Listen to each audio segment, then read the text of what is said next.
Welcome back to Worlds of Protheka audiobooks. And if this is your first time, be warned. Once you step into Protheka, you'll never want to leave. With beasts who will stop at nothing to protect the women they love, and women who are only just finding out what a real man can be, you'll lose yourself in the dark romance of these fantasy stories. To bring you these free full audiobooks, we have to listen to this platform's guidelines, and they say that Protheka's steamiest scenes aren't allowed. But you can still get them from the unabridged version of any Prothekan audiobook. All you have to do is go to worldsofprotheka.com. With promo code YouTube30, we're offering you the opportunity to get 30% off of any audiobook, ebook, or bundle. We appreciate you subscribing to the channel, as it makes bringing these free full audiobooks to you possible. Don't forget to like and comment to let us know what you think. Protheka's magic is eternal, and this story is just the beginning. Chapter 1. Sarah. The air in the underground slave pens is thick, stale, choked with the copper tang of unwashed bodies, the musk of damp stone, and the rot of old straw. It clings to my skin, seeps into my hair, burrows deep into my lungs like a sickness that will never leave. The torches lining the walls flicker dimly, casting long, wavering shadows that crawl across the low ceilings like hungry phantoms. I keep my head down, my shoulders hunched, moving carefully through the narrow pathways between cots. The other slaves barely glance at me. Good. I have spent years perfecting invisibility, learning when to step aside, when to bow, when to let my silence shield me from the worst of this place. I am nothing. I am no one. That is how I survive. A scream cuts through the heavy air. A crack of leather on flesh follows. A whip, or maybe the lash of a handler's rod. The sound echoes, bouncing off the stone walls, followed by the wet sob of someone who hasn't yet learned the value of silence. Don't flinch. Don't look. I force my feet forward. My hands tremble as I clutch the tattered remains of a water jug, its clay sides worn smooth from years of use. If I take too long, if I let my curiosity wander, I'll find myself at the wrong end of that whip. And I've made it too far, stayed unnoticed too long, to ruin it now. The pens are restless tonight. Something lingers in the air, something more than the usual dread that seeps into our bones like a second skin. Whispers slither through the dark, murmurs of an execution in the main courtyard. A human, one of the newer ones, caught trying to run. A fool's mistake. They'll make an example of him. I know better than to watch. I know better than to care. But it sits in my chest like a stone. No one escapes House Drajarel. No one escapes the dark elves. I set the water jug down near the back of the room, close to my usual corner. This part of the pens is quieter, tucked away from the worst of the suffering, where the sick and dying are left to rot. It should feel safer, but the silence here is a different kind of cruelty. I kneel, curling into myself, my legs drawn up, my arms wrapped around my knees. My body aches from the day's work, scrubbing floors, carrying water, keeping my head down while dark elves passed, their voices dripping with disdain. The nobility rarely come here, but their guards do. Their handlers, their enforcers. They watch us with unreadable expressions, eyes like silver moons in the gloom, filled with something far worse than hatred. Disinterest. To them, we are insects, useful until we're not. I exhale slowly, pressing my forehead against my knees. My ribs sting, my muscles scream for rest, but my mind is still too sharp, too awake. My thoughts coil like snakes, restless and coiled too tight. And so, before I can stop myself, I hum. It's quiet, barely more than a whisper of sound, just enough to vibrate in my chest. A melody, soft and slow, spilling from my lips before I even realize what I'm doing. It feels natural, like breathing. Like something I have done before, though I can't remember when. The sound wraps around me, comforting in a way nothing else ever has. The world seems to shift, just slightly, just enough to make me feel. Movement. I sense it before I see it. A shape stands in the archway, just beyond the flickering torchlight. Tall, cloaked in the heavy robes of nobility, the deep crimson and black of House Dragerel, unmistakable even in the dimness. My breath stutters. One of them. He is staring at me. I go rigid, the song dying in my throat so fast that it leaves my tongue numb. I lower my gaze instantly, pressing myself against the cold stone behind me, my pulse a hammer against my chest. I should not have sung. I should not have made a sound. He doesn't move. I don't dare to either. I can feel his gaze burning into me, stripping away flesh and bone until only raw, trembling fear remains. My stomach twists as I realize something strange. He isn't looking at me with contempt. He is entranced. His breath comes slow, unsteady, the rise and fall of his chest visible even in the low light. His lips part slightly, a sharp inhale, and I see his fingers twitch, as if reaching for something unseen. I don't get what I have done, but I know it is dangerous. I squeeze my eyes shut. Go away, leave. Forget me. A heavy boot scuffs against the stone. Another step forward. Enough! A sharp voice cuts through the space. I open my eyes just in time to see another figure enter the room. A handler. His whip coils at his side, a sneer twisting his lips. His gaze flicks between me and the noble, narrowing slightly. Apologies, my lord, he murmurs, though his tone is stiff, wary. I will discipline her. Number. No, no, no. The noble's gaze does not waver from me. His silver eyes gleam, the torchlight catching the predatory glint beneath his hood. Without a word, he turns and walks away. The handler hesitates, glancing after him, clearly thrown off. Whatever trance had held the dark elf is gone now, but I know I will not be forgotten. I don't know what I did. I'm clueless as to why my voice did that to him. But I do know one thing. I have been noticed, and in Protheka that is the beginning of the end. Chapter 2. Veylan. The air in my war chamber is thick with the smell of old parchment and burning incense, but none of it masks the metallic tang of blood that has soaked into the very bones of this fortress. A fitting stench. A constant reminder of what built House Dragerel. This house is built on blood, war, and death. House Dragerel consumes even its own flesh and blood. My brothers and I are destined to kill and fight each other for the succession of the house. It's the will of our father, Hazaran Dragerel, and the will of every patriarch in this house. There's nothing interesting in this place. My path is already laid out in front of me. Die or be the next patriarch. But right now, in front of me, something that captures my interest pops up. I haven't felt this interested in years. A human slave with an unnatural voice exists. That is the report I've been given. I recline against the cold obsidian of my throne, fingers curled around the stem of a goblet, though the wine within it does nothing to dull my irritation. Say that again!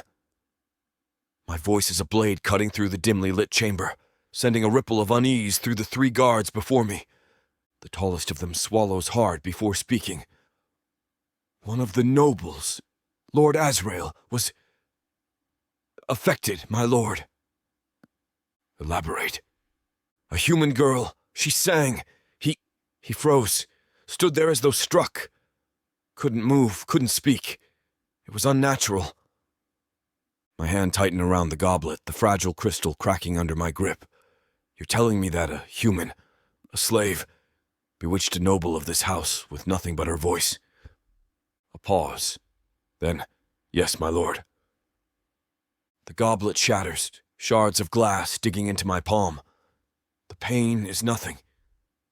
The absurdity of this lie, however, makes my teeth grind together. Humans are insects, weak, Powerless, the lowest among them scurry through these halls, dodging our gazes, hoping for scraps, terrified of death and eager to please the masters who hold their chains. Yet one has bewitched a noble. I press my bloodied palm against the armrest, the crimson pooling into the carved grooves of ancient script. A human should not have that kind of power, unless she is something else. Where is she? In the lower pens, my lord. She has been secured. Bring her to me. The guards hesitate. Now, my lord. A slow, cruel smirk tugs at my lips. Did I stutter? They scramble from the chamber. I exhale, standing, rolling my shoulders back to rid myself of this nonsense. A human girl with a voice capable of halting a dark elf? Impossible. I do not believe in myths, but I believe in control. And whatever this anomaly is, it belongs to me now. The moment she is dragged before me, I know one thing for certain. She's not what I expected. She is small. Not physically weak, no. There is too much quiet steel in her posture, but there is a fragility to her beauty that unsettles me in a way I do not like. She does not grovel like the others. She does not weep. She looks at me, and her oceanic blue eyes catch the candlelight, making my chest clench with something sharp and unrecognizable. She's afraid. She's doing her best not to show it. I lean forward, resting my elbows on my knees, watching her from beneath heavy lids. Speak. Her lips press together, and for a moment I wonder if she will refuse. But then, softly, barely more than a whisper, "What do you want me to say, my lord?" A voice like honey over fire. The sound of it strokes something in my heart, something dark and wanting. It is not magic. It cannot be. But it feels like it. My pulse ticks in my jaw. Your name? Sarah. Sarah. A delicate name. One that should belong to someone easily broken. But there is something in her gaze that says she will not break for me. It will be a pleasure proving her wrong. Sing. Her body goes rigid, breath catching. My lord! The hesitation in my title makes my fingers twitch with the urge to remind her who owns her now. Sing, I repeat, my voice carrying a command, the expectation of obedience. She takes a shallow breath. Then, a sound unlike anything I have ever heard fills the chamber. It is not music, it is sorcery. A hum, low and trembling at first, but as she lets the melody unfurl, I feel it. My thoughts splinter, my limbs feel weighted, my breath shallow. Power laces every note, not raw like blood magic, but smooth, insidious, slipping into the cracks of my mind like silk and steel entwined. I hate it. I want it. Her voice curls around my bones, sinking deep, whispering to something I do not recognize within myself. I do not like what it finds there. I move before I realize I've done it, standing so abruptly that she stops, her breath hitching. The spell breaks. I hear the sound of my own heartbeat pounding in my ears. I inhale sharply through my nose, furious. Enough! She gasps, stumbling back, as if suddenly realizing what she has done. She should be afraid. She will be afraid. I descend the steps of my throne, moving toward her. The guards shift but do not interfere. They know better. I stop before her, so close that I can hear the unsteady rhythm of her breath. The scent of her, salt, something crisp like cold water, clings to her skin, foreign and infuriating. I should kill her. Instead, I lift her chin with a single finger, forcing her to meet my gaze. What are you? I murmur. She shivers. A slave, my lord. Loy, what is she? I only know one thing with absolute certainty. She is mine. You will not return to the pens, I tell her, and her brows draw together in brief confusion before realization dawns. I'm not sending her back. I am claiming her. I let my finger trail from her chin down the curve of her throat, feeling her pulse hammer wildly beneath my touch. From this moment forward, I say, my voice smooth, implacable, you belong to me. Her breath stutters. I smile. The fear in her eyes only makes me want her more. Chapter 3. Sarah. The chains bite into my wrists, cold metal grinding against raw skin, but I do not dare shift. Any movement might be perceived as defiance, and I don't know yet if defiance is something that will get me killed. The dark elves who dragged me here don't speak as they march me forward, their armoured boots clicking in rhythmic precision against polished stone. The corridor is endless, stretching into a vast hall so immense that the very walls seem to exhale shadow. Black marble gleams under the flickering light of hundreds of torches, their flames casting elongated, twisting reflections on the glossy floors. They're leading me somewhere else. A change of settings outside the Dreadlord's war chambers. 100 silver eyes presses against me, the cruelly elegant nobles of House Drazarel, watching from raised platforms that encircle the room like a theatre built for bloodshed.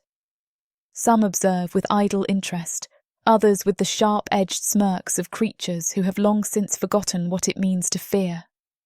I am the spectacle tonight.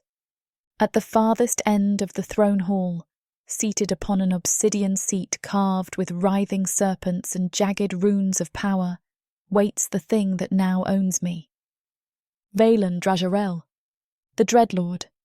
His presence makes my skin crawl before my eyes even reach him. He is a void in the centre of all this grandeur, a figure draped in crimson and shadow, his lean frame exuding the kind of quiet, effortless power that makes the air itself feel heavier. His silver eyes, too pale, too inhuman, fix on me the moment I am dragged forward, and I feel their weight like iron shackles. No emotion, no interest, just calculation. I swallow hard, my throat dry, my heart hammering so violently against my body that I wonder if he can hear it. They force me onto my knees before him, my shackles clattering against the cold marble, followed by a silence that is thick enough to smother. He does not speak at first. He watches, long enough for the silence to stretch unbearably, long enough that my muscles begin to ache from how still I am holding myself. How long have you known?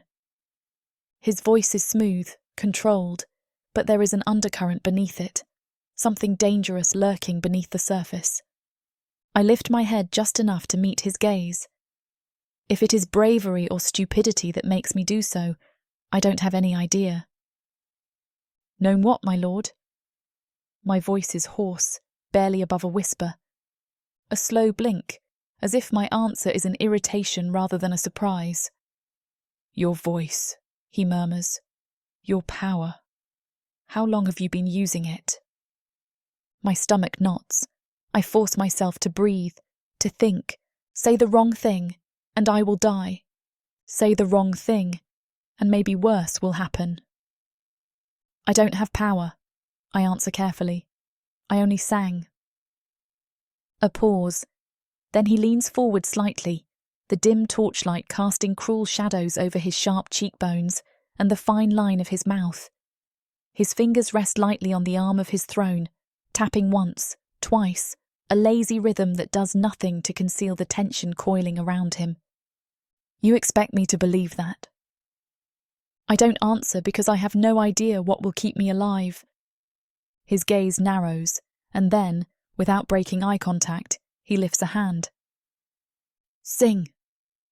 The word sends an electric pulse through my spine, a command wrapped in silk but heavy as a blade pressed to my throat. I part my lips, but nothing comes out, not even a breath of sound. His silver eyes darken with something unreadable. Sing, Sarah. My fingers clench into my lap, nails pressing against my skin hard enough to sting. If I refuse, I will be punished. If I obey... I inhale slowly, my pulse hammering like war drums in my ears. The first note leaves my throat in a whisper, hesitant, barely enough to echo through the cavernous space. But the moment I let it out, something shifts. I feel it. Like a ripple in the air, like an invisible force stirring around me. The torches flicker. The room seems to breathe, a slow exhale of something unseen, something waiting. He freezes. Not a single movement. He barely breathes.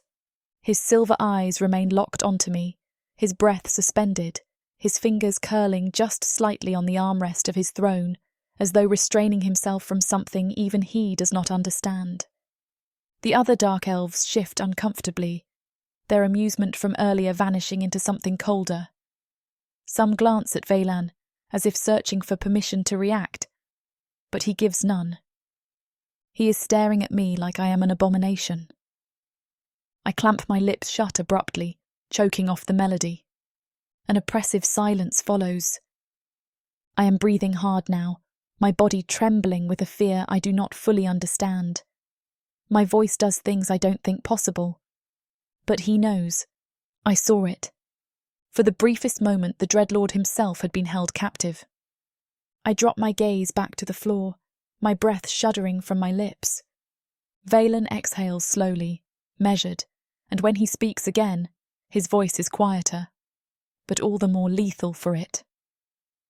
"You are either the most dangerous creature I have ever encountered," he murmurs, tilting his head slightly, "or the most unaware." I don't answer. I wouldn't know what to say. A hand gestures sharply, and before I can react, I am yanked to my feet, my chains rattling in protest. My head snaps up just as Veylan stands as well, stepping down from his throne. The gap between us shrinks. Too close, too much. He towers over me, and though he does not touch me, his presence is suffocating, like standing at the boundary of a predator's jaws. "I could have you executed," he murmurs, his breath warm against my temple. I feel my pulse stutter. "Then why haven't you—" A slow, razor-sharp smirk curves his lips. "I have not decided what to do with you yet." He lifts his fingers, just barely brushing against my chin before pulling away. Just as abruptly, he turns. "Take her to my chambers. Leave her in chains." The guards move immediately, gripping my arms before I can process the words. He does not look back. I am dragged away, my heart thundering, my mind screaming with a single horrifying realization. He is not letting me go. He is not killing me either.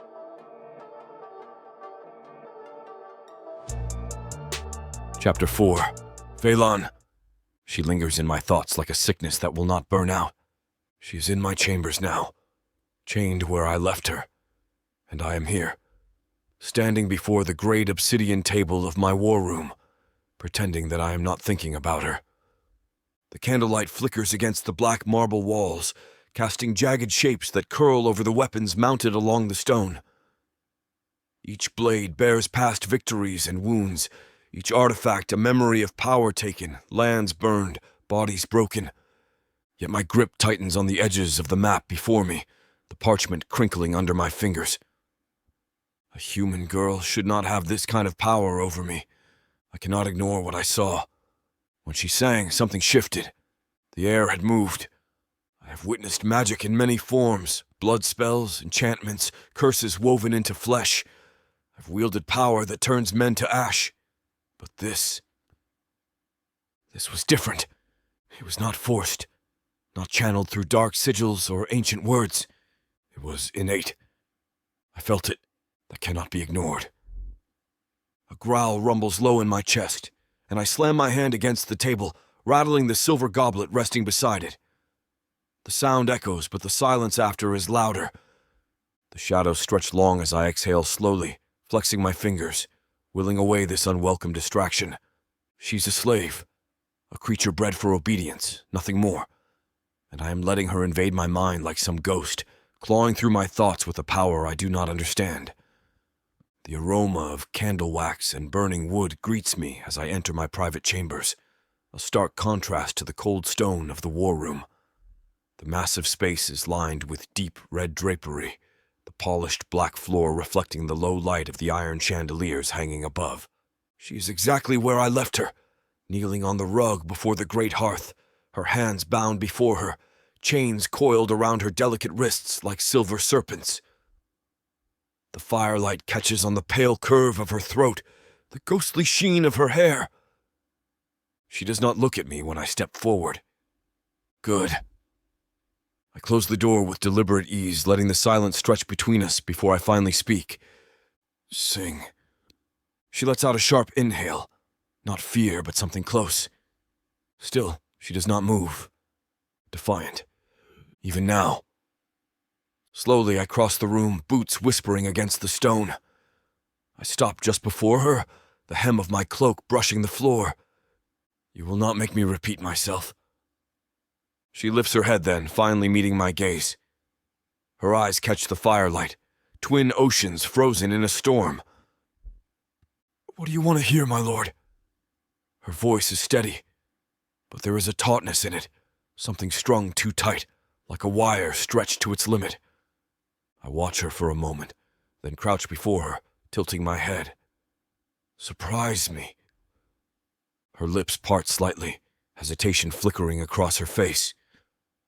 Softly, a single note escapes her throat. It is not like before. There is no grand swell of power, no great shift in the air. This is different, subtle, quiet, a thing barely more than a breath. A chill slides along my skin. The torches waver, the flames bending as if drawn to the sound. My magic, dormant within me, stirs. I feel it. The way my pulse slows, my breath deepens. The way my body reacts without my permission. It is a spell, but it is not a spell. It is her. I should stop this. I should silence her. Instead, I let her continue. She sings low, a melody that makes the firelight glow warmer, richer. It curls through the air like fingers dragging over silk, twisting into the very fabric of the distance between us. My fingers twitch at my sides. I am letting her do this to me. That realization is what snaps the trance. With a sharp exhale, I move, gripping her by the chin, tilting her face up so abruptly that her breath catches. The song dies instantly, cut off in a jagged gasp. A single beat of silence, and then... What? I murmur, voice low, dangerous. Are you? Her pulse is a wild drum beneath my fingers. I don't know, she whispers. Lies. Or truth. I do not know which is worse. My grip tightens ever so slightly, enough to make her lips part, enough to watch her throat bob as she swallows hard. My body is thrumming with something dark and unfamiliar, something infuriating. I am reacting to her. That cannot be allowed. Abruptly, I release her, standing so quickly that she flinches. Enough, I say, turning from her. I stride toward the window, staring out at the endless sprawl of my territory beyond the blackened glass. She is a distraction, an unknown, a risk. I cannot let this continue, but I also can't stomach letting her go either. I glance back over my shoulder, eyes narrowing. You will not be leaving these chambers, I state, finality heavy in my tone. From this moment forward, you belong to me. Her breath stills. In that silence, I see something in her gaze. Not just fear, not just defiance. Something worse, a storm waiting to break. Chapter 5. Sarah. The room is beautiful. It should not feel like a prison, but it does. The bed beneath me is softer than anything I have ever known, layered in black silks and deep red furs, their texture smooth against my bare skin.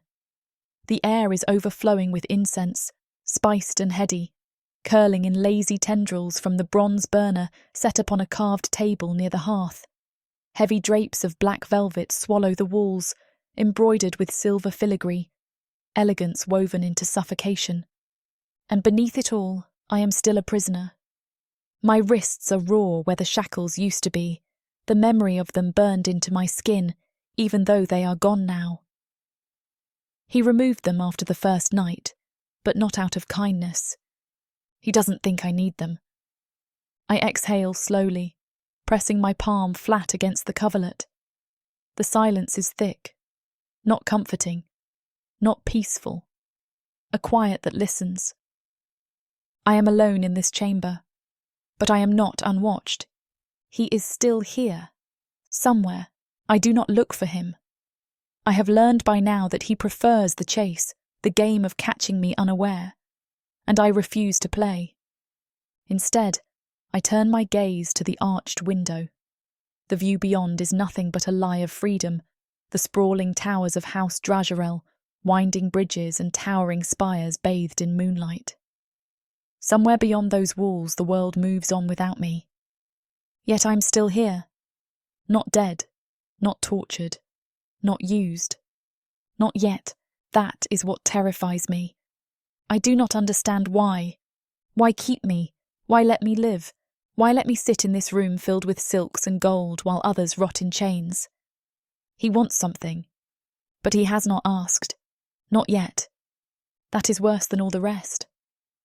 The fire crackles in the hearth, throwing golden light across the expanse of polished marble and blackened steel. I do not move when the air shifts behind me, when the smell of him cuts through the incense. Dark spice and cold steel, something rich and ruinous that seeps into my lungs and stays. He is standing behind me, watching, waiting. I keep my spine straight, my hands resting delicately in my lap, my gaze fixed on the window. If he wants to speak, he will. If he wants me to sing, he will ask. He does neither. The silence stretches, a tether between us pulled too tight. You haven't sung for me again. His voice is smooth, but there's something beneath it, something sharp. I do not flinch. I didn't realize I was required to entertain you, I murmur. My own voice is soft but not weak. A whisper wrapped in a blade. A pause. Footsteps. Measured. Slow. The chair opposite me scrapes against the stone as he takes a seat. I let my gaze flick toward him, careful, assessing. He is stretched out like a predator at ease, one arm resting against the arm of the chair, long fingers drumming against the dark wood. His silver eyes gleam under the flickering candlelight, unreadable, unnatural. He is still waiting for me to answer. I swallow hard, refusing to let my body betray me. You haven't asked me to sing, I say instead. A muscle jumps in his jaw, but his expression does not change. Do I need to? I tilt my head slightly. You give orders, my lord. I only follow them. A slow, sharp smirk. You think obedience will keep you safe? I do not answer. There is no safety here, only a waiting game, and I'm unaware of the rules. Days pass, and I do not sing. The silence between us grows heavier, an entity in itself, pressing against my gut. He waits, and I don't know what is he waiting for. He does not touch me. He does not demand. He simply watches. It is worse than everything else. I see it. The way his silver gaze lingers when he thinks I do not notice. The way his fingers curl against the arm of his chair, as if resisting some unseen urge. As if my very presence is a thing that unsettles him. That is power. I am not supposed to have power over him, but I do. For the first moment since being dragged into this gilded cage, I feel something dangerous stir beneath my skin. He is waiting for something. I can't help but wonder what happens when I finally give it to him.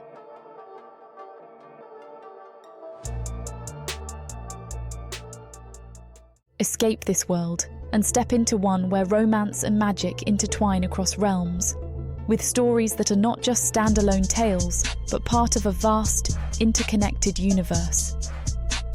Imagine not just one, but 100 stories where characters, destinies, and legends cross paths in unexpected ways. 100 books, from the Romantasy 100-book bundle. These aren't just isolated stories. They share themes, worlds, and threads that make every journey feel part of something grander. Fated lovers, ancient prophecies, and the delicate balance between power and passion. Get all of these stories today for a mind-blowing 90% off. That's right, 100 books for the price of 10. 400 hours of reading where these alpha males prove just how puny the human men of Protheka are. 12 complete series where they show their human women what they've been missing, and more. One-time purchase, lifetime access to a universe of interconnected magic and romance. Protheka's magic is eternal. With the Romantasy 100 book bundle, your pleasure will be too.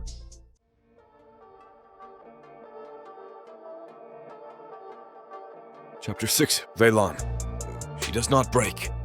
She should have by now. It has been 4 days since I set the rules. She will eat only when I allow it. She will sleep only when I say so. She will sit in silence unless I demand otherwise. She will understand that every aspect of her existence is mine to control.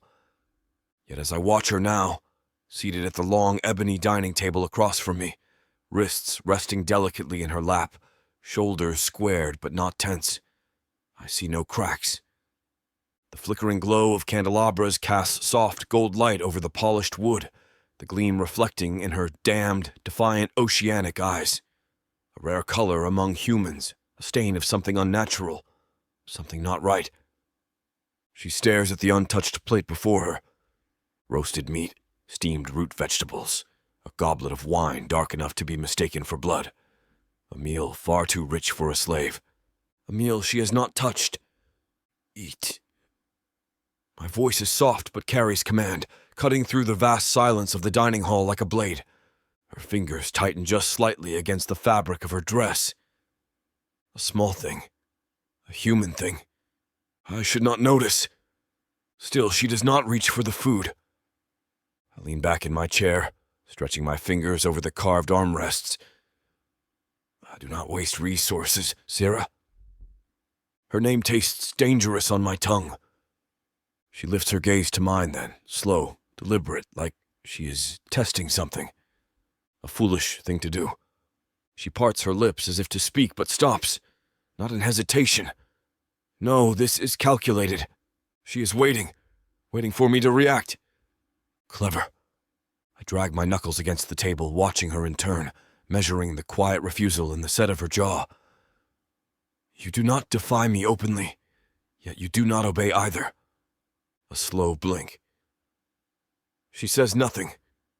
This silent dance of defiance should amuse me. Instead, it makes something dark coil low in my stomach. I inhale carefully, tilting my head, studying her as I would an adversary on the battlefield. You think starving yourself earns you power? My voice is silk over steel, quiet but unyielding. Still, she does not move. Heat flickers low in my spine, curling too close to irritation, or something else. I shift forward suddenly, pressing my elbows against the polished surface of the table. Do you know what happens to those who reject what is given to them, little one? The title is deliberate. A mockery of her silence. Her throat bobs in the smallest swallow, and her fingers tremble. I see it. I feel it. Control. I exhale slowly, relishing the way the tension in the room tightens, the way the candlelight dances in the silverware but does not soften the sharp edges of the moment. Eat, I say again. A test. The second stretch. She moves, a small, careful reach toward the goblet, the stem of it delicate between her fingers, her lips parting as she lifts the rim. She stops. The goblet hovers just short of her mouth, a hair's breadth from obedience. She sets it back down. My nails curl against the table, slow, measured. The silence between us does not break in the hours that follow. I do not move her from the dining hall. I do not excuse her. She sits there, still quiet, waiting. I see it now. The faintest shift of her shoulders, the subtle tension in her fingers as she clenches them beneath the table. She's tired. She is weakening. I stand without a word, my chair scraping against the stone. Her gaze flicks up, just briefly, before dropping again. Good. Leave it, I murmur, glancing at the untouched meal. The servants stationed along the walls immediately lower their heads, stepping back, awaiting my next command. I step past her, pausing just long enough to feel the distance between us crackle with something raw and unspoken. Her breath is shallow now. She is close. Not broken. Not yet. I will enjoy the moment she shatters. I will savor putting her back together. Chapter 7. Sarah. The wind wails beyond the stone walls of House Dragarel, threading through narrow corridors and towering spires like a ghost searching for a way inside. The night presses thick and silver against the window pane, a wash of moonlight stretching across the polished marble floor. I sit at the window, knees drawn to my chest. I'm back in my room, staring out at a world I do not know. The servants brought me back after that suffocating interaction in the dining hall. Here, I can relax, because Veylan Dragarel is not around. I enjoy watching the mysterious world outside. A distant stretch of darkness sprawls beyond the fortress walls, a sea of jagged mountains and rivers of shadow. But somewhere beyond them, beyond this cage, there must be something else. Something wide and endless. Something untamed and free. Something I have never seen, but I dream of it. The sound of waves crashing against a shore I have never touched. Salt-laced winds threading through my hair. A melody woven into the tides, calling for me, whispering my name in a tongue I do not understand. It isn't real. It can't be real. I press my forehead against the glass, inhaling carefully, as if I might breathe in something that is not this place, as if I might drink in the memory of the ocean that has never been mine. The air is overflowing with incense, the smouldering remnants of firewood, the phantom trace of him. Veylan. His presence lingers even when he is not here. I do not understand him. I do not understand why I am still alive. His silence is worse than his cruelty, worse than his eyes tracking my every movement. I have spent days in this room, untouched yet imprisoned, ignored yet studied. A game of restraint, of patience. I don't have any clue as to who will lose first. The floor beneath my feet is cool as I unfold my legs, standing slowly, stretching out the stiffness of sitting too long. The fire in the hearth has burned low, its embers pulsing with the slow heartbeat of dying warmth. I am alone. My pulse is steady, but something coils beneath it, something restless, a thread of tension that doesn't belong. It started after the first night, a sensation, a shift, a change in the room itself when I breathed too deeply. At first, I thought it was nothing, an illusion born from exhaustion, from the oppressive silence of these walls pressing in too tightly. But then I felt it. The way the candle flames flicker when I exhale, the way the shadows stretch in places they shouldn't. But it happens when I hum, not even words. Just a breath of sound, a vibration in my chest, slipping into the air like something alive. I haven't dared to test it, not with him so near, not with his silver gaze stripping me down to something fragile, something waiting to be unravelled. But now, the silence hums louder than my fear. So I try, a single note, barely a whisper. The walls do not shake, the floor does not crack beneath my feet. The world does not change. But the air, it moves. A shiver skates down my spine as the fire in the hearth pulse, a slow inhale of something unseen. The drapes along the far walls stir, though there is no wind. I freeze. It was real. It was real. I press a hand to my throat, feeling the lingering hum vibrate beneath my fingertips, my pulse pounding in time with it.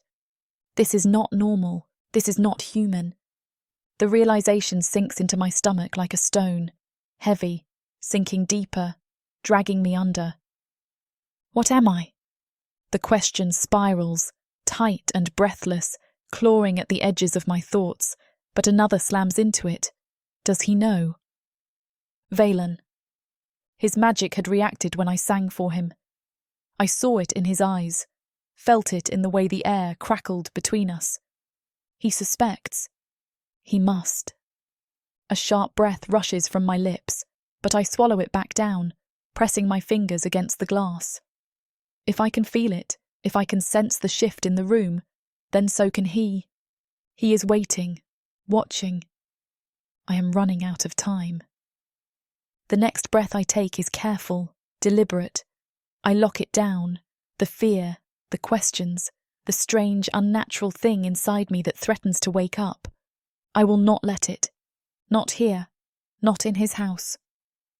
I step back from the window, wrapping my arms around myself, my nails biting into the soft fabric of the dress they gave me. Tomorrow I will wake up in this same room, under the same watchful gaze. I will eat when he commands, sleep when he allows, live at his mercy. And I will pretend.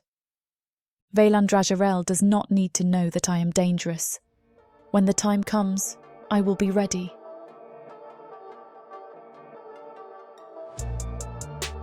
Chapter 8, Veylan. The blade in my hands is familiar, reassuring. Steel does not waver, does not betray. It does not hesitate, unlike my thoughts. I slice through the air, the curved edge of my sword catching the glow of the torches lining the walls of the training hall. The chamber is vast, its ceilings domed with black stone, the pillars etched with ancient script, remnants of a war long before my time. This is where I come to remember who I am, what I am. But I cannot focus, not tonight. Sweat beads along my brow, but not from exertion. It is her, Sarah, the human with a voice that does not obey the rules of this world. A creature with no weapon but song, yet it stirs things in me no blade ever could. I swing harder, faster, as if I could carve her out of me, but she remains. She lingers in the edges of my vision, in the shadowed corners of my mind. The curve of her mouth when she defies me, the silence in her eyes that speaks louder than screams. The memory of her seated across from me, stubborn and poised, refusing the food I commanded her to take.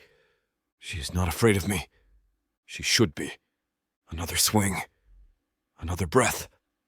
I drop the blade with a loud clang that echoes off the stone walls. I press my hands to the cold edge of the weapons rack, bracing myself, and then I feel it. That sound. Not a song, not fully, but the echo of one. A hum threading through the stone, ghosting down the halls, brushing against my magic like a lover's touch. I freeze. She's doing it again. She's testing her voice, her power. I shouldn't feel it. Not from this far, but I do. Gods, I do. My member stirs, hardening instantly, painfully, as the sound slithers into me like smoke. Her magic knows mine. It calls to it. Her hum isn't a performance. It's a summoning. And my body answers. I close my eyes, cursing under my breath, jaw tight, breath shallow. This is wrong. This is dangerous. And I don't care. Sorry for the interruption. I know you were gearing up for a steamy scene, but it's way too hot for this platform. If we want to keep sharing our stories for free, we have to abide by this platform's guidelines. To get the full unabridged audiobook, go to worldsofprotheka.com. Browse through unabridged audiobooks, countless ebooks and bundles offered at a discount. If the thought of me whispering all the dirty details into your ear isn't enticing enough, use discount code YouTube30 to get 30% off of all digital products. Story after story, audiobook after audiobook, the Worlds of Protheka are waiting for you. Protheka's magic is eternal. But unabridged, it's unforgettable. I lean against the rack, panting. She is dangerous, and she's already taking a hold on me. Chapter 9. Sarah. The stone beneath my bare feet is cold, biting into my skin as I move, silent, careful, a shadow slipping between pillars. The courtyard stretches ahead, framed by towering black spires, the pale glow of the twin moons spilling silver across the archways. Beyond the gates lies the unknown, something wider, something freer than this gilded cage Veylan has locked me inside. I am so close. The guards stationed at the entrance shift lazily, their weapons resting against their shoulders, their eyes heavy with disinterest. Dark elves do not expect humans to run, not when there is nowhere to go, not when they believe we are too afraid to try. They are wrong. My heart slams against my ribcage as I move into the cover of the hedge wall, my pulse hammering with every second I steal from this night. My throat is tight, my breath shallow, but I cannot afford hesitation. I have one chance. I press a trembling hand to my chest, feeling the vibration deep inside, the dangerous hum of something I don't quite understand. Then I sing. Not a song, not a melody, not something beautiful meant to be heard. This is a whisper of power, a thing curling from my lips and slipping through the dark, threading its way between the guards like a lover's caress. It takes less than a breath. The nearest guard stiffens, his silver eyes going glassy. The other follows, their bodies tensing before they sway. A flicker of confusion crosses their features, and then their weapons slip from their hands, clattering to the ground with a sound far too loud in the silence. My stomach clenches. I did that. I do not stay to watch. I run. The world is a blur of black and silver, of moonlight cutting through towering stone, of wind biting at my skin as I race toward the open gate. The night stretches ahead, endless, a whisper of freedom calling me forward. A hand closes around my throat. My body slams backward, the impact brutal, my breath vanishing in a single violent crush of power.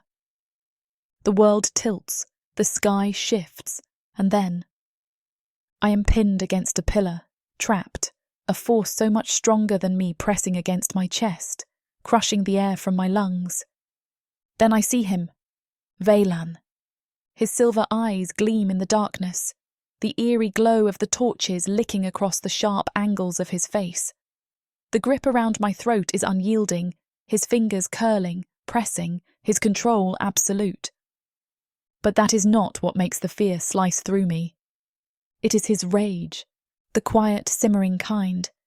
It doesn't explode but burns slow, like a dagger sliding between ribs. He is furious, not just at my escape, at something else, something worse. You used it, he murmurs, voice smooth, measured, lethal. My vision blurs, my pulse hammering against his hold, but he does not let go. You sang for them, he continues, tilting his head as if examining something disgusting beneath his grasp. Not for me. The words sink in and I realize this is not about the escape. This is about him.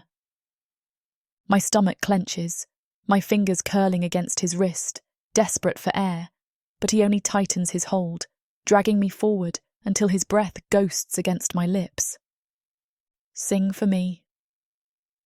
The command is silk-wrapped steel, dangerous in its softness. I shake my head, the movement barely more than a tremor. A flicker of something passes through his gaze. He leans in closer, and the heat of him is unbearable, wrong, suffocating in a way that has nothing to do with his grip. You belong to me, he murmurs. The words scrape against something raw inside me. He thinks this is about possession, about power. He is wrong. It is about fear. In this moment, as his breath trails along my skin, as his fingers tighten, as he demands something I can't give, I realize something far worse than being owned. He is obsessed. I'm not sure if that is better or worse than death. Chapter 10. Veylan. Blood splatters against black marble. A sharp, wet sound, followed by the dull weight of a body collapsing to the floor. The grand hall hums with a different kind of silence now, one that is thick, charged, waiting.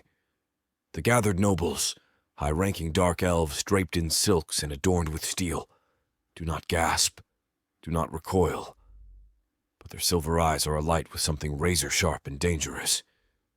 Interest. They have always enjoyed a show.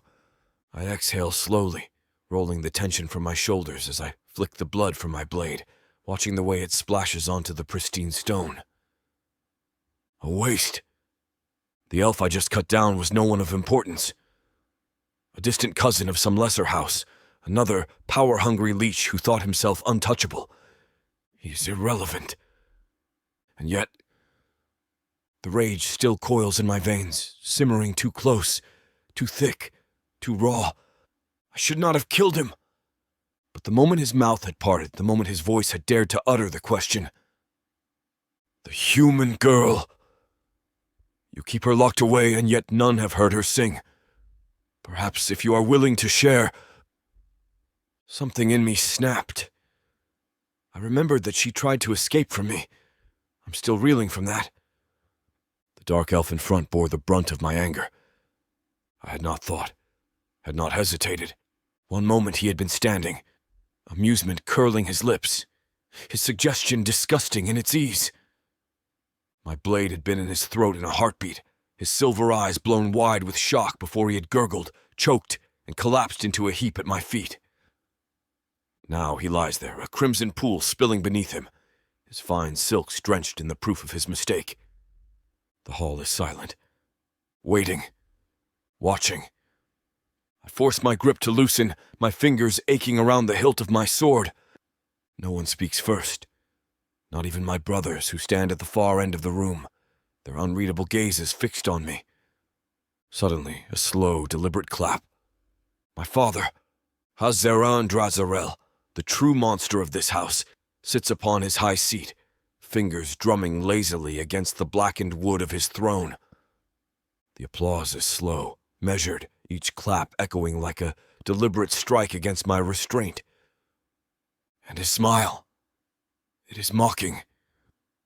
"You've never been prone to such impetuousness, my son," he murmurs, voice smooth as silk, lethal as the steel hidden beneath it. I do not respond as there is nothing to say. No justification, no excuse. I killed him because I wanted to.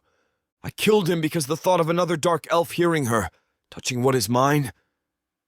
I tighten my jaw, rage still thick in my blood. Hazaran tilts his head, studying me like a beast kept on a leash, watching for the moment I pull too hard and snap my own neck. "You've never been the jealous type either," he muses. "Interesting. A trap. A test." I exhale through my nose, keeping my expression smooth, blank, indifferent. This is nothing. A moment of weakness.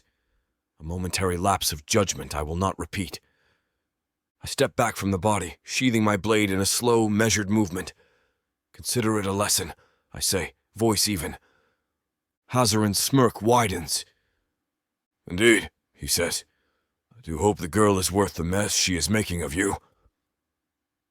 The hall erupts in quiet, cruel laughter. I say nothing. I turn and leave the body where it lies.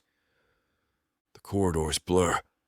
I stalk through the winding halls of my fortress, my steps measured but burning with the force of something unrelenting. The torches flicker as I pass, the shadows bending, curling too eagerly toward me, as if they can sense it too. This thing inside me, this rage, this possession, I should have let him live. I should have laughed, brushed off the insult, turned it into a game, a moment of power wielded through words instead of violence. Instead, I've given them something real. They will talk, they will whisper, they will see. She will hear of it too. I stop before the door to my private chambers, hands curling into fists. The guards stationed outside glance at me, stiffening under my gaze. They know better than to speak. I inhale deeply, pressing my fingers against the carved wood. She will still be inside, still waiting, still mine.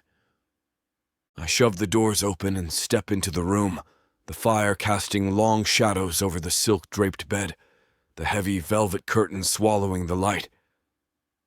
She does not sit on the bed. She is by the window, her back straight, head turned just enough to glance at me as I enter. I do not say anything. Neither does she, but something unspoken coils in the distance between us. Thick, burning, impossible to ignore. I close the door behind me. Our game of wits begins again. Chapter 11. Sarah, I am drowning, or maybe I am flying. The world stretches wide, endless, a vast churning abyss of colour and sound. Water and sky merge into one, silver waves cresting beneath a heavy storm-laden sky. The wind howls, but it does not chill. It moves through me, around me, threading fingers through strands of hair that drift like liquid silver. Somewhere in the distance, a voice sings. It is not my own. But I know it. The melody undulates, rising and falling with the swell of the waves, a song woven of salt and longing. It pulls, urging me forward, whispering welcome home in a language I do not understand, but feel deep within my bones. I step forward. My bare feet press against the surface of the water, but I do not sink. The ocean cradles me, buoyant, gentle, a lover's touch disguised as something vast and unknowable. The horizon shifts, dark shapes moving just beneath the surface, not shadows, not fish, but something else. Something like me. The song grows louder, threading through my chest, curling beneath my gut, making my blood hum with something ancient, something buried. My breath shudders from my lips, but I do not turn away. I should be afraid, but I am not. Not of this, not of them. What are they? What am I? A shape rises from the depths, a figure tall and impossible, obsidian skin gleaming with seawater, hair cascading in tangled silken waves of black and blue, eyes like the deepest part of the ocean, unfathomable, endless. His lips part, and the song changes. It shifts, bends, shaping itself into something sharper, something that demands. Remember. The word vibrates through me, not spoken but sung. A command wrapped in melody, a whisper of who I was meant to be. I wake with a gasp, the dream shattering like glass.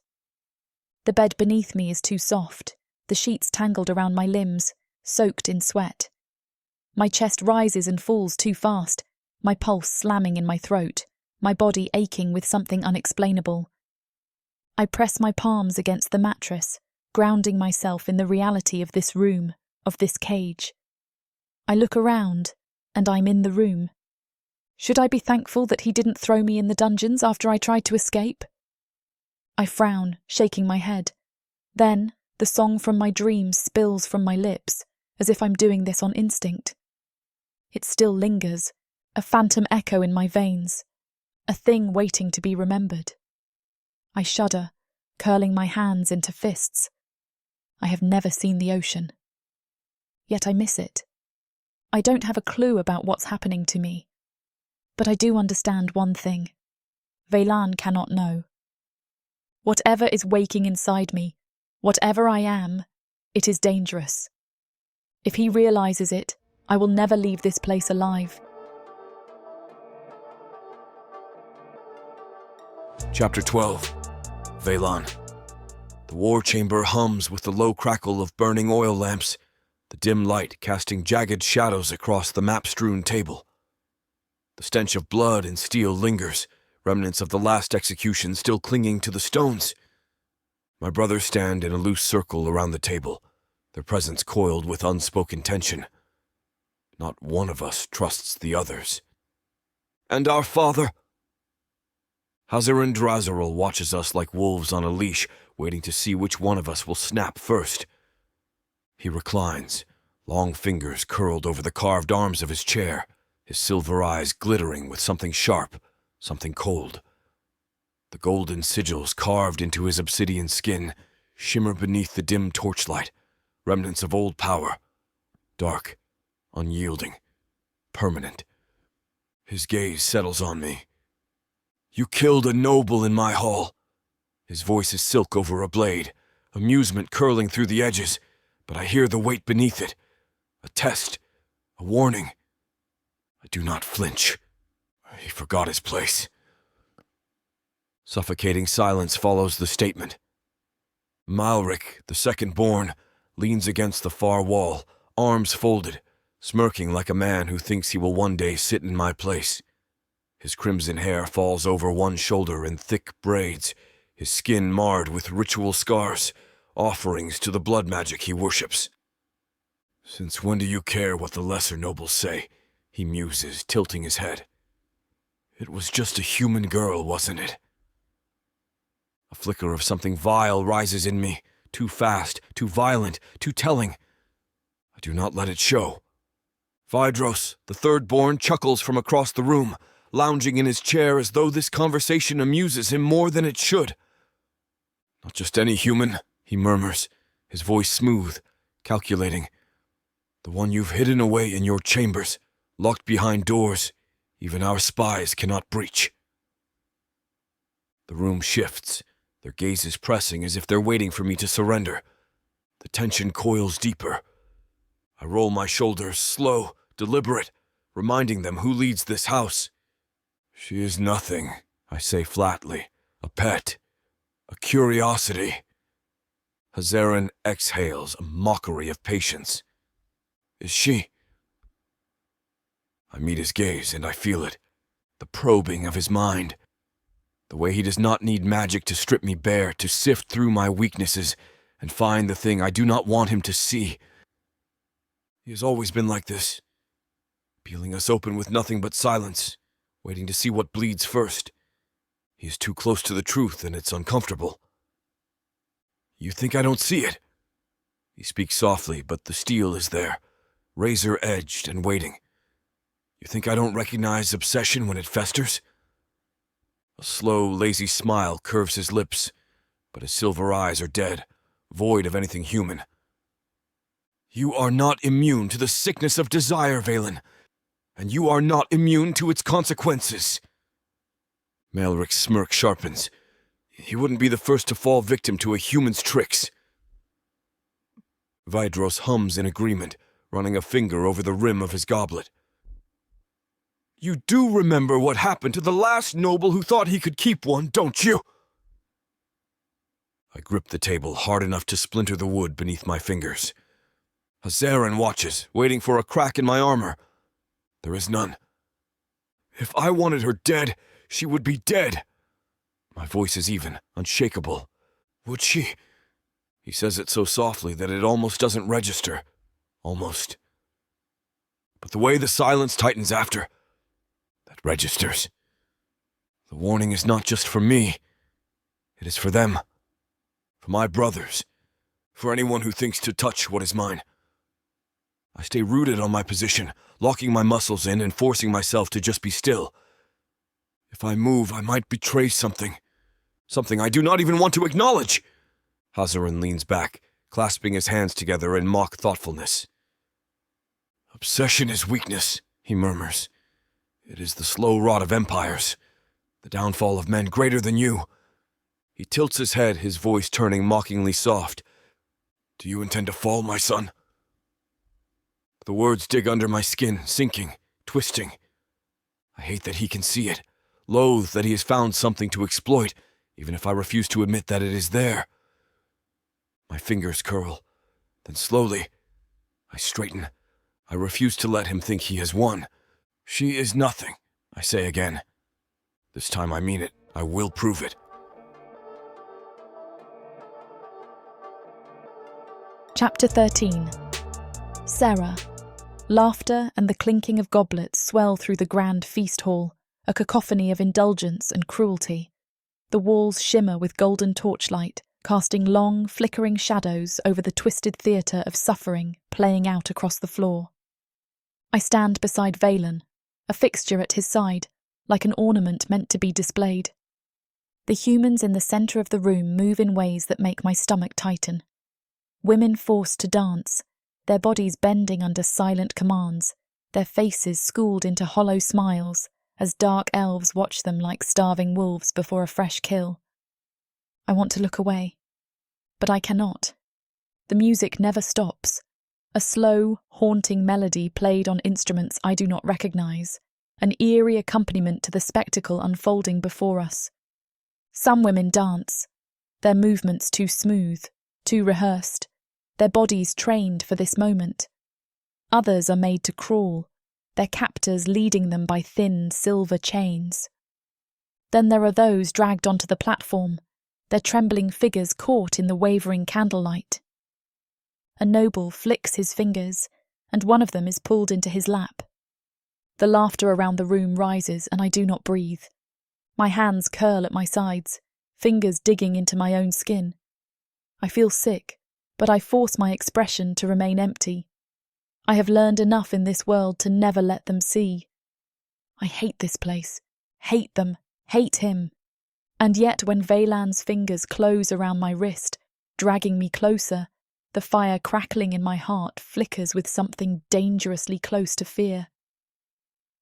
You are tense, little human. His voice murmurs against my ear, low and smooth, as if he can taste my discomfort. I do not respond. His fingers tighten, not enough to bruise, but enough to remind me what I am. A possession, a plaything he has yet to break. A pet, nothing more. I feel too many watching eyes. Their gazes rake over me, assessing, prying, some filled with curiosity, others with something worse. One of them speaks. She is a lovely thing. A voice drawls from across the table. Surprising, considering how little you usually care for pets, Dreadlord. I recognise Lord Rivalry instantly, the way he lounges, the smirk tugging at his sharp mouth, his wine-soaked arrogance. He has been watching me for too long.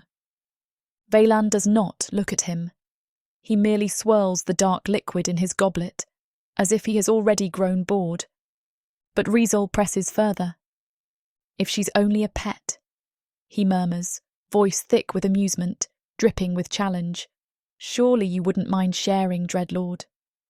The words coil through the air, sinking their claws into my spine. Everything stops. The music, the laughter. The very air in the room seems to wither, curling into something brittle, something fragile. A wrong step, a breath too loud, and it will shatter. Rivalry does not seem to realise it yet, or maybe in his drunken arrogance he does not care. He reaches for me. His fingers brush my wrist, a light touch, barely anything. It happens too fast. One moment Rivalry is seated, the next, his throat is no longer whole. A flash of silver, a sharp, wet sound, a spray of crimson across the table. The noble's goblet falls from his hand, rolling across the floor. And I do not move. Blood stains my skin, hot and fresh, dripping from the curve of my cheek, streaking down my throat. I cannot look away. Rivalry's body slumps forward, his mouth parting in what could have been another drunken remark, if not for the way the red gushed from his lips instead. His chair topples, and the sound of his body hitting the marble floor is deafening. Silence presses against the walls, against my ribs, against the scream rising in my throat. Did that just... My breath sticks somewhere between horror and disbelief. Veylan does not blink. His sword is already sheathed, as if the motion had been nothing more than an afterthought. He lifts his goblet again, taking a slow sip, silver eyes as calm as still water. Like this was inevitable. Like Rivalry had only gotten what he deserved. Like there was never another outcome. The nobles are still silent and watchful. The laughter starts. Soft at first, a few scattered chuckles, but then it spreads, rippling through the room like a slow-building tide. Well, someone muses, amusement laced in their tone. It seems our Dreadlord does not share his toys. More laughter follows, murmurs of approval, of mockery, of dangerous amusement. I barely hear them. Veylan is watching me. His silver eyes lock onto mine, dark and unreadable. There is no fury, no warning, no sign that what he just did had been anything other than instinct. But in the depths of his gaze, There is something else. Something worse than rage. Something that coils tight around my whole being. Obsession. Powerful men have fallen for something else.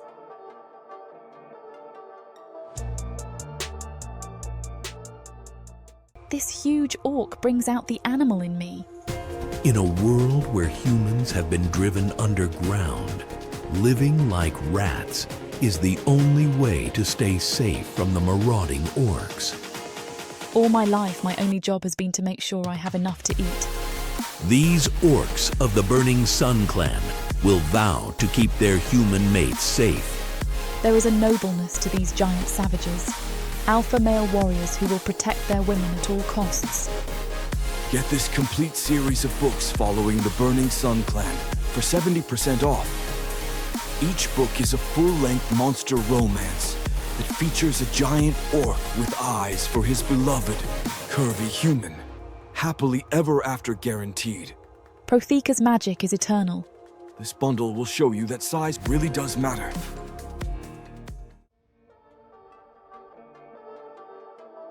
Chapter 14. Veylan.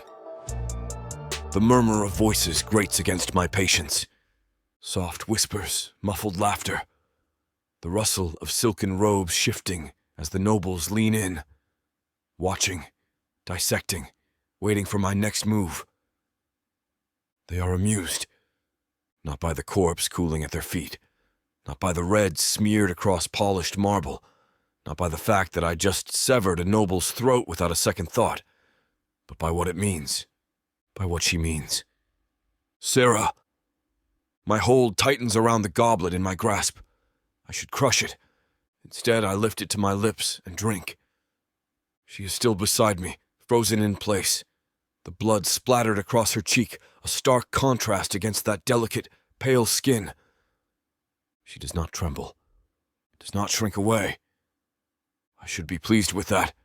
Instead, something carves deep, festering beneath my gut as I catch the way she stares at the body, at the way Rizal lies slumped, his silver eyes dull, his mouth open in an unspoken question that will never be answered. She doesn't look at me. But I feel her. Every breath, every tense muscle, every thought she does not dare voice. That is why the laughter around the hall grates worse than usual. A few nobles, emboldened by the carnage, lift their goblets in a mock toast. Our Dreadlord does not share his toys, it seems. Someone chuckles. If he is keeping this one, perhaps she is worth more than we thought. Another leans forward, watching Sarah like a puzzle that begs to be solved. Or perhaps she is simply softening him. The room erupts in scattered amusement. They do not fear me enough. I let the goblet clink softly against the table, my fingers slow, deliberate as I set it down. The laughter stops. Good. My father is silent. He does not laugh, does not sip from his goblet. He simply watches, lounging against his throne-like seat, his silver gaze a blade honed to slice. I do not acknowledge him. Instead, I turn and I finally look at her. Sarah's breathing is measured, but too careful, her shoulders locked, her throat tight. She's trying to stay still, trying to fade into the background the way slaves always do when they think they are at risk of being noticed. She fails. She will always fail. Not when she is like this, not when she is stained with his blood. Something curdles deep inside me. I do not touch her gently. My hand snaps up, seizing her chin, forcing her to face me. Her lips part, but she does not speak. Her pulse pounds beneath my thumb. The stench of her fear, light, subtle, not quite terror, but not quite calm, fills the distance between us. I do not let go. My grip is firm, tilting her face just enough for me to see it properly. The way the blood clings to her cheek, the way it smears down her throat, a single red streak carved over porcelain skin. I should be unaffected. It is only blood. I've seen it on her before, but not like this. Not when it does not belong to her. Not when it belongs to him. Something twists inside me. Did he touch you? My voice is soft, but too soft. The kind of softness that means something is about to break. She blinks up at me, stunned by the question. Shakes her head, lips parting, but no words come. Lying or truth? I cannot tell. I have spent my life carving screams from human throats, peeling their secrets from their trembling bodies like parchment stripped from bone. Yet I cannot tell if she is lying. That realization should irritate me. Instead, it intrigues me. I release her with a sharp flick of my wrist. I should punish her. Should strip her of this ridiculous illusion of safety. Should remind her what she is. Instead, I stand. And when I grip her wrist, dragging her behind me, I do not break the contact. I do not spare the nobles another glance. Not even when I feel their hungry eyes trailing after us, their amusement curdling into something else. Not even when I feel my father's gaze, razor sharp and knowing, pressing against my back. I do not look back. The corridors stretch endlessly, twisting deeper into the fortress. Our footsteps echo, filling the silence, a sound that is too loud, too present. Sarah does not speak, but I feel her pulse, rapid beneath my fingers. She does not fight. She does not resist, but she does not submit either. Not fully. That should amuse me. Instead, it makes me drag her faster. We reach my chambers, and I shove the doors open. The moment I release her, she stumbles back, pressing herself against the stone wall as if putting as much distance between us would make a difference. It won't. I step toward her. She does not shrink away. Of course she doesn't. She watches me, chest rising and falling, eyes sharp, mouth pressed into a tight line. She is still covered in his blood. The sight unnerves me. Not because she is stained, but because I do not want her to be stained with anyone else's blood, but mine. A mistake. Again. I exhale slowly. I grab the basin of water from the side table, dampen a cloth, and approach her. She stiffens. Good. I reach for her, and when she does not move, I take that as permission. The cloth presses against her skin. The red smears. My fingers follow the motion, slow, precise, dragging the stain away inch by inch. A strange kind of silence fills the distance between us. Her breath stutters. Not fear. Something she does not understand yet. I do. That should make me stop. It doesn't. Instead, my grip tightens, just enough for her to feel it, just enough for her to understand. Her lashes lower, and I drag the cloth lower, along the column of her throat. Slow, unrelenting, she lets me. She does not flinch, does not speak, and only watches. I let the silence stretch. I drop the cloth, stepping back. She sways just slightly, then catches herself. A slow exhale leaves me. I tilt my head, and I do not smirk. Silence spread in the room because I don't even have the words to describe what's going on between us. Chapter 15. Sarah. The fire flickers low, casting jagged shadows along the stone walls, their movements sharp and restless, just like him. Veylan doesn't sleep, or if he does, it's never for long. I lie on my side, back pressed against the silk sheets, watching the ceiling as the events of the night churn in my thoughts, clawing at my mind. I should be dead.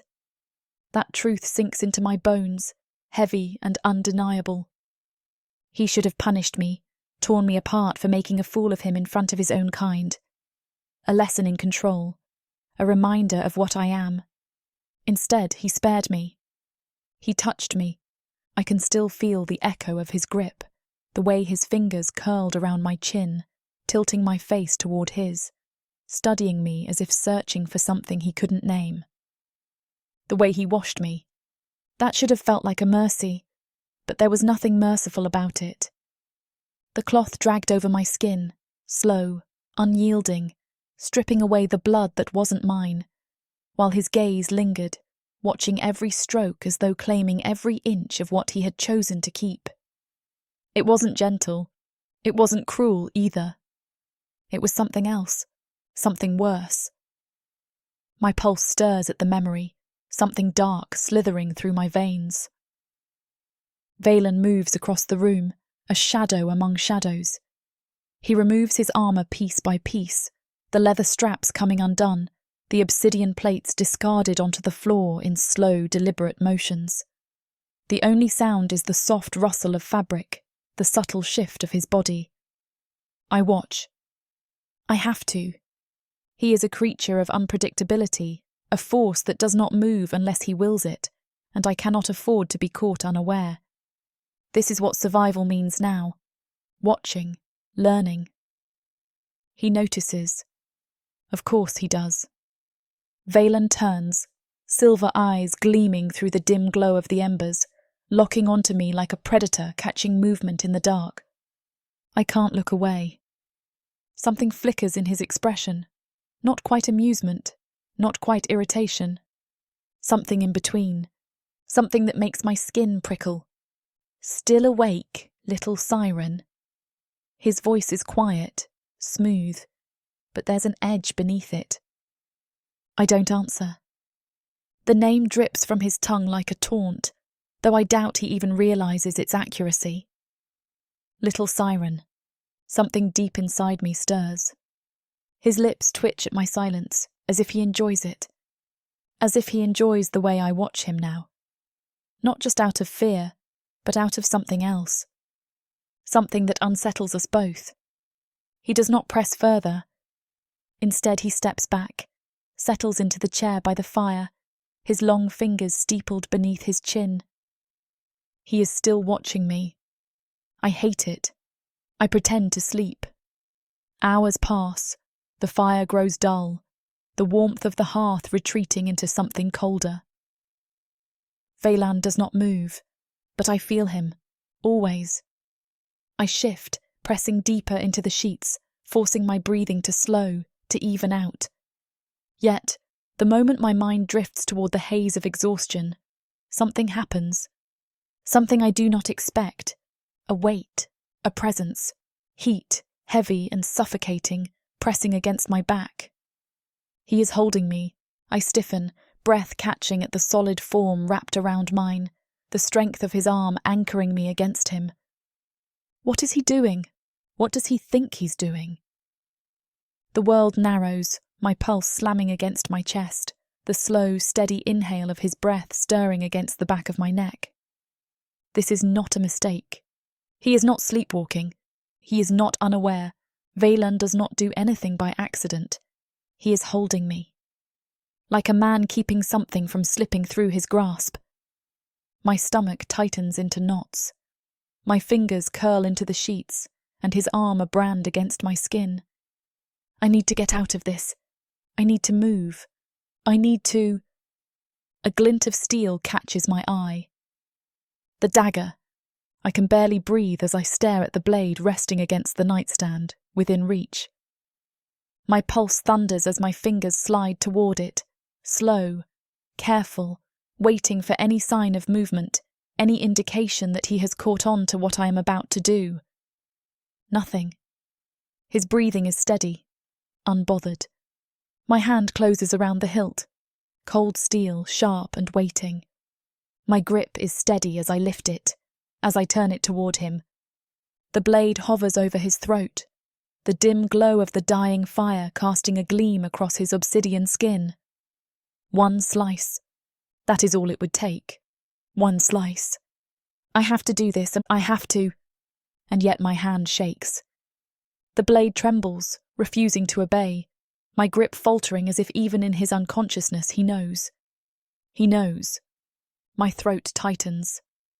This is my chance, my only chance. But I can't do it. The realization hits me like a knife to the chest, sinking deep, lodging into something I don't want to name. I exhale sharply, a sound of frustration and something else. Before I can second-guess myself, before I can force myself to finish what I started. I throw the dagger. It clatters to the stone floor with a sharp metallic ring, the sound shattering the silence like a struck bell. Veylan stirs. I don't have the luxury to think before his arm tightens, his grip securing before I can move away, before I can escape. My breath lodges in my throat as his silver eyes crack open, Unfocused, drowsy, but still sharp. Still dangerous. He doesn't speak, doesn't move, just lies there, his grip firm, his gaze searching. As if he already knows what I almost did, as if he was waiting for it. The silence stretches, thick, suffocating. He exhales, slow and deep. His arm loosens and he lets me go. I don't move until his breathing evens out once more, his body relaxing against the sheets. Not until I am sure he has slipped back into unconsciousness. Only then do I shift, pressing my trembling fingers to my lips, something foreign and unbearable curling in my stomach.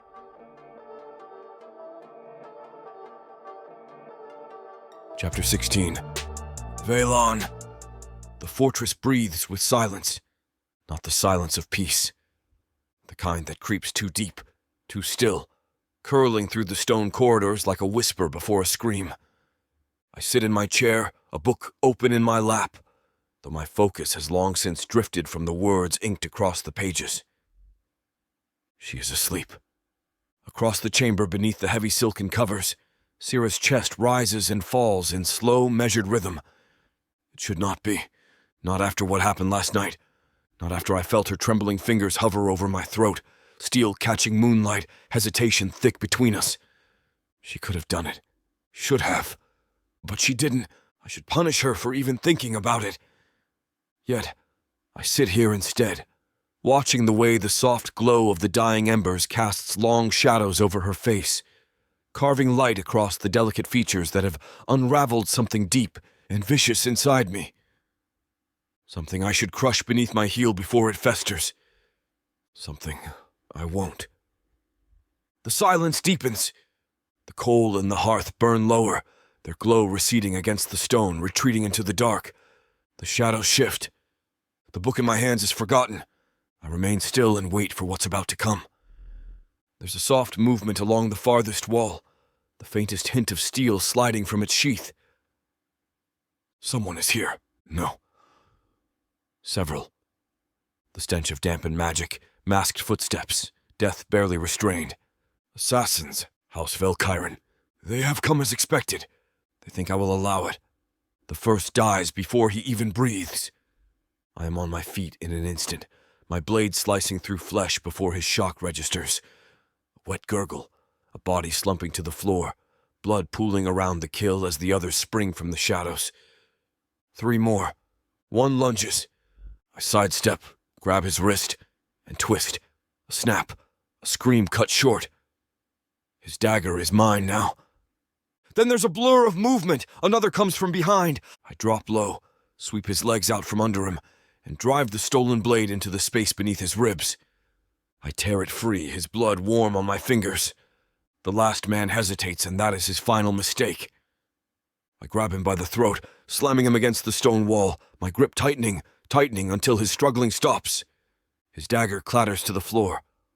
But he is not the one I should be focused on. I am not the only one fighting, and one of them slipped past me. I hear her gasp. I spin. Rage consumes me. The final assassin stands over the bed, a blade pressed against Sarah's throat. She is awake. Her eyes are wide, breath frozen in her lungs as cold steel presses against delicate skin. A rush of pure, unfiltered wrath surges through me. He dares. The moment his grip shifts, I move. The world narrows. The distance between us vanishes. I grab the assassin by the back of the head and drive his skull into the stone wall. He stumbles. He falters. And I tear him apart. The first strike shatters his ribs. The second crushes his windpipe. The third is only for me. For daring. For touching what is mine. For trying to take what I've not decided to break yet. His body crumples to the floor, useless, ruined. The dagger he held against her throat falls from his fingers. I barely hear the sound of it hitting the ground. She's still there. Still staring at me. Still breathing. My chest heaves, blood slick along my forearms, my own pulse pounding, deafening, savage. I turn to her, silver meeting blue. She should be shaking. She should be afraid. but she isn't. She is staring at me, and there is something in her gaze that I cannot name. Not relief, not gratitude, something darker. My jaw clenches. I wipe the blood from my blade, slow and deliberate, the tension between us pressing like a dagger against her throat. She's waiting for what I will do. That alone is why I can't lose her. Chapter 17. Sarah, more assassins come. Just how many? I tremble, making myself as small as possible as Veylan fights them off. I bite back the scream, trying to spill from my throat when one falls on the bed. I watch, fixated on Veylan as he slices another throat. At the corner of my eyes, a shadow moves, and suddenly there's an assassin behind me. He yanks me off the bed, and I fall loudly on the floor. I let out a pained moan as I try to crawl away, but he pulls me by the hair. "No!" I scream. It feels like he's ripping my scalp. Then his dagger is at my throat. The assassin's breath ghosts against my cheek, shallow and controlled, the restraint of a man used to cutting flesh but waiting. For what? For permission? For a signal? For the right moment to end me. My body is frozen, heart hammering so violently I swear he can hear it. Veylan killed the others, the wet crunch of bone, the sharp crack of skull meeting stone. But this one got past him. I can only rely on myself. I curse my helplessness. This one will... My lips part. The sound spills free before I can think. Low, breathless, a whisper of a note. Pure and raw and laced with power I can't quite grasp. The assassin flinches. His grip falters. His fingers tremble. The knife presses deeper for a moment, then wavers. His breathing grows ragged, unsteady. His pulse thrums beneath his skin, so loud I can hear it. He should drive the dagger through my throat. Instead, he hesitates. The moment stretches, an eternity of silence. His hands start to shake, then his knees buckle. The assassin stares at me as if he's seen something he cannot comprehend. His lips part in a breathless rasp, but no words form. He can't move. I did that. What am I? A growl cuts through the silence, a dark, visceral warning. Veylan erupts, rushing toward me faster than I have ever seen him move. Fury incarnate. His sword sings through the air. The closest assassin never even has a chance to scream. One slice. His head parts from his body, rolling onto the blood-slick floor. A lifeless thud. I'm still pressed against the bed, panting, trembling, my skin tight with something new, something unspoken. Veylan doesn't speak. He doesn't move. He stares. Not at the corpses, not at the blood pooling beneath his boots. At me. At the assassin still standing there, swaying, trembling. At what my voice has done. His silver eyes narrow, calculating. His grip flexes around the sword hilt. He is not looking at me like a pet anymore. He is looking at me like something else. Something dangerous. Then there's a blur of movement. Another assassin lunges from the shadows. Veylan barely has time to react. The blade sinks into his side. He lets out a sharp intake of breath. The first sound of pain I have ever heard from him. Blood. Dark and rich, it stains his tunic, slipping through his fingers as he snarls, turning in a vicious arc, his blade gutting the next assassin before he can pull back. Another, then another. They keep coming. Veylan moves like a storm, unstoppable, unrelenting, cruel in his precision. But there are too many. His movements slow. His injuries pull at him. They are going to kill him, and then they will kill me. Number. My pulse slams against my chest, my body acting before my mind can catch up. Another one comes for me. I feel his presence before I see him. A breath. A shift of air. I turn my head and sing. Louder this time. Not a whisper, not a plea. A command. Stop. The assassin freezes. His sword slips from his grip, his body locked in place, his mouth parting in silent terror. His breath comes fast, rapid. His muscles tremble, resisting, but he cannot move. I did that. Again. Veylan turns, chest heaving, a new kind of stillness settling over him. His silver eyes burn, not with rage, not with curiosity. The assassin, still frozen, is shaking in place. His mouth moves, a rasp, a prayer, a plea.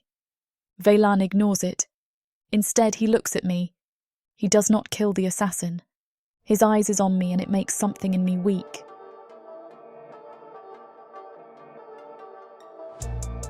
Chapter 18, Veylan.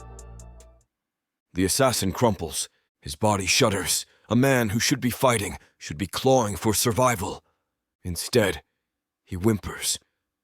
His fingers twitch, his knees buckle, and his breath comes out in short, uneven gasps, like an animal that has been chained down by something invisible, something unnatural. I don't so much as look at him. I stop caring about him.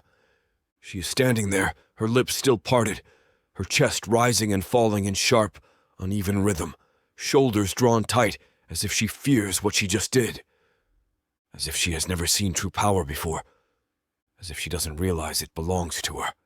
I take a step forward. Her gaze snaps to mine. Our eyes lock, and I don't look away.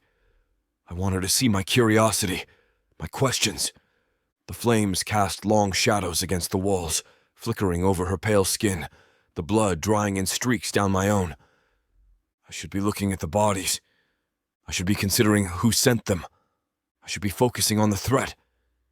Instead, I focus only on her, on the way her hands tremble, not from fear of the assassins, from herself, from what she just did.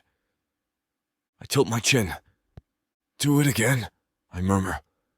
The words slither into the space between us, something unspoken curling deep beneath them. Her throat tightens. "No." A refusal. Interesting. I take another step. The assassin, the one still trembling, still locked beneath her invisible chains, whimpers again. I ignore him, stepping over his body. Sarah is still watching me. Wide-eyed, conflicted. A creature standing at the precipice of an abyss, staring into something she cannot name. I finally understand the feeling of wanting to solve something that isn't handed on a silver platter to you. I exhale, slow and deliberate. "Your voice did that," I murmur, gesturing lazily toward the assassin still shaking at my feet. She swallows, says nothing. I take another step. She stiffens. She's still too close to the wreckage, to the blood soaking into the floor, to the bodies surrounding us. She should be looking at them. She should be looking anywhere but at me. But she isn't. She's only looking at me. And I cannot stop looking at her. The silence stretches. Her gaze drops. Not in submission, but something else. She exhales sharp, like she hates what she is about to say. "Sit down," she mutters, turning away from me, moving toward the small table near the corner of the chamber. I arch a brow. She doesn't look back. Instead, she grabs a cloth, a basin of water, a small vial of ointment. She is tending to me, as if I am the one who needs saving, amusing. I sit. I let her approach. Let her kneel in front of me, her fingers hovering just above the wound in my side, her brows furrowing as she hesitates. I smirk. "You think I will strike you for touching me?" Her lips press into a thin line. Her hands do not lower. I exhale, voice dropping lower. "Or do you think touching me will feel like something worse?" A sharp inhale. She glares at me. Without a word, she presses the cloth against my wound. I feel it. I feel her. Her fingers brushing against my skin. The way she lingers a second too long. The way her pulse stutters against my arm. The way her breath hitches when she realizes how close we are. I watch her. I watch the war flicker behind those oceanic blue eyes. The one she does not realize she has already lost. She dabs the cloth along my wound. But she is the one who is unraveling. For her. For me. For whatever this is becoming. But I will not stop her. Chapter 19. Sarah. The wound at his side is no longer bleeding. My fingers hover over it, damp cloth smeared with crimson as I finish the last careful strokes, wiping away what remains. I should be relieved. Instead, I feel his gaze, heavy, unrelenting, dissecting me in a way that leaves me raw beneath his scrutiny. Veylan does not speak. He does not stop me, nor does he move away. Every motion is a study, each breath measured as though he is waiting. For me to crack, for me to slip up, for me to sing again, but I won't. I refuse. The assassins are dead. The chamber reeks of blood and ruin, yet the true danger has settled between us, thick, unseen. My voice. The power that should not exist. The power I can no longer deny. I press the cloth into the water basin, watching the stains spiral out, dissolving into the blackened liquid. The task is small, insignificant, yet it gives my hands something to do. Where did you learn that? Veylan's voice cuts through me like a knife, deep, quiet, intentional. I don't look up. I rinse the cloth, wringing it between my fingers, letting the water slip through before placing it back beside the bowl. He is still waiting. He will always wait. He does not force me. I force my shoulders to loosen, forcing something calm into my voice. I don't remember. A slow exhale, a shift of movement. Liar. A single word, soft, but edged with something sharper than steel. I still. He does not need to raise his voice. He never has. His silver eyes burn into mine, his focus absolute. You froze a man in place with a single note. You left him trembling, broken, useless, as if he were nothing but a puppet beneath your grasp. I swallow. The truth is a blade beneath my chest, pressing inward. I should deny it. I should lie. Yet he is still watching me. Not like prey, not like something to be broken. Something else. Something worse. He stands. The movement is slow, deliberate. His tunic is still undone from when I bandaged his wound, revealing dark skin marked with old scars, a history of war written into every inch. The fire behind him flickers, stretching his shadow across the stone walls. I need answers. The words settle between us. A statement, a warning, a demand. His fingers brush against my wrist. A touch meant to lead, not restrain. That should unsettle me. Instead, I find myself following. I expected chains, a cell, more walls. Instead, he brings me here. The room is not like the others. No cold marble, no cruel obsidian edges, no echoes of torment lingering in the stone. Only knowledge. Shelves stretch high into the ceiling, ancient tomes stacked in careful disorder, scrolls laid across tables, their ink so old it has begun to fade. The smell of parchment and time settles over everything. Veylan says nothing. He moves like a force that has already decided the course of the night, stepping toward the largest table, sliding a heavy tome forward before flipping it open. His fingers brush over the pages, trailing the text, searching. Do you read? The question catches me off guard. His eyes don't lift from the page. My breath lodges in my throat, but I force my chin higher. Yes. Something flickers in his expression.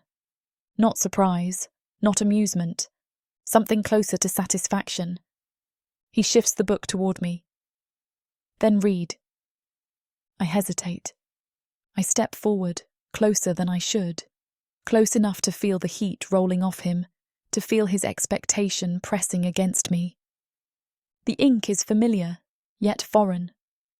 Old dialects, ancient scripts, some that I recognize, some that I don't. They speak of bloodlines, of creatures lost to time, of something that should no longer exist. I don't realize I am gripping the table until his voice slices through the quiet. You are not human.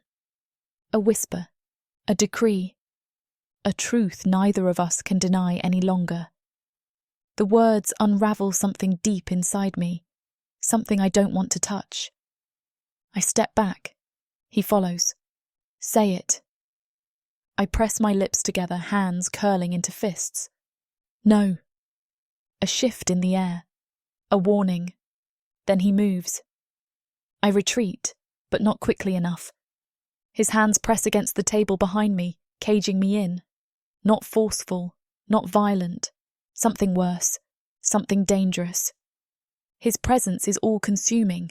His breath is steady, measured, too calm. But his hands, his fingers flex, just slightly, as if fighting an instinct he doesn't yet understand.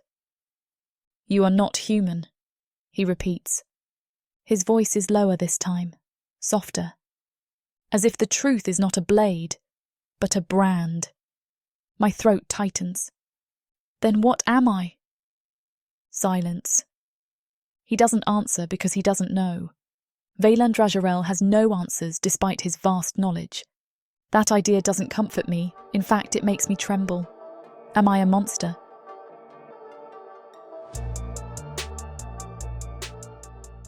From the depths of the darkness of Protheka, Or clawing up from the realms of fantasy. come the most fearsome beasts you have ever seen. These monsters are done watching from the shadows. Now, as they step into the light, something unexpected grips them. Something even they can't fight off. Love, Vampires. demons, Dark elves. gods. Minotaurs. Creatures of light and dark. They will protect their mates. Do whatever needs to be done. Morally grey heroes who will burn the world to protect the women who love them. 10 audiobooks. Fall into over 60 hours of fantasy romance. 20 ebooks. Over 1 million words of these brutes who will protect their women. Even if they might destroy themselves in the process.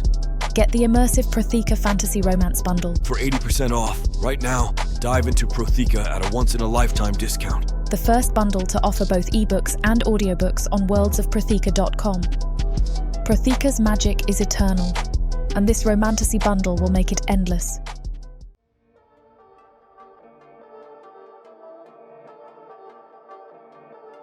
Chapter 20. Zara.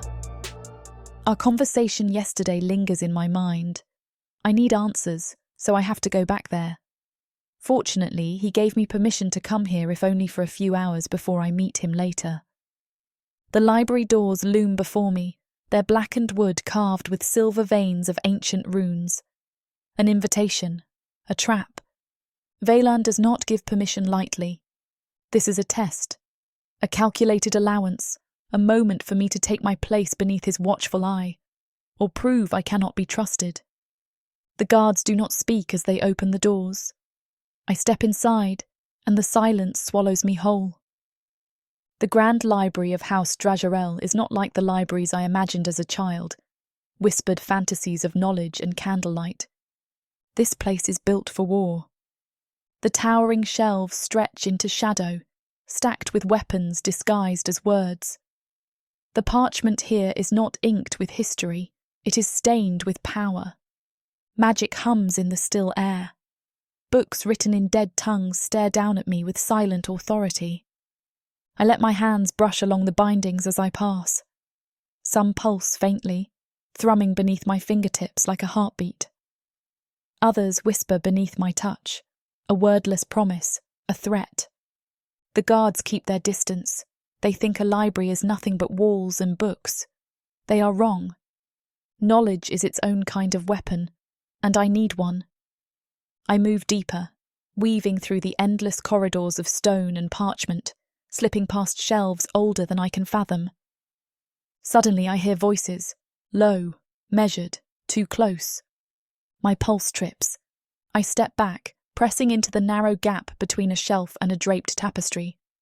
The space is tight, suffocating, but it conceals me. The voices grow clearer. A name cuts through the stillness. Sarah. Hazaran. I would recognize that voice anywhere. It coils through the shadows like a serpent, controlled and quiet, yet sharp enough to cut. He is not alone. I listen. I should not, but I do. A prophecy, one of the advisors mutters, his voice hushed but urgent. The warnings have existed for centuries, my lord. The sirens, what remains of their blood, should have been wiped out. Yet your son holds a human in his chambers, a human with a voice that can... Enough! The word snaps like an arrow, silencing the advisor instantly. For a moment, there is nothing. Hazaran speaks again. His tone is different now, colder, calculating. The Destroyer, he murmurs. The title shivers down my spine. A woman whose voice will unravel men, another voice supplies, cautious. Who will bring ruin to power with nothing but a song. It is an old myth, but...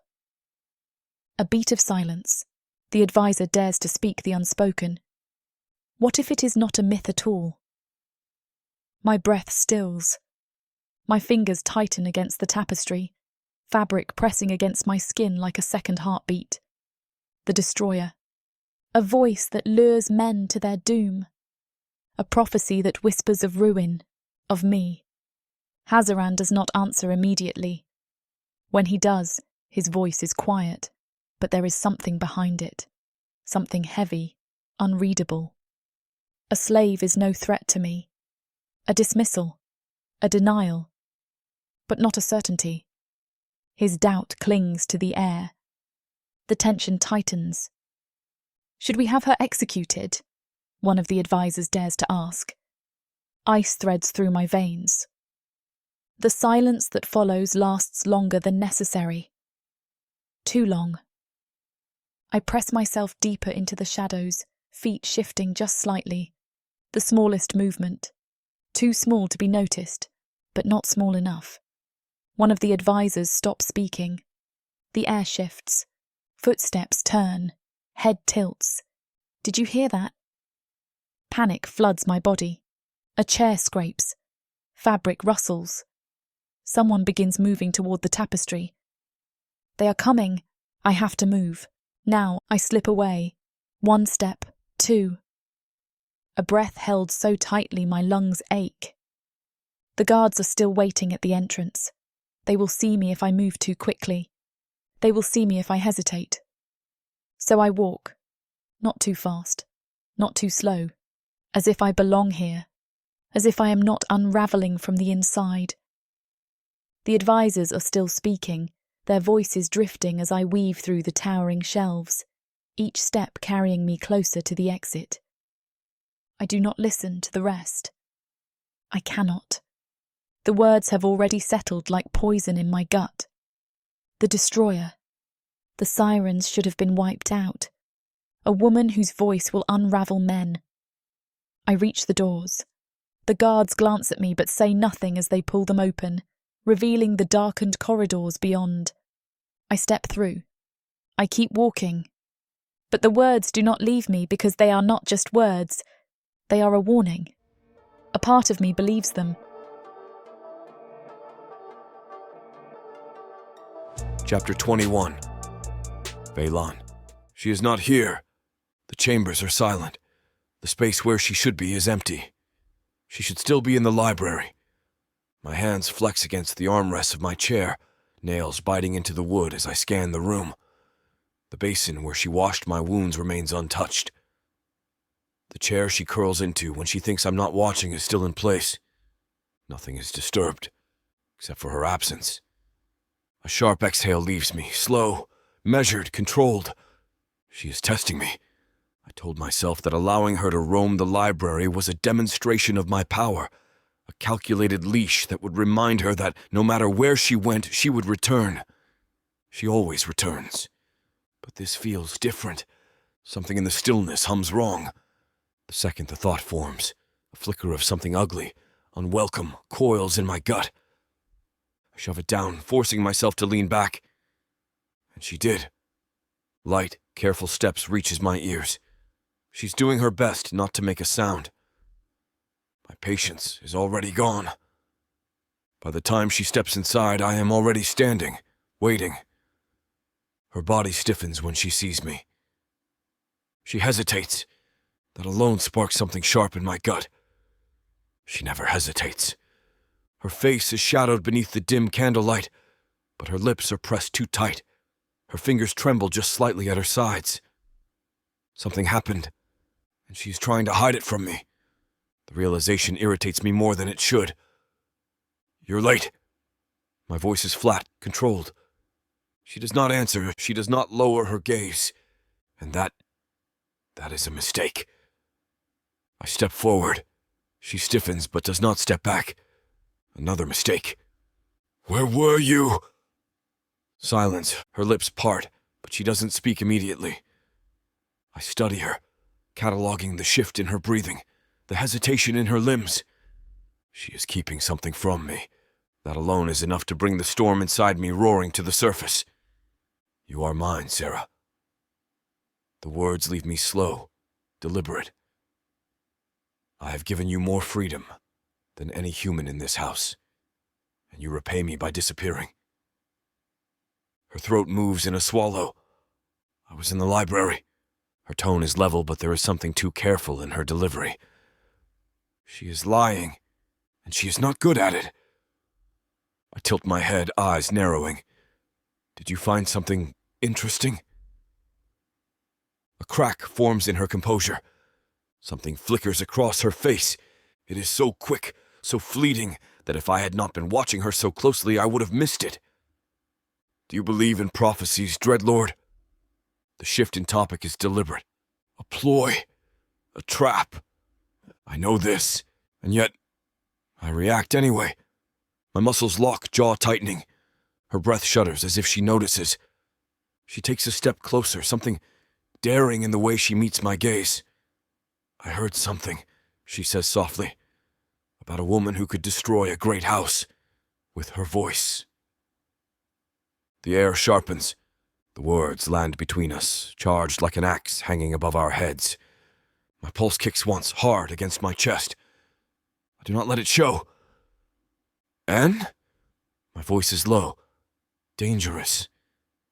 "Do you think you are that woman?" Her silence is the answer. The space between us is too tight.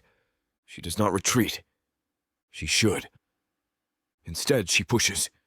"Who am I really, Veylan?" Her voice does not waver. "Why did your father sound so afraid?" The name hits too deep, like a sword driving straight in my heart. I exhale slowly, flexing my hands, fighting the tension curling up my spine. She should not be speaking to me like this. She should not be challenging me, but she is. I am letting her. A low sound rumbles in my chest, something between a growl and a warning. "You are reckless, little one." She does not deny it. "Do you want to die?" I step closer, letting my words curl against her throat, letting her feel the taste of what I could do. "Do you think you are invincible because you have my attention?" A sharp breath leaves her. Not fear. Something else. Something too close to the fire inside me. "You are not afraid of me," I murmur. Her eyes flicker. Her lips part. "I should be." That is the moment I snap. The distance between us vanishes. I grab her by the waist, the throat, the back of her neck. I don't know. I only know that one moment we are speaking, and the next, I'm claiming her mouth with mine. Not soft, not gentle. This is war. Teeth graze, hands grip. She pushes back, claws at me, meets my hunger with her own. A deep sound rumbles from my throat as I press her against the war table, the maps beneath us forgotten. She tastes like defiance, like a challenge, like something I cannot control. I want to drown in it. The kiss is not enough. Nothing is enough. I press in, pull her closer, claim her the way I have wanted to since the moment I first heard her sing. She gasps into my mouth, sharp and breathless. I devour the sound. I want to take, ruin, own. Her nails bite into my shoulders, a ragged sound escaping her lips as she tilts her head back, giving me more. I take it. I take all of it. By the time we break apart, we are breathing like we have survived battle. Her lips are swollen. My grip on her is too tight. My chest heaves. I look at her, really look at her, and something shifts. Something dangerous. Something irreversible. The moment we cross this line, we burn the path behind us. There is no undoing this. Nothing will ever be the same again. I release her, step back.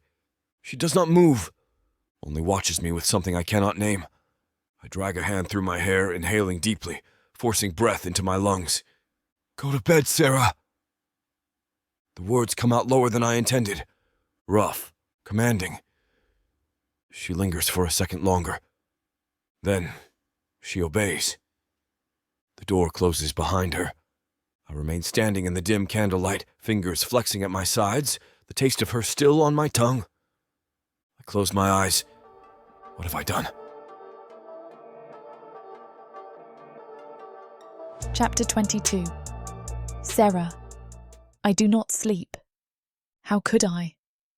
My skin still tingles from his touch. My lips still burn from his kiss. The memory of it thrums beneath my gut like something alive, wrong, inevitable. I lie there, staring at the ceiling, my heart thudding too fast, too loud. I tell myself that what happened meant nothing, a mistake, one we both should regret. Yet I still feel him. The way his grip branded me, the way his hunger devoured, the way I let him. I close my eyes. It should have been disgust. It should have been rage. But it wasn't, and it scares the hell out of me. Suddenly hands appear on me. A rough palm clamps over my mouth, cutting off my breath. My eyes snap open. Panic detonates. I thrash, wild, my limbs jerking as I struggle. A sharp voice hisses in my ear. Hold her. There are hands everywhere, gripping, binding, too strong. A cloth is shoved against my lips, damp, sickly sweet. I try not to breathe it in. I fight. One of them grunts when I twist, my knee ramming into something solid. Someone curses, a snarl of frustration, and a hand strikes across my cheek. Pain flares white hot, snapping my head sideways. My vision lurches. My body betrays me. Breath shudders in, too sharp, too deep. The world begins to spin. The room fractures at the edges. Darkness pulls me under. Cold. That is the first thing I register. A deep, aching kind of chill that settles into my bones. Then there's the weight. Something heavy presses against my wrists, my ankles. Metal, chains. I try to move. The sound of rusted iron scrapes against stone. My breath stirs dust in the shadows. I am not in my room anymore. Underground. The word slides through my mind, sluggish, heavy, like a curse. The stench of damp stone thickens the air. Old water. Moldavian something rancid, festering. I blink, my vision adjusting to the dim glow of lanterns flickering along the walls. This is not House Dragerel. The walls are wrong. The silence is too empty. The shadows too deep. That's when I hear the voices, mocking as they realise I'm not unconscious anymore. She's awake. Boots shift against stone. Someone steps closer. I force myself to sit up, ignoring the way my limbs protest. My wrists ache where the chains bite. Figures emerge from the gloom, faces flickering in the half-light. Not Dragerel colours, not Dragerel insignias. My stomach lurches. House Velkiron. A noble steps forward, his smile sharp, pleased. Wrong. Dark blue robes drape over his lean frame, embroidered with symbols I don't recognise. His hair is too pale, his skin too smooth. Everything about him is polished, civilised, false. Such a rare find, he murmurs, his voice slick with amusement. I must admit, I had my doubts when the reports first reached us. But now... He tilts his head, watches me too closely. You are something else, aren't you? His gaze drags over me like a hand, lingering where it shouldn't. Disgust curls in my stomach. I keep my face blank. I say nothing. His smile only widens. She has spirit. He muses to someone behind him. Good. I was hoping she would. Another noble laughs. A woman, her voice like silk wrapped around steel. She won't have it for long. Laughter. Too many voices. This is a game to them. My hands tighten into fists, nails digging into my palms. I do not shake. I will not. The noble crouches before me, tilting his head like he is studying something fascinating. Does he know yet? He asks. I blink. What? His grin sharpens, cruel. That you're gone. My stomach twists. Veylan. Does he know? Did he hear me? I was alone when they took me. No guards, no one watching. Did he notice? Would he even care? A memory slashes through me. His hands on my skin, his lips against mine. The storm inside him, hungry and violent and consuming. Something in my gut clenches. I should not want him to come for me. But I do. I press my lips together. The noble sees it. He leans in, voice lowering. Do you think he'll save you, little human? His breath ghosts against my ear, mocking. Do you think you mean something to him? My throat closes. I look him in the eyes, and I laugh, software, sharp. His amusement flickers, momentarily thrown, and I take it, use it, lean in, closer than I should. I let my lips part, let my voice dip into something low, something silk soft and deadly. Why don't you unchain me and find out? His smirk falters. For a second, just a second, the shadows shift. A ripple. The smallest tremor of something that is not his own. His pupils dilate. His fingers twitch. I almost have him. He wrenches back. Rage flashes in his eyes, dark and sudden. A hand slams across my face. Pain explodes. My head snaps sideways. The taste of copper blooms against my tongue. I breathe through it. I do not make a sound. He exhales slowly, regaining himself. Clever. A finger traces my jaw, forcing me to meet his gaze. I let him see the fire behind my eyes. His amusement returns. You'll make a fine little pet, he murmurs, rising to his feet. Once we break you. The others laugh again. I bare my teeth. I will never break. He turns, motioning to someone beyond my sight. Prepare her for transport. I still. What? He casts a final look over his shoulder. Lord Veylan will be very interested in what we've taken from him. Then he is gone. The laughter fades with him. I am left alone. The silence presses in. My heart hammers against my ribcage. Not from fear, from rage. They think they've won. They think they've taken something from him. They don't understand. I am not his, and I am not done.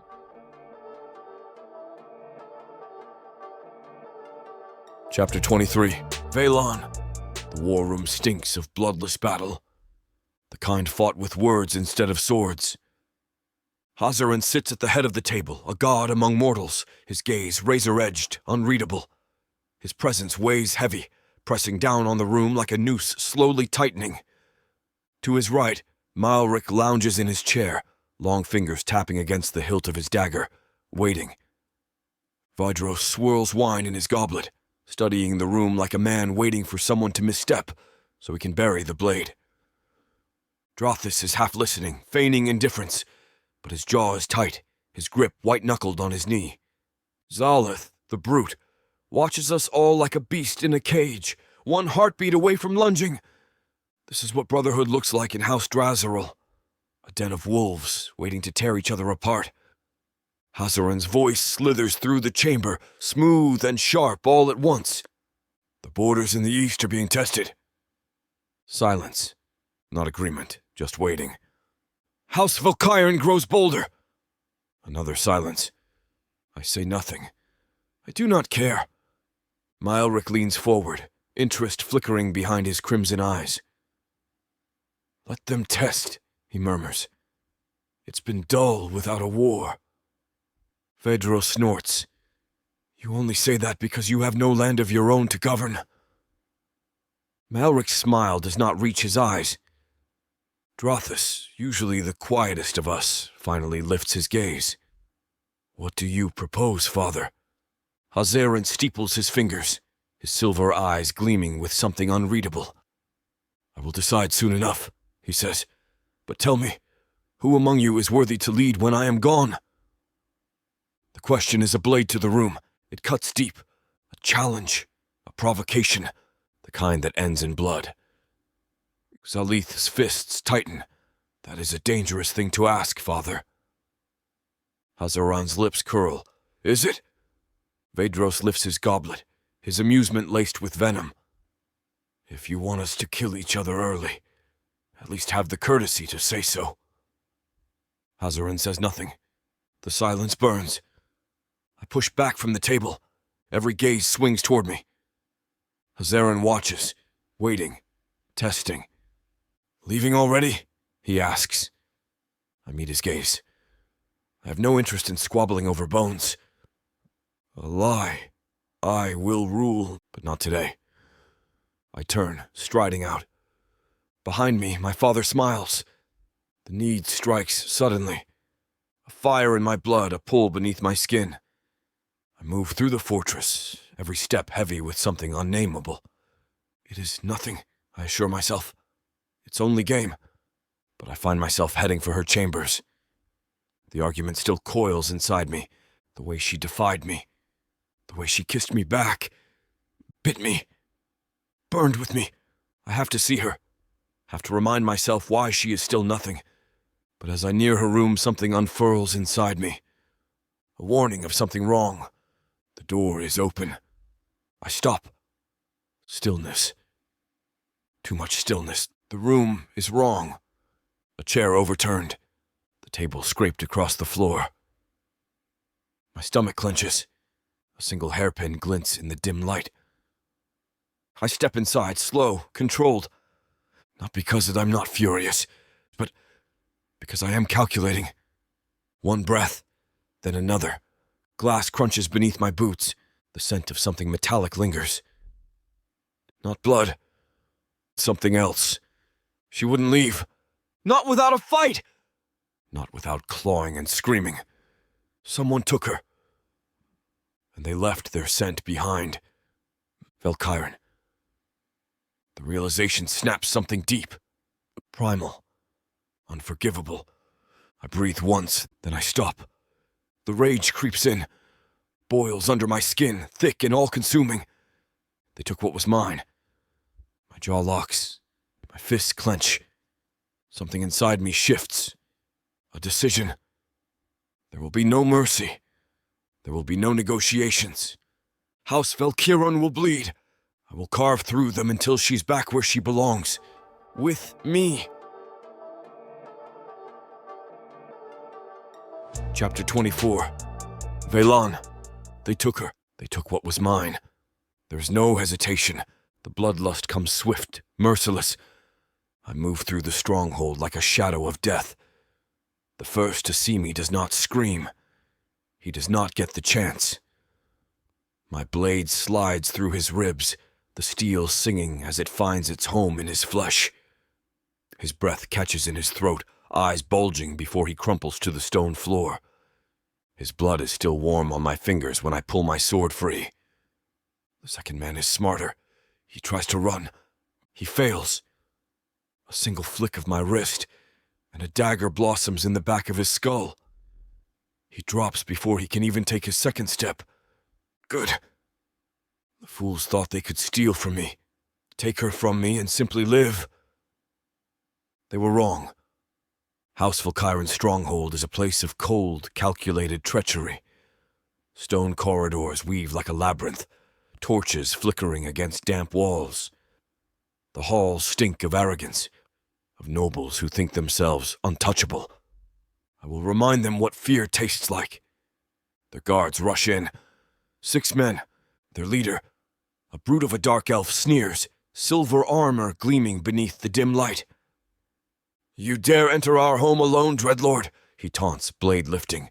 "Brave or foolish?" I do not answer. I move. The first dies before he can lift his sword. My blade slices across his throat, severing the words before they leave his lips. The second comes at me fast, a spear lunging for my heart. Too slow. I catch the shaft, twist, and slam it back into his chest. Bones crack. He gasps, his mouth opening like a fish out of water, before I slam my boot into his face and send him into the stone. Blood spatters the walls. 3 left. They hesitate now. Good, they should. The leader, to his credit, does not waver. He snarls, lunging for me. His sword sings through the air. Steel meets steel. The clash shudders through my bones. I give him 1 second of hope, but I rip it away. My second blade plunges into his stomach. The moment his body slackens, I rip my sword free and let him fall. The remaining 2 do not wait. They drop their weapons and run. I let them! I want them to carry my name in their screams. Let them tell their lords that Veylan Drazharil is here. Let them know that death follows in my wake. That he is coming for her. I move deeper into the stronghold, hunting. Valkyrian's stronghold is different from my own. Too polished, too refined. A house built on experimentation, on forbidden blood magic that has twisted the very walls themselves. The energy here hums, sickly and unnatural. It grates against my skin, but I do not care. She is close. Her presence pulls at me. Then I hear it. A scream, not loud, not terrified, but defiant. My hands tighten around my sword. They made her scream. Someone will bleed for it. The chamber is large, dimly lit by flickering green witchfire. They have her bound, kneeling. 2 guards stand beside her. Another lord's over her, his hand wrapped in her hair, pulling her head back. A noble I recognize.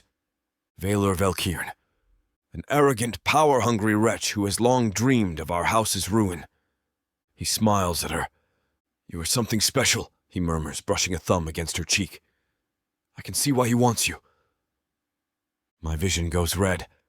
Valar continues, oblivious to his fate. "But tell me," he whispers, "will he want you when I—" He does not get to finish. I slam him into the stone. His bones crack. His breath leaves in a gurgled choke. His fingers spasm around the blade at his hip. But he does not have time to use it. I do. I grip his throat, lift him from the ground, and watch the panic bloom in his eyes. "Scream," I tell him, voice soft, mocking. He chokes, pathetic. I twist my hand. Bones snap. His body goes limp. I let him fall. Not worth my blade. The guards do not fight. They drop their weapons, trembling. "Dreadlord!" one of them stammers. I do not grant him a reply. I do not grant him mercy.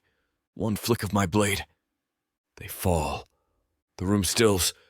The only thing that remains is her. Sarah kneels before me, chains around her wrists, blood on her lower lip from where she bit down. Her eyes lift. She is not afraid.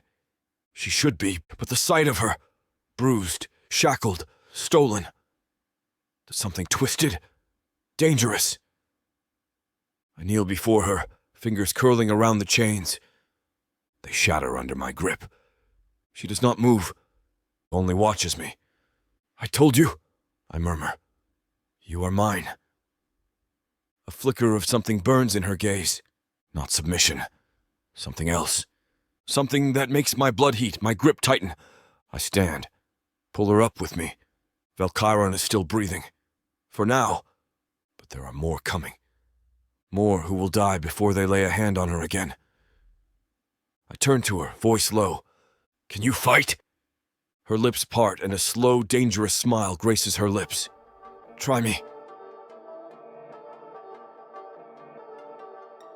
Chapter 25.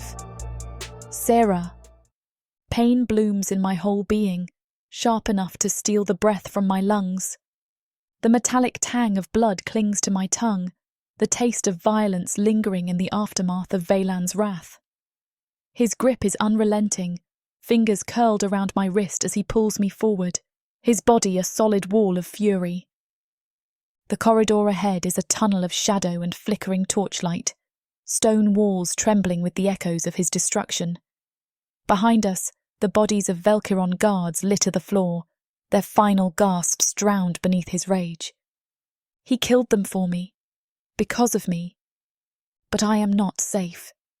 The wound in my side pulses with every step, sticky warmth spreading through the tattered remains of my dress. My legs tremble, but I force them to keep moving. If I falter, if I slow, we will not make it out of here alive. I have seen Veylan fight, have witnessed the brutality he wields like an extension of himself, but even he is not invincible. Velkiron will not let me go without a price. The hall twists into a wider chamber, the walls narrowing like a throat waiting to swallow us whole.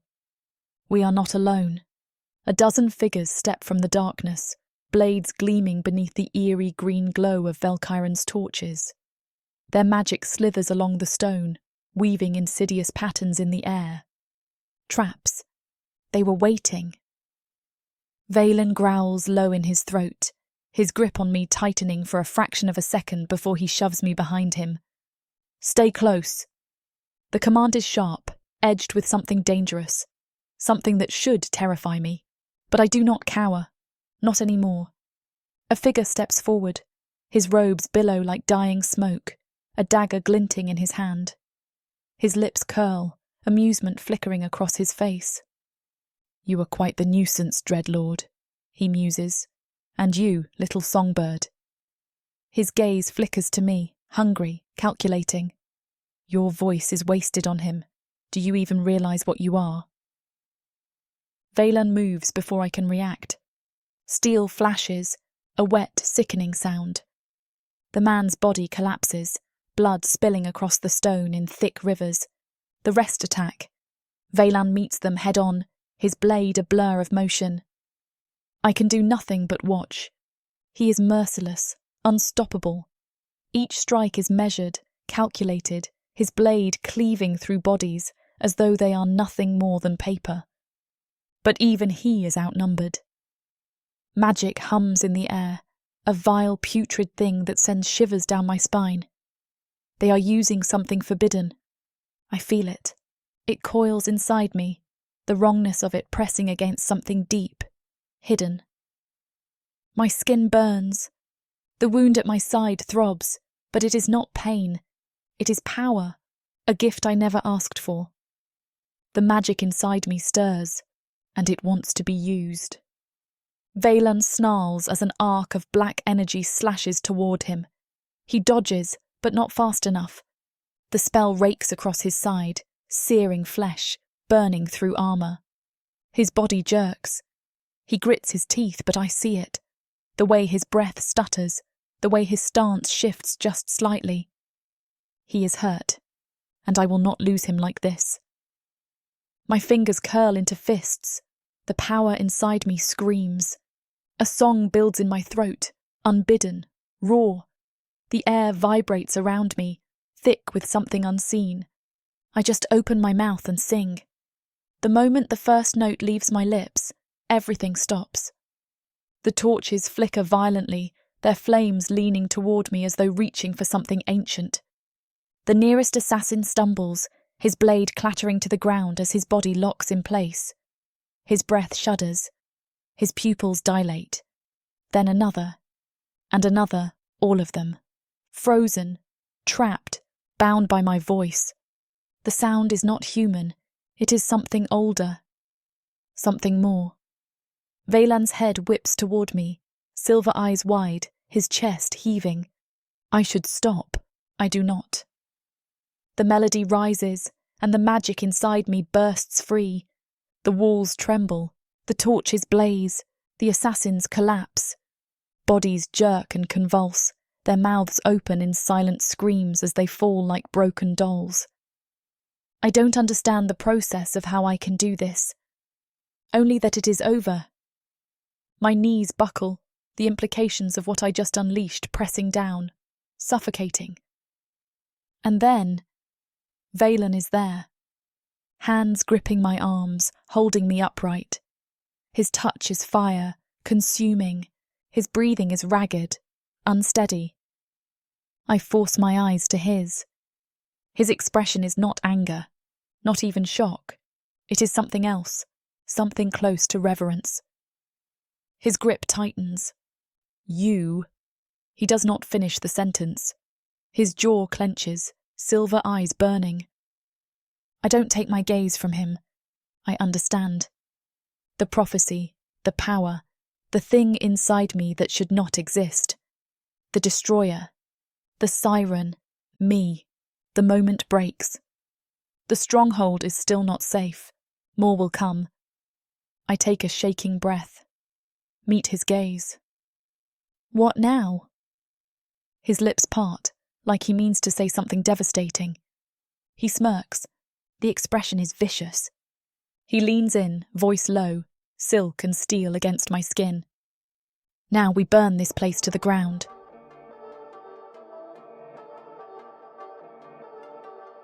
Chapter 26. Veylan. Everything hurts.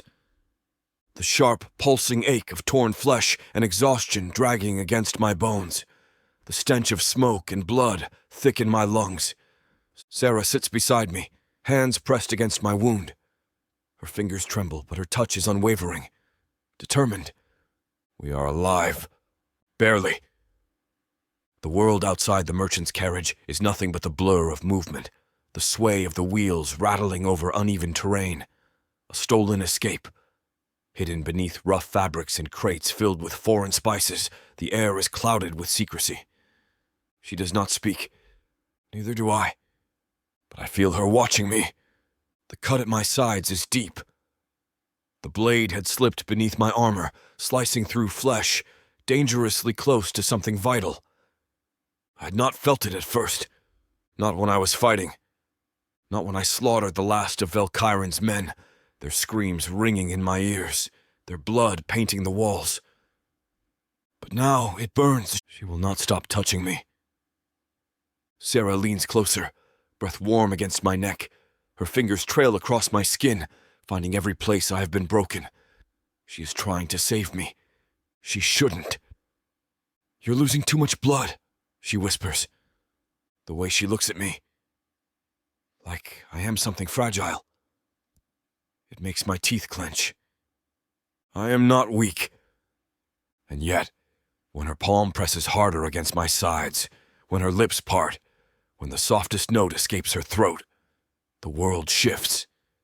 The song is nothing more than a hum. But it moves through me. It stitches. It mends. Magic. Her magic. The same voice that brought men to their knees, that shattered the silence of Valkyrin's stronghold like the howl of a beast. Now it is for me. Only me. My breathing slows and the pain dulls. Her song wraps around my wounds like silk, and I know she is saving me. And I hate it that I need it because it is her. That is far more dangerous than the bleeding. The carriage rocks beneath us. The merchant guiding it has no idea who he carries. Just two travelers lost in the remnants of battle. But Sarah is not lost. She sits with her hands folded in her lap, eyes staring at the moonlight slipping between the wooden slats of the carriage. Her expression is unreadable. I watch her. The way she breathes differently now. The way her shoulders no longer hunch with fear. She's changing. She looks at me then. Those ocean blue eyes. I feel them even before they land on my skin. She has always looked at me with defiance. Now there is something else. You should sleep, she murmurs. Her voice is softer than I have ever heard it. And it unsettles me. Not because I fear her, but because I do not. Sleep does not come. The scent of her hair lingers in the confined space. Something warm, Something that reminds me of salt and old stories. She's close. Too close. And I cannot ignore it. We are not captor and captive now. Not in this moment. Not in the stolen silence of the night. In the rocking cradle of the merchant's cart. Something else lives between us now. Something inevitable. I feel it. I know she does too, but we do not speak of it. Not tonight, as the world outside still wants her dead. I'm not ready to let her go.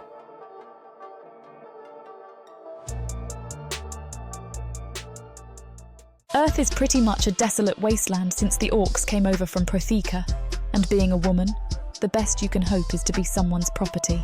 Now, after my curvy body catches Korthar's eye, he'll claim me, and I'll serve him, in any way he pleases. You're mine now. Listen to this story and more when you get the complete Orc Warriors of Protheka audiobook and ebook bundle. 40 books, 19 audiobooks, 19 ebooks. You even get 1 free novella and 1 free audiobook. All for a shocking 90% off. Protheka's magic is eternal, and the complete Orc Warriors of Protheka bundle will bring over 100 hours of that magic to you.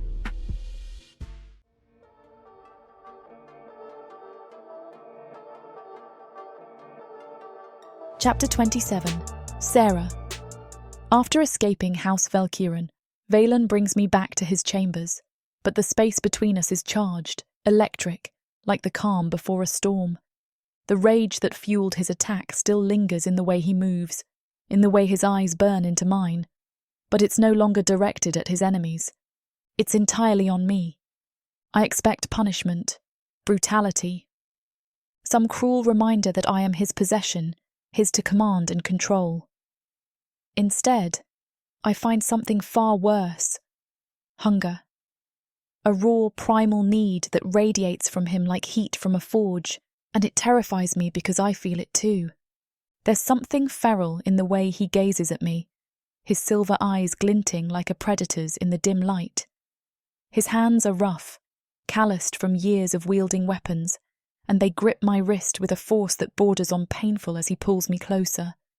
His gaze burns into mine, daring me to defy him, to give him a reason to shatter whatever fragile restraint remains. I fight to keep my breathing steady, to remind myself that I cannot afford to fall into whatever twisted game this is. But my body betrays me. The memory of his touch, of the way his lips had crushed against mine before, lingers like a ghost beneath my skin, igniting a fire I desperately try to suppress. You disappeared, Veylan murmurs, his voice low, dangerous, like the growl of a wolf circling its prey. His fingers brush along the side of my throat, a silent reminder of what could have happened if he had been a second too late. You think I wouldn't take back what's mine? I should be afraid. I am, but not in the way I should be. He is fire and steel, carved from war and cruelty, and yet when he touches me, I feel something else entirely, something that terrifies me more than his wrath. His grip tightens, and the air between us becomes a battlefield of wills, unspoken and electric. I lift my chin, defiance flashing in my eyes. I am not yours. A flicker of something unreadable flashes through his gaze, something dark, possessive, and hungry. Then his lips are on mine, claiming, devouring. There is nothing soft about it. It is not gentle, it is not kind. It is a war, a desperate struggle for control that neither of us fully possesses. As much as Samara and I want to finish what these two characters have started, it looks like this chapter is about to get too hot for this platform to handle. Unfortunately, we have to pause here because their guidelines won't allow us to reveal the spiciest details. To keep bringing you these free audiobooks, we have to follow their rules. But don't worry. You can experience the full, unabridged version over at worldsofprotheka.com, where the boundaries of passion and fantasy collide. Use code YouTube30 for 30% off any of our unabridged audiobooks set in the rich and immersive worlds of Protheka. Protheka's magic is eternal. With these scenes, it will be unforgettable. For a moment, we stay like that, our bodies tangled together, our breaths mingling in the space between us. Then he pulls back, his expression unreadable as he looks down at me. "Remember who you belong to," he says again, his voice softer now, but no less possessive. I want to argue, to tell him he's wrong, but the words won't come. Instead, I turn my face away, unable to meet his gaze. Deep down, I know he's right. It makes me tremble deep down in its intensity.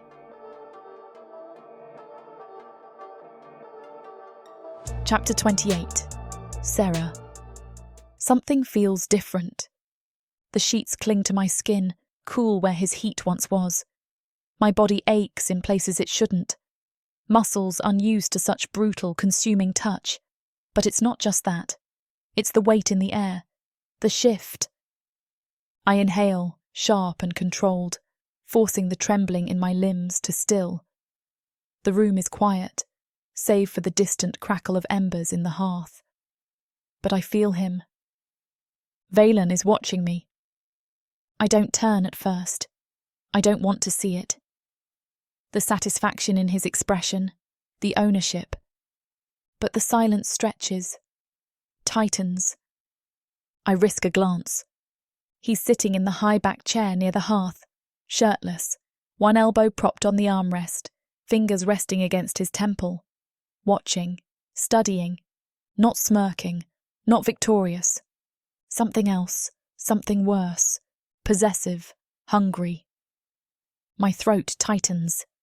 I brace myself for the next blow, the reminder that I am nothing more than a conquered thing, the cruelty I've come to expect. Instead, he moves. Not fast, not harsh, just closer. The mattress shifts under his weight as he sits at the corner of the bed. My pulse slams against my chest, but I force myself to meet his gaze, unwilling to flinch. His fingers lift, barely brushing my wrist, tracing along the skin like a hunter mapping the fragility of his prey. There's nothing soft about it. It is deliberate, measured. It infuriates me. "You're quiet," I whisper, lips barely moving. The words are meant to provoke, to test, to see if I can rattle the cage he's built around himself. Veylan says nothing. His grip tightens, not painful, not yet. Just a warning. Heat pulses in my stomach, and I hate that my breath hitches at the touch of his fingers. Hate it.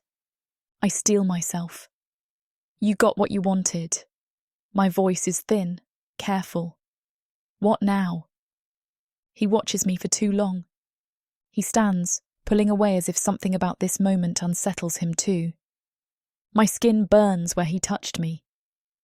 He turns his back to me, reaching for his tunic, sliding the fabric over his shoulders. I should feel relief. I don't. "Get up." His voice is unreadable, controlled. I hesitate. He doesn't like hesitation. He turns just enough to look at me over his shoulder, and that silver gaze flickers with something dangerous. I said, "Get up." I clench my jaw, ignoring the soreness in my limbs as I push myself upright. My legs feel weak when they hit the floor, but I refuse to stumble. Refuse to show him anything less than defiance. I reach for my dress, the fabric pulled at the foot of the bed, but Veylan beats me to it. He picks it up, fingers tightening around the material before throwing it at me. It's not gentle. It's not cruel. I don't understand it. He should be out there, commanding, killing. Yet he's here. Why? I say nothing as I dress, feeling his eyes follow my movements, dragging over my skin like a brand. The moment I'm done, he turns on his heel, strides to the door. "Follow me." I should hesitate, but I don't. Something coils tight in my stomach as I move behind him, each step matching his as we exit the chamber. The corridor outside is empty but heavy.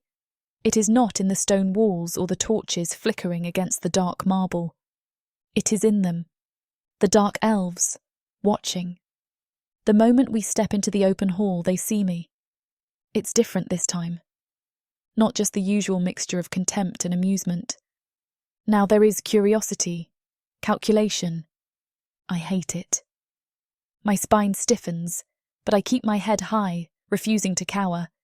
If they want to stare, let them. Let them wonder. Veylan does not slow. He moves through the fortress with the same cold grace, commanding every space he enters without effort. But I can feel it, the tension that follows him like a shadow. Like he doesn't trust them to look at me too long. A slow realization blooms in my mind. They do not look at me because I am a human. They look at me because I am something else. The thought rattles me, and in that moment, something shifts. The world tilts, just slightly. The edges of my vision blur, the sensation creeping through my bones like something reaching for me. Veylan stops. His hand snaps out, fingers closing around my wrist, pulling me back before I can stagger. I barely breathe. He studies me, gaze narrowing. What was that? I shake my head. I'm unaware. Something inside me is changing. I can feel it. I can feel him. His grip lingers too long. His jaw tightens. Then he releases me. I don't thank him. But something about the way he watches me as we continue walking tells me he wouldn't want me to.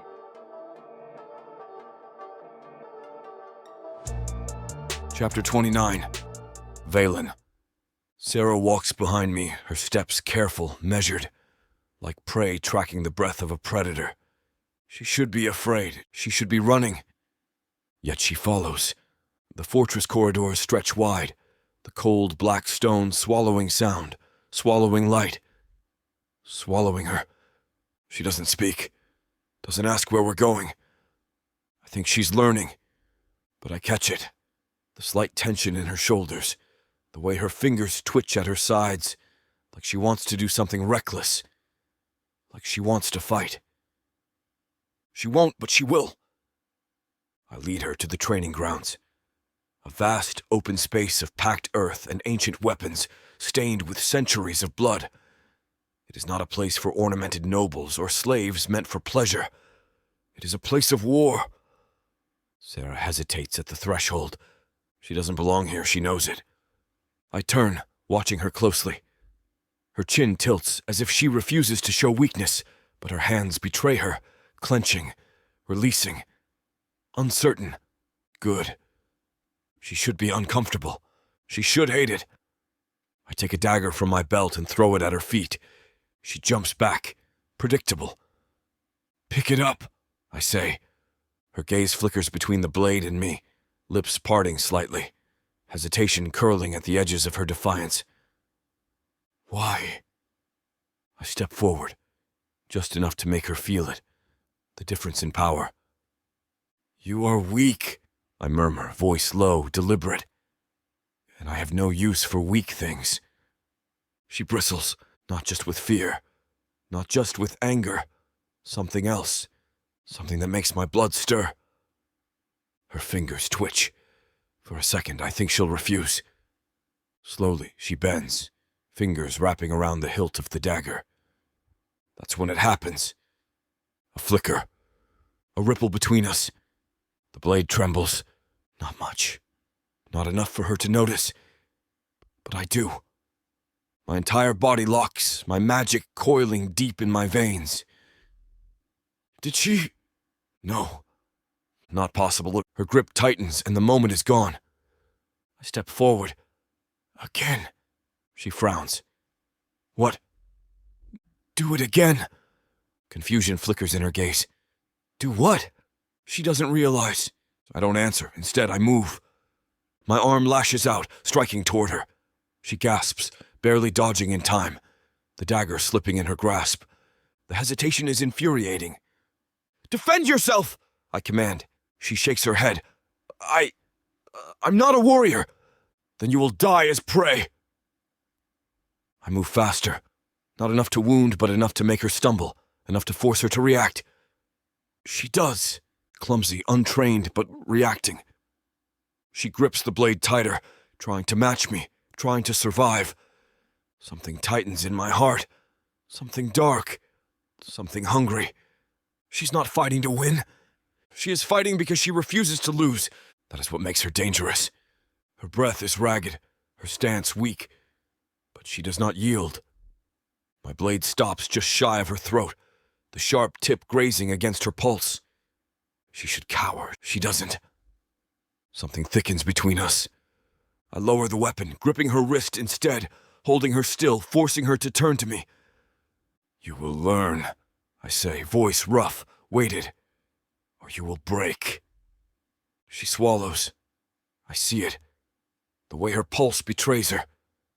She opens her mouth, to argue, to spit something reckless. She never gets the chance as her voice interrupts. Distracted, are we? The world stills. I release her immediately, and the moment shattered. Hazarin stands at the boundary of the training grounds, arms folded, silver eyes gleaming. I do not turn to fully face him. I don't need to. Sarah does. She tenses, the way prey does when it realizes it is in the presence of something worse than a predator. Hazaran's gaze flicks between us, assessing, calculating. Training your pet now? His voice is smooth, almost amused. I don't respond. He steps forward, slow, controlled. Sarah stiffens. Interesting. She fears him, not me. Hazaran tilts his head. Or have you grown sentimental? My jaw locks. Sarah watches between us, her grip on the dagger still tight, like she's preparing to defend herself against something she doesn't fully understand. Hazaran chuckles. Be careful, son. Son, the word is a warning. A reminder. I'm not free to make my own choices. Hazaran turns, his robe sweeping behind him as he walks away, his amusement lingering in the air like a warning of something dangerous. Sarah exhales. I hear the relief. But I don't turn to her. Instead, I look at the dagger still in her grip. I look at the way the blade trembled when she reached for it. And I make a decision. She's not just a distraction. She's something else. Something worth discovering. Chapter 30.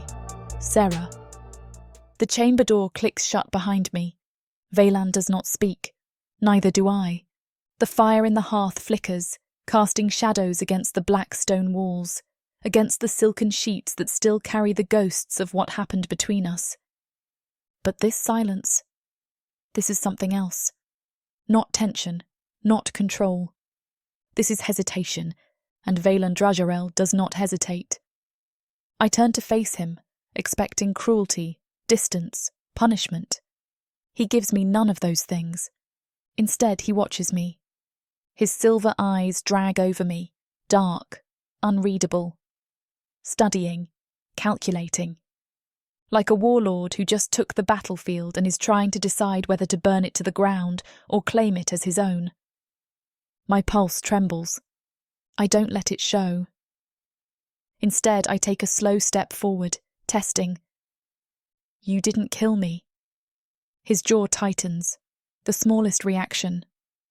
But he does not answer. I push harder. Why? Nothing. Another step. Why am I still here? Still, nothing. The silence stretches, too heavy, too much.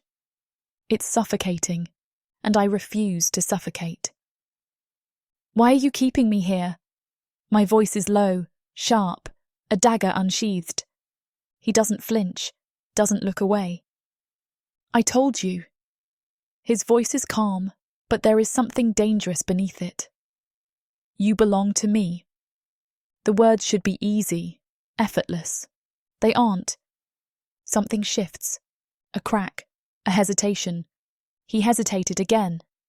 And that is what terrifies me the most. That's not an answer, I say. His lips press into a thin line.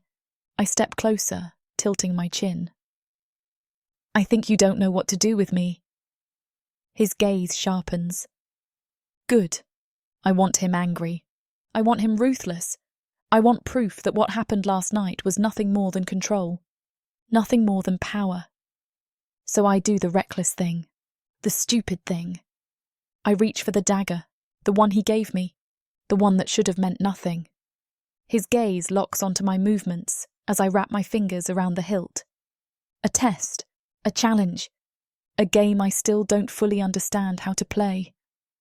I take his hand, lift his fingers, and place the dagger in his palm. The steel glints between us, a whisper of violence. "If I belong to you," I murmur, voice steady, "then do it." His fingers tighten around the handle. The blade does not tremble. I press forward, just enough to make it dig into the skin at my throat. I feel it. The cold kiss of steel. The promise of what he should do. What he has done to so many before me. "Say it," I whisper. "Say you want me dead." His grip tightens. The breath leaves my lungs, chest rising, falling, waiting, daring. Veylan hesitates, his eyes narrowing as he gazes at me. The knife does not move. His body does not move. Only his breathing shifts, just slightly. A single breath too slow. His silver eyes burn into me, not with fury, not with hate. Something worse. I hold my breath. The blade moves. Slowly, not to cut, just enough to remind me that he could. That he still holds the power here. That he still owns me. But then he lowers it, lowers the blade, lowers the threat. And I hate that my stomach twists. I hate that some part of me wanted him to press just a little harder, to finish it, to make it stop, but instead he does something far, far worse. He leans in, close, too close. His lips hover at my ear. "Don't challenge me." His voice is a ghost, a growl, a dark thing crawling against my skin. "I will break you, little siren." A shiver races down my spine. He steps back, breaking the moment, and I let him. If he doesn't, I might. My breath comes too fast, my hands shake. But when I glance down, I realise something. He left the dagger in my hands. I hope there never comes a time that I will use this myself.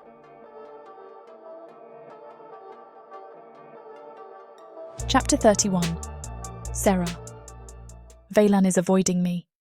At first, I tell myself this is a good thing. For days, I don't see him. No harsh commands.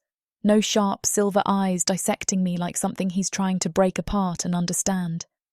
No cruel hands dragging me too close, holding me just long enough to make my breath catch before shoving me away.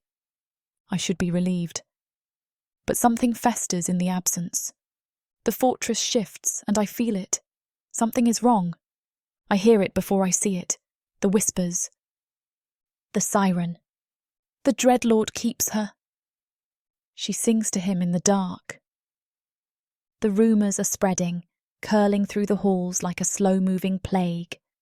I hear it in the sharp laughter of the nobles, in the way the guards shift uneasily in their posts. I see it in the way dark elf women watch me with something close to curiosity. The way the men watch me with something much worse. Veylan has vanished from my sight, but the rest of them, they are starting to see me. I need to know what they are saying. The halls wind and twist, dark stones swallowing sound. I walk carefully, head low, body moving like I belong. No one stops me. No one even acknowledges me. Not yet. A group of guards linger near the training grounds, speaking in hushed voices. He lets her stay in his chambers. She does something to him. You think he's ensnared? The Dreadlord. Please. Laughter, but not dismissive. Curious. My stomach tightens. I keep walking, moving unseen, slipping past conversations that thrum with something dangerous. A siren. Impossible. Then explain why he keeps her. Explain why he killed for her. The breath in my lungs freezes. I knew the whispers would spread, but not this fast, not this loud. And now they are watching me differently. I don't realise I've taken a wrong turn until it's too late. The corridor narrows, the torchlight flickering too weakly against the dark. A shadow shifts behind me. First turn, a guard blocks the path. He is not like Veylan. There is no patience in his gaze, no leashed restraint, no careful cruelty sharpened into something like discipline. He wants. His eyes rake over me, lingering too long, lips pulling into something sharp and ugly. What's a little human doing sneaking around? The torchlight glints against his dark armour. His sword is still sheathed at his side. He doesn't think I'm a threat. That makes one of us. I step back, not fast enough. His hand shoots out, fingers catching my arm, squeezing, hard. You think being the Dreadlord's pet makes you untouchable, he murmurs, dragging me closer. That it makes you special. Panic claws at my throat. I shove against him, hard. He doesn't move. His other hand lifts, trailing to my jaw. Number. Not like this. The fear sparks something bright and vicious. The heat in my veins unfurls. The tight coil in my stomach snaps. And I sing, not a melody, not a song, a sound, a single aching note. The guard stiffens, his body jerks, eyes go wide, too wide, his grip tightens, then falters, his breathing stutters, lips parting as if to speak. But no sound comes. Veins blacken, skin drains of colour. His body spasms, and then he collapses. Blood drips from his nose, his mouth, his ears. I stumble back. I killed him. Not with a blade, not with my hands, with my voice. The corridor spins, my body shakes, heart slamming against my rib cage. I expect horror. I don't feel it. I expect guilt. I don't feel that either. What I feel, what terrifies me the most, is how easy it was, how good it felt. I press a hand to my mouth, smothering a sound that is not a scream. I need to get away, before someone finds me, before I make this mistake again. Chapter 32. Veylan. The fortress is restless. I've been busy with the war going on in the east and the repercussions of saving Sarah from House Velkiron. But something has changed in the past few days. Whispers slither through the halls like snakes, curling between stone and shadow. They speak of her. They speak of me. I hear them, though none dare say it to my face. The Dreadlord has gone soft. The human still lives. He took her to his bed, yet she still sings. They think she has ensnared me. They think I am weakened. Let them think what they will. Their opinions are beneath me. But my father, he is not. The summons comes at dusk. A demand, not a request. The chamber is vast, cavernous, designed to make men feel small. Hazaran sits on his throne of obsidian, a king carved from darkness. My brothers flank him, their expressions varying degrees of amusement and intrigue. They are waiting for me to break. I do not kneel. I do not bow. Hazaran speaks, voice smooth as a blade sliding between ribs. You stormed into House Velkiron for a human. Silence. She should have been discarded the moment she was taken. Still, I do not react. Kill her. I let the silence stretch. It lasts too long. My hesitation is a living thing. A pulse in the room, a crack in the foundation. They feel it. My brothers smell it. Malric smirks, lazy and sharp. Gone soft, have you? Vidros exhales a laugh, sipping his wine. Imagine that. The Dreadlord brought to his knees by a human. Drothus says nothing, but his gaze is knowing. Too knowing. Xalith, the brute, watches me with something like hunger. A wolf waiting for weakness to bleed. He won't do it, Xalith murmurs. Perhaps he cannot, Malric muses. Vedros hums. Perhaps he does not want to. The amusement is a knife against my patience. Hazaran watches, measuring.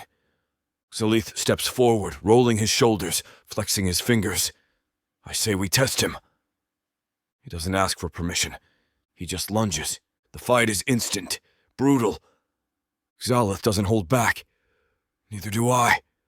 The moment his blade swings, I meet it with my own. Steel shrieks against steel. The world narrows. The voices fade. Nothing exists but the fight. Xalith is bigger, but I am faster. He moves like a hammer, striking hard, relentless. I move like a storm, precise, unyielding. His blade cuts too close. I turn. The steel misses by an inch. I slam my elbow into his ribs. He grunts, staggers back, grinning. That all you have, brother? I don't answer. I strike. My blade finds his shoulder. Blood splashes the sand. He snarls, retaliating. I duck. My fist collides with his jaw. He stumbles, spits blood, laughs. She will be the death of you. Something inside me snaps. I move without thinking. My next strike is not controlled. It is not measured. It is vicious. The blade sinks into his side.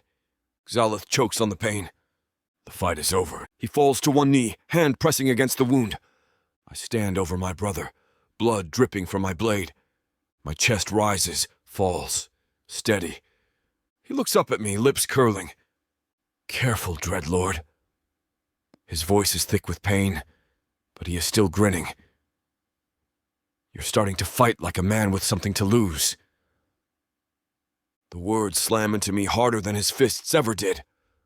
I step back, sheathe my blade. I do not react. I turn, eyes locking onto my father's. Hazeron is expressionless, but I see it. The quiet knowledge in his gaze. He knows, my brothers know. I leave without a word. I tell myself it means nothing, but I feel it. The shift. The crack in my own foundation. I hate that she caused it. Chapter 33. Sarah. The silence in his chambers is unbearable. I shouldn't be here. I should have left him alone. Let him stew in whatever storm is raging in that twisted, unreadable mind of his. But I can't. I won't. He's been avoiding me, and I felt it. It shouldn't matter. It does. I find him at the table, his back to me, fingers wrapped too tightly around the stem of a goblet. He hasn't acknowledged me. Good. Fine. I step closer, my voice colder than I thought it would be. What am I to you? He doesn't turn, doesn't even flinch. The firelight casts his sharp profile in hues of gold and shadow. Still, he says nothing. Something inside me snaps. I move before I can think, slamming my hand onto the table. The sound cracks through the room. You think ignoring me will make it go away? Slowly, finally, he looks up. His silver eyes are unreadable, unmoving, unforgiving. He stands, towering, but I don't back down. His voice is slow, deliberate. You are speaking out of turn, little siren. The way he says it, the warning beneath it, should send ice down my spine. It doesn't. I step closer, defiance burning through my limbs. Then make me stop. His stare sharpens. His fingers twitch at his sides, like he's warring between grabbing me or breaking me. The tension thickens, wrapping around my throat, pressing down like a weight I don't want to shake off. I shove him. It's foolish. I do it anyway. He barely moves, but he notices. His jaw flexes. His shoulders go taut. That's all? I push him again. Harder.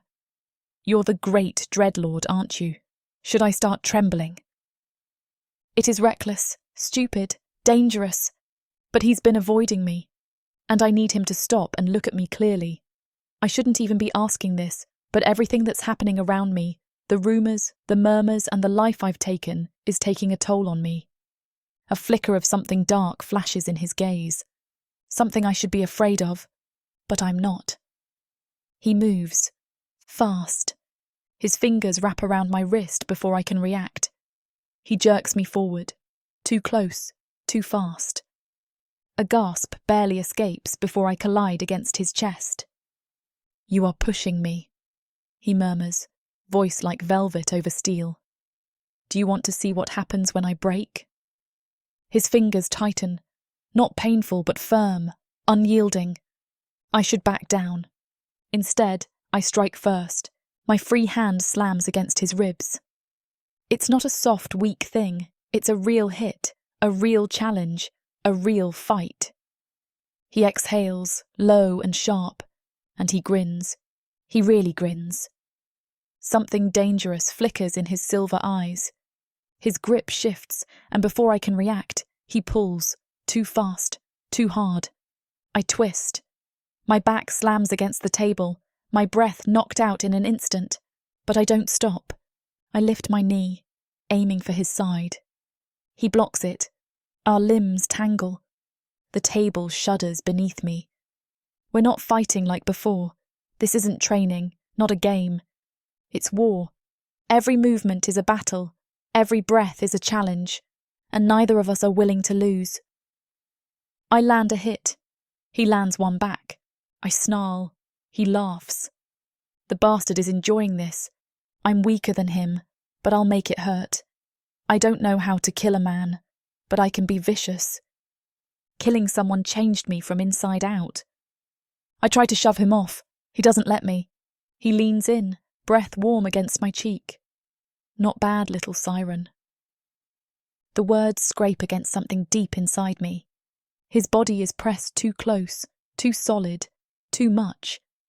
I try to move. He doesn't let me. His fingers curl around my wrist again, pinning it to the wood. Our chests rise and fall in sync, breathing ragged, heated. I should feel trapped. I should feel afraid. Instead, I feel alive. His silver eyes flicker, roaming over my face, lingering too long on my lips. He should end this, but he doesn't. "Tell me to stop," he murmurs, voice low, taunting. I stare at him. The challenge is clear. If I tell him to stop, he will. I can't. My pulse pounds against my skin, heat spreading through my limbs like wildfire. His gaze darkens. His grip flexes. Not cruel, not soft. Just there, holding me. And I realize something terrifying. I wanted this fight. I wanted to push him, to see if he would finally break. Instead, I'm the one breaking. I dislike that he lets go first. That when he finally steps back, dragging in a slow breath, I feel the absence. His expression hardens. His mask slams back into place. "Do not challenge me again." He turns, leaves me alone. My chest heaves. My skin still burns. There is no line between us anymore. There never was.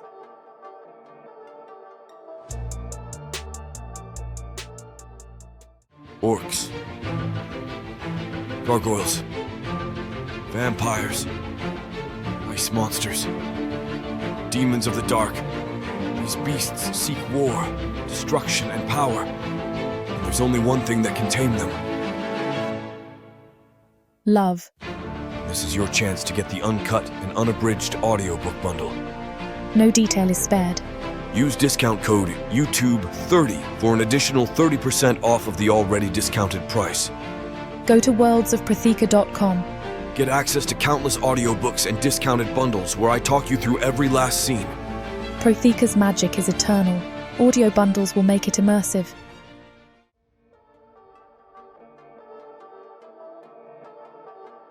Chapter 34. Sarah. The fortress is quiet. Too quiet. I shouldn't be out here. The corridors are empty, save for the flickering sconces lining the stone walls. Each step echoes, too loud, but I keep moving. Veylan has avoided me since the fight. Since the moment he let me strike him and didn't retaliate. I loathe that I feel the absence of his gaze. It shouldn't matter. I exhale slowly, pressing my back against the cold stone, eyes closing for just a second. My chest is tight. My thoughts are a mess. and without meaning to, I hum. The melody is soft, a whisper, a breath, but it is a call. It winds through the corridors like something alive, seeping into the cracks of the fortress, threading through the dark like silk. I don't realize what I've done until the air changes.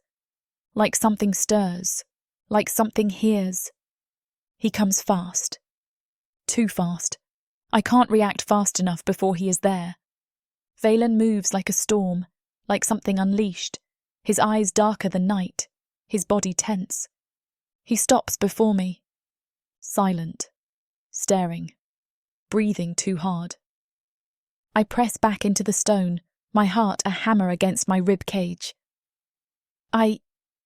He moves, his fingers graze my throat, a touch so light, so unbearably soft, that it steals the words from my lips. I shiver, not from fear, from something worse. His thumb drags up, tracing the curve of my jaw. I should push him away. I should move, should fight, but I don't. His gaze flicks to my lips. His breath is warm, slow, measured. "What are you doing?" I whisper. He doesn't answer. Instead, his fingers tighten. He kisses me. It is not gentle, not slow. It is punishment. It is possession. A war without words. His mouth claims, takes, devours. I bite back. Its gasp. A growl. A clash of lips, of breath, of something more violent than desire. His hands find my waist, gripping too tight, too rough, too perfect.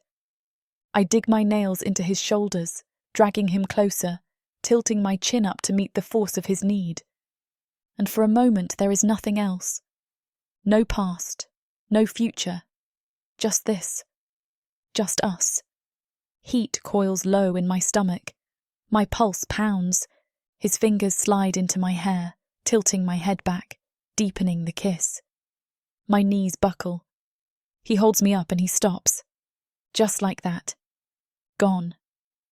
He rips away from me like he's been burned, his breath ragged, his hands still clenched into my clothes like he doesn't want to let go. But he does, slowly, painfully. His expression is unreadable, his silver eyes wild, flickering with something dangerous. Something he doesn't understand, something he hates. Veylan! He turns, leaves. He's gone.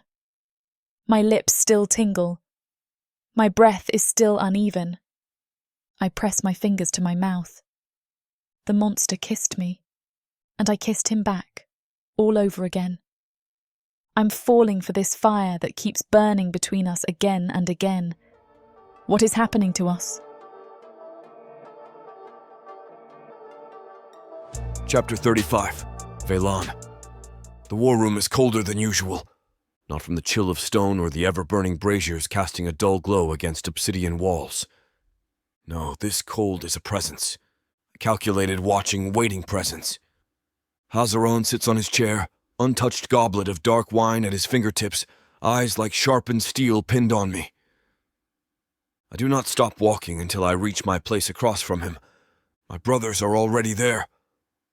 Maelric leans back against his chair, looking entertained, always entertained. The smirk curving his mouth does not reach his eyes. Vaedros idly taps a dagger against the table, studying me with the slow amusement of a predator watching a wounded thing struggle to stand. Drothis is tense, hands clasped in his lap, jaw tight, as though he knows what's coming and would rather be anywhere else. And Zalith is staring at me like he already smells the blood. I say nothing. Neither does Hazaron. He watches, measuring, calculating, and then his voice slices through the silence like a sword. "You are weak, Veylan." A slow blink. A heartbeat stretched too long. The words should roll off me like water. They don't. I do not react. And that is reaction enough. Do you deny it? Hazaron's voice is quiet even, the kind of tone that drips with the promise of violence. The others are waiting, watching, hunting. "You risked war for a human," he continues, tone unfazed. "And for what? A distraction? She is nothing.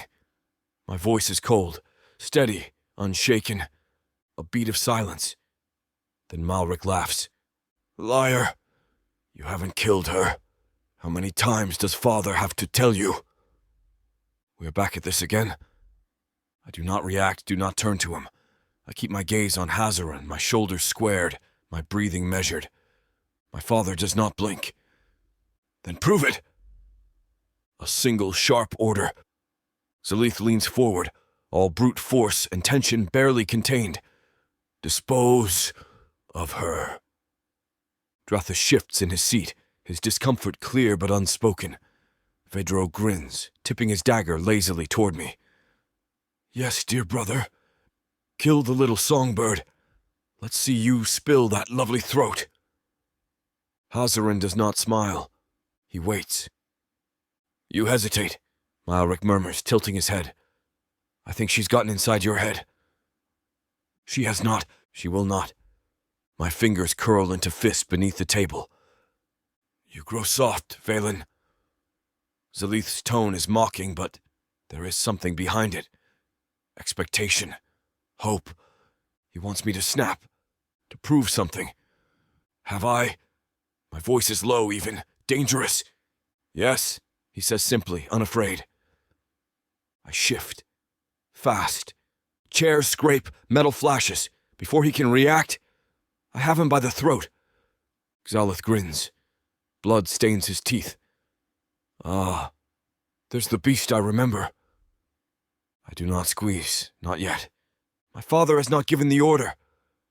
And his voice is the only one that matters.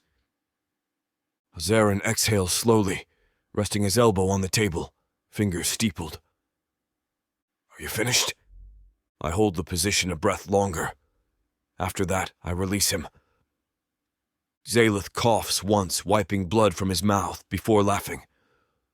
Soft, he mutters again, voice thick with mockery. I glance at Hazaran. He's watching me like a man who has already decided something. I don't like it. You will end this, Veylan, he says at last. One way or another. His words presses like a noose around me. We both know what he is saying. This cannot continue. What will you do, father? Drathis finally speaks, gaze flickering between us. If Veylan does not, then I will. My stomach coils. Hazaran's voice is calm. Too calm. She is a distraction, he continues. A weakness. And weakness must be eliminated. Vedros grins, flicking his dagger upright. I'd be happy to do it myself. My body tenses a fraction. But my father sees it. Of course he sees it. His fingers tap once against the table, watching. Waiting. I inhale slowly. Carefully. Let her be disposed of, I say flatly. My brothers pause. They were not expecting that. I push up from my chair, straightening, dismissing them. Dismissing this. Where are you going? Malric asks, head tilting like a curious hound. To train. A lie. Hazaran knows it. He doesn't stop me because he has already set his trap. He knows I have already stepped into it. I stride from the war room, my hands clenched, my thoughts fraying at the edges. I am not weak, but my father sees something in me that he does not like. And if he is forced to act, he will. My jaw locks as I turn down the corridor, my steps quickening. Hazaran will not wait long. I need to get to her first. Chapter 36. Sarah. I feel it slithering through the stone walls, coiling around my heart, pressing against my throat. The dark elves have been watching me differently, some with hunger, some with fear, others with something worse. The rumours of a siren are spreading. They shouldn't be. I haven't sung. Not since that night. Not since the guard died screaming at my feet. I clutch my arms to keep from shaking. I should run. But I don't. I already know the truth. There is nowhere to go. The shadows shift. He's here. Veylan moves through the corridor with purpose, his steps measured, his silver gaze dark. His presence swallows the space, sucking the air from the halls. He hasn't come to see me in days. Not since. I shake my head, trying not to recall those memories of that night. His gaze locks onto mine, and I don't recognize the look in his eyes. Not anger, not desire, something worse. Before I can react, his fingers snatch my wrist, iron tight and unyielding. I don't get a chance to resist. He yanks me forward, dragging me down the corridor. Where? I choke on the words. What are you doing? He doesn't answer. The fortress moves around us in a blur, the torches flickering against obsidian walls, the whispers of soldiers echoing in the halls. No one stops him. No one dares.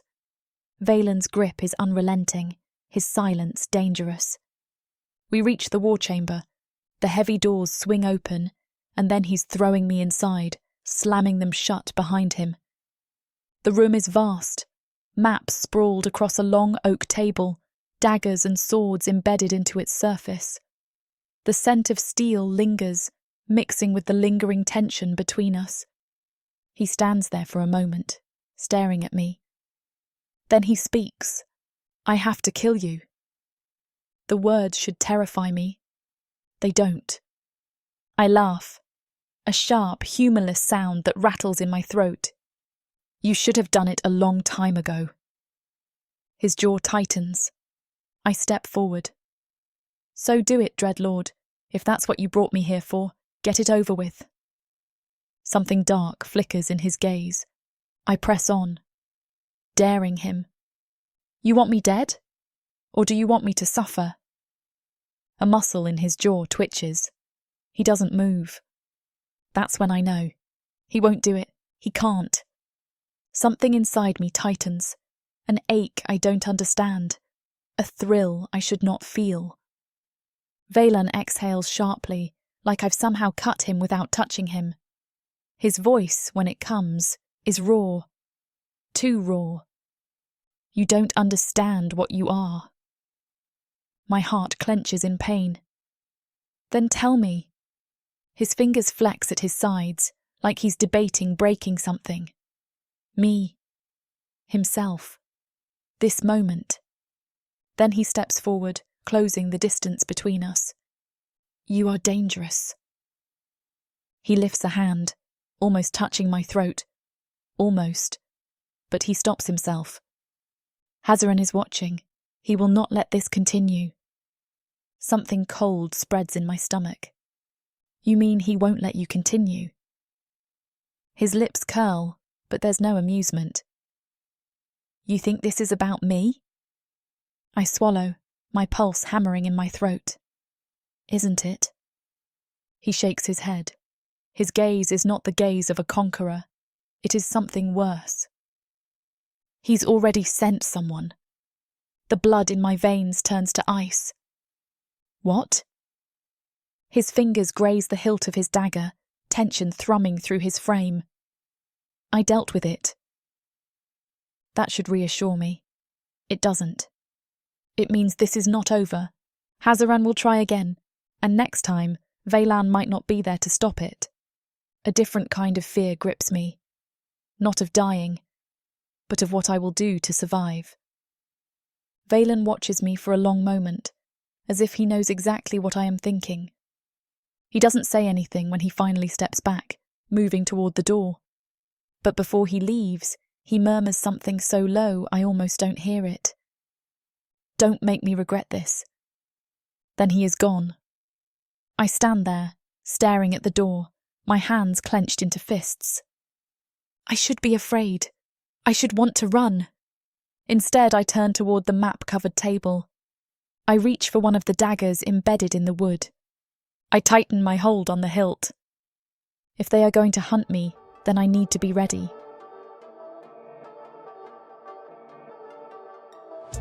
Chapter 37.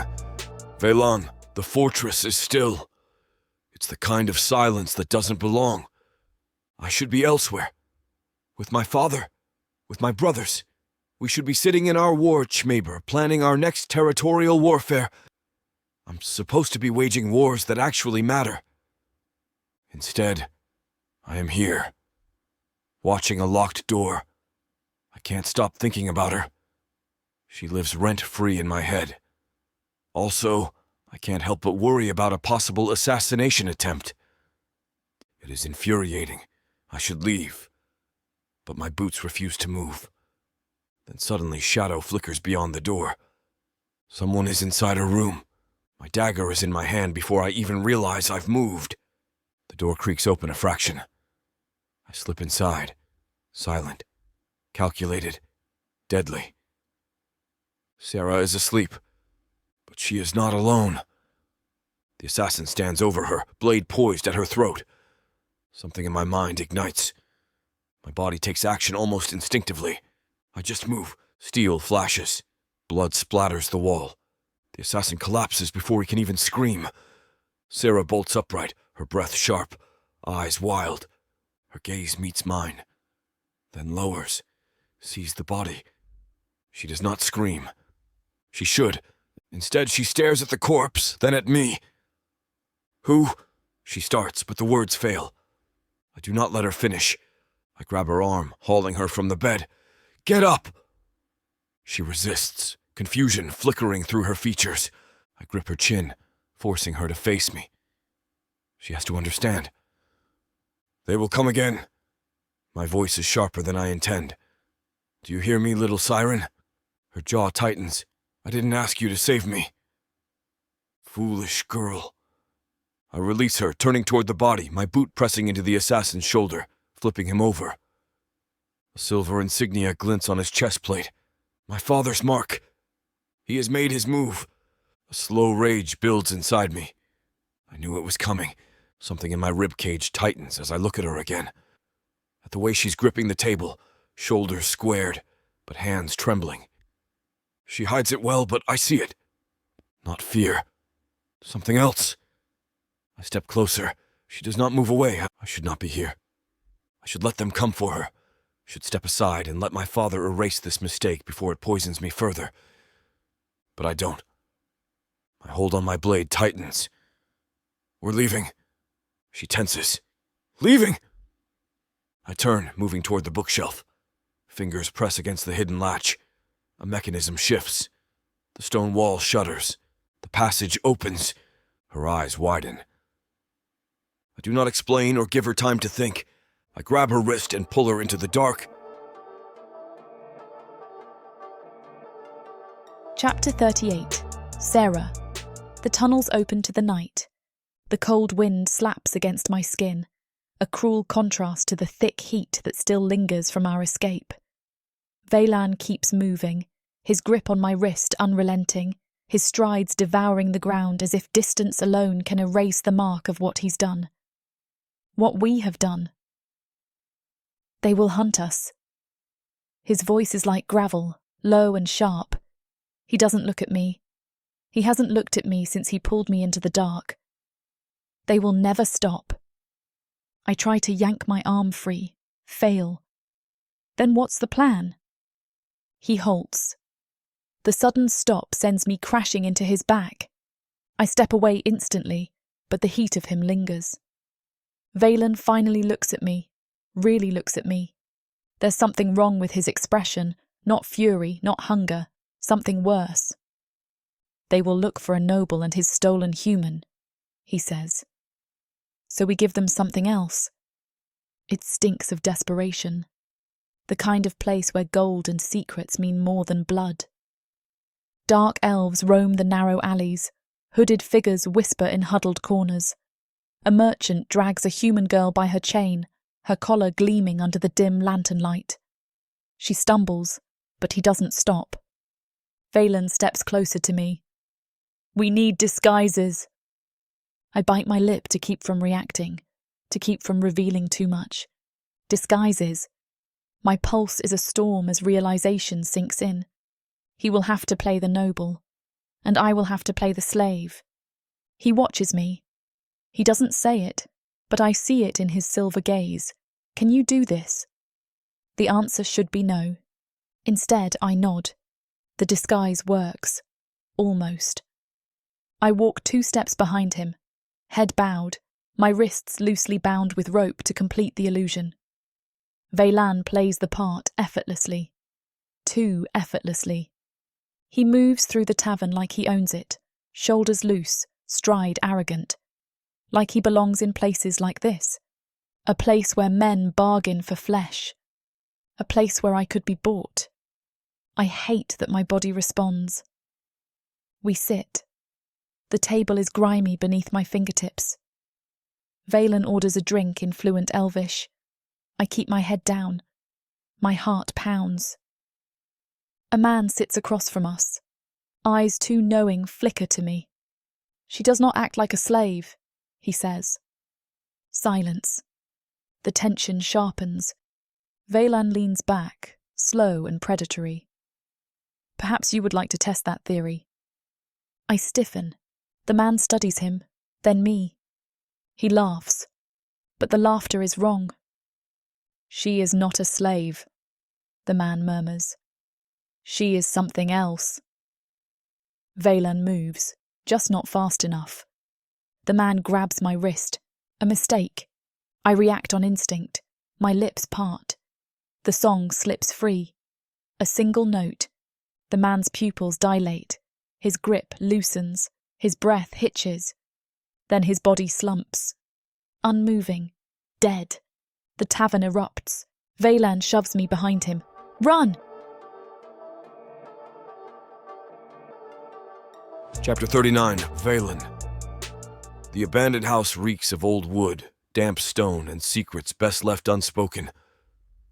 I sit on the edge of a worn-out cot, fingers pressing against the wound at my side. The bleeding has slowed, but every breath still feels like I've swallowed broken glass. Sarah watches from across the dimly lit room, her arms crossed, eyes sharper than they have ever been. "You're injured." It isn't a question, it's an accusation. I exhale slowly. I've had worse. She takes a step closer. I feel it more than I see it. The shift in the room, the gap between us, dangerously thin. "You're lying." I smirk, teeth flashing in the candlelight. "I always do." Sarah moves so fast I barely register it. She kneels in front of me, hands pushing mine away, fingers pressing against my side. A spark, a shift. Something pulses in her touch, something neither of us understands. I catch her wrist, hard. "Don't!" Her lips part. The candle's glow dances in her eyes. "You have never been this vulnerable, have you?" I should snap at her. Should shove her away. Instead, I do something worse. I let her touch me. She presses her palm against my chest, skin against skin. My jaw clenches. A breath slips between my teeth, sharp and unforgiving. Magic stirs between us. A warmth, a pull, an unraveling. She feels it too. Her fingers tremble. She moves closer. I should stop her. I don't. Her lips are inches away. The moment thickens, then tension snaps. I grab her, hard. Drag her onto my lap, one hand fisted in her hair, the other gripping her waist. This is not possession. Not war. This is something else. She gasps, but she doesn't pull away. She leans in. The kiss is brutal, desperate. A clash of teeth, heat and hunger. She bites back. I groan, tightening my grip. The cot creaks beneath us, my body pressing hers into the thin mattress. This isn't enough. I want more. I need... A sound interrupts the moment, too sharp and too close, and it doesn't belong to either of us. My dagger is in my hand before the realization fully hits. Sarah freezes just seconds before the door explodes inward. Bounty hunters, sent by Hazaran. Before the enemy can use his weapon to attack, I'm already moving, faster than thought. It's more of instinct rather than a conscious reaction.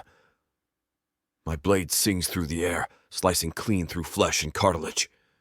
His eyes go wide as blood erupts from his throat in a violent spray, painting our surroundings red. He collapses in a twitching heap at my feet before his scream ever leaves his mouth. The second one charges Sarah. A mistake. She doesn't hesitate. She sings. The hunter stops mid-step. Veins blacken. His scream never leaves his lips. His body hits the ground, lifeless. Sarah stares at her hands. Her breath is ragged. She killed again. I don't give her time to process it. Move. We tear through the narrow alleyways, shadows swallowing us whole. Behind us, the remaining bounty hunters give chase, their footsteps hammering against the wet stone. We reach the main road. The crowd splinters as we break through. Hooded figures, merchants, drunken soldiers. I grab Sarah's hand, yanking her into a side street. Too exposed. Too open. We need to disappear. I spin toward her. Can you do it again? Her eyes widen. What? Your voice, use it. Make them turn on each other. She hesitates. Fear. Guilt. For what she has done. Sarah. She looks at me, and then she sings. The bounty hunters stagger, their weapons lower, hands trembling. One of them turns on his own, driving a dagger deep into his comrade's ribs. A massacre. Their own hands.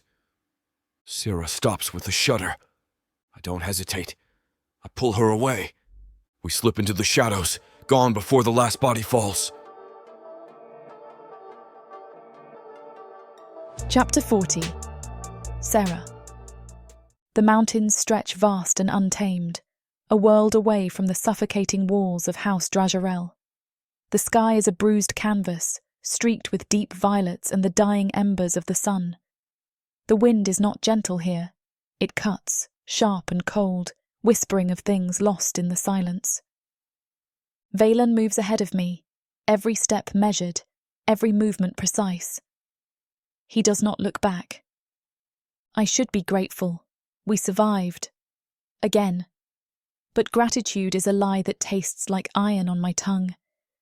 It's even more unbelievable that he took me away to protect me. Yet the truth is cruel, unrelenting. We are not safe. We may have escaped Hazaran's fortress, but the hunt has only just begun. We're close, he tells me as we delve deeper into the woods. I've discovered this place when I was a young elf. We can stay there. I nod, not replying as I concentrate on just walking.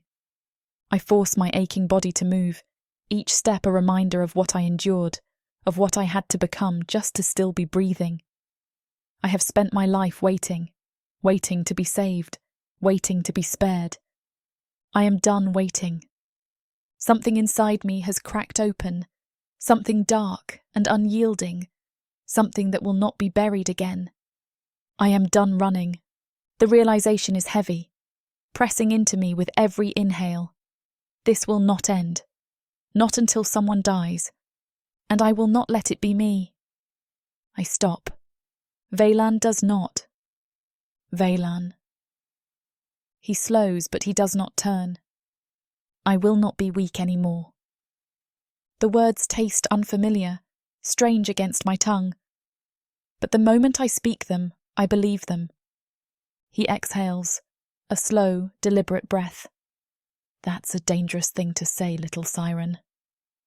I step forward, defying the raw ache in my muscles, the exhaustion weighing down my limbs. Train me. This time he turns. His silver eyes gleam in the dim light, unreadable, sharper than the blades he wields so effortlessly. You think you can survive my training? I lift my chin. I have to. Something flickers across his face, gone too fast to name. He studies me the way a predator studies prey, not with hunger, but with calculation. You should fear me, he murmurs. I don't, I say. His jaw tightens. You should. His hand moves fast. The dagger is against my throat before I can breathe. I do not flinch. His lips part, but he does not speak. This time I move first. I grab the hilt, twist, disarm him. But it doesn't work because he lets me. The realization burns through me like ice. I stare at the blade in my hands, its weight foreign, its purpose undeniable. He steps into my space and into the blade now pointed at his own chest. A test, a challenge. He dares me. The moment stretches, unbearable, until he finally smirks.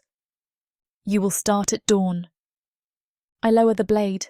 My grip is firm, unshaking. I'll be ready. His smirk widens.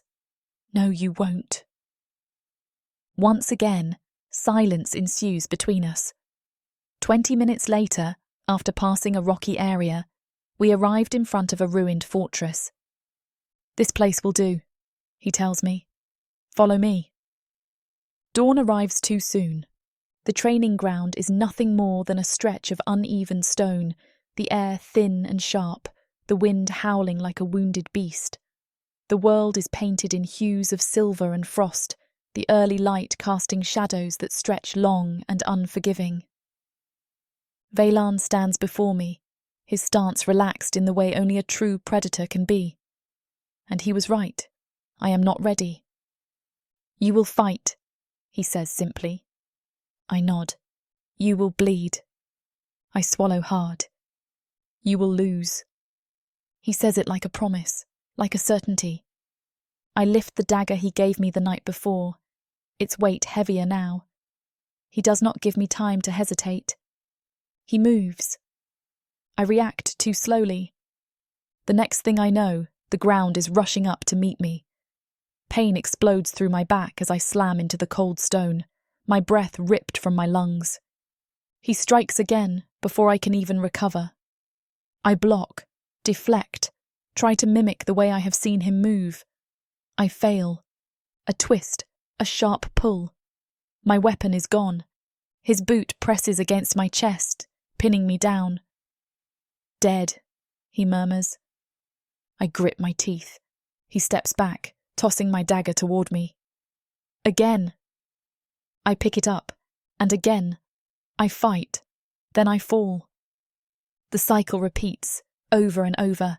My body screams in protest, every muscle aching, every joint bruised. My hands tremble, raw and blistered. But I do not stop. I do not yield. Hours pass. Maybe more. The sun climbs higher, beating down against us. Sweat drips down my spine, mixing with the dirt and blood smeared across my skin. I last longer than 3 strikes. I block, I dodge, I counter, his eyes narrow. Better. The smallest sliver of pride flares in me, but then he moves again, faster. I do not see the strike coming until it is too late. The flat of his blade presses against my throat, a cruel reminder of just how easily he could end me. Still dead. I exhale, shaking, exhausted. Then teach me better. His expression flickers, something dark and unreadable flashing across his face. He steps back, watching, measuring, calculating. Again, he says. By the time the sun sets, my body is a tapestry of bruises, my hands aching from gripping the dagger for so long. I should be broken. I should be done. But I am not. Something has fundamentally changed in me. I can feel it in his stares. It's something else, something becoming.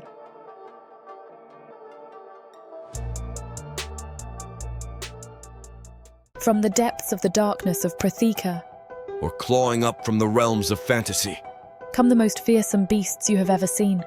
These monsters are done watching from the shadows. Now, as they step into the light, something unexpected grips them. Something even they can't fight off. Love. Vampires. Demons. Dark elves. Gods. Minotaurs. Creatures of light and dark. They will protect their mates. Do whatever needs to be done. Morally grey heroes who will burn the world. To protect the women who love them. 10 audiobooks. Fall into over 60 hours of fantasy romance. 20 ebooks. Over 1 million words of these brutes who will protect their women. Even if they might destroy themselves in the process. Get the immersive Protheka fantasy romance bundle. For 80% off, right now, Dive into Protheka at a once-in-a-lifetime discount. The first bundle to offer both ebooks and audiobooks on worldsofprotheka.com. Protheka's magic is eternal, and this Romantasy bundle will make it endless.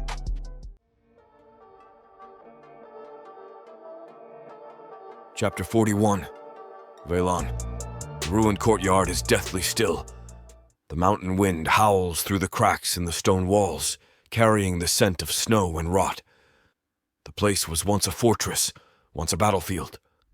Now, it is nothing but a graveyard of forgotten wars. The perfect place to create a monster. I watch her from the shadows. She is getting stronger. Her steps are more assured. Her strikes sharper, but not sharp enough. She still hesitates. She still fights like she expects mercy. There is no mercy in war. I step forward, the crunch of frost beneath my boots the only sound in the silence. Sarah stiffens at the noise but does not turn around. Good. At least she is learning not to react so easily. Again, I order. She exhales sharply, but she does as I command. The dagger flashes in her hand as she moves through the motions I drilled into her. Twist, lunge, feint, strike. It is fluid. It is practiced, but it is still too controlled. Too human. She is not supposed to be human anymore. I move, faster than she expects. She does not see me coming until my blade is at her throat. The shock in her eyes is a mistake. One I will carve out of her if I have to. You hesitate, I murmur. Her fingers tighten around the dagger, but she does not strike. Another mistake. I slam her backward into the stone wall. Not hard enough to break, just enough to make her remember. You hesitate, and you die. Her breathing is uneven, the cold making her lips a shade too blue. Her pulse flutters against my blade. But it is not fear I see in her now. It is anger. She hates this, hates me, hates that I am right. Good. Let her hate me. Loathing is sharper than hesitation. I step back and she lunges. This time she does not hesitate. The dagger in her hand slashes toward my arm. I parry, sidestepping, but she is faster than before. She forces me back, her strikes wilder, untamed. There is no grace in her attack now, only survival. The way she moves, reckless, desperate. It is almost beautiful. Almost. Her foot slips on the frost-slick stone. The moment is hers to take, but she loses it.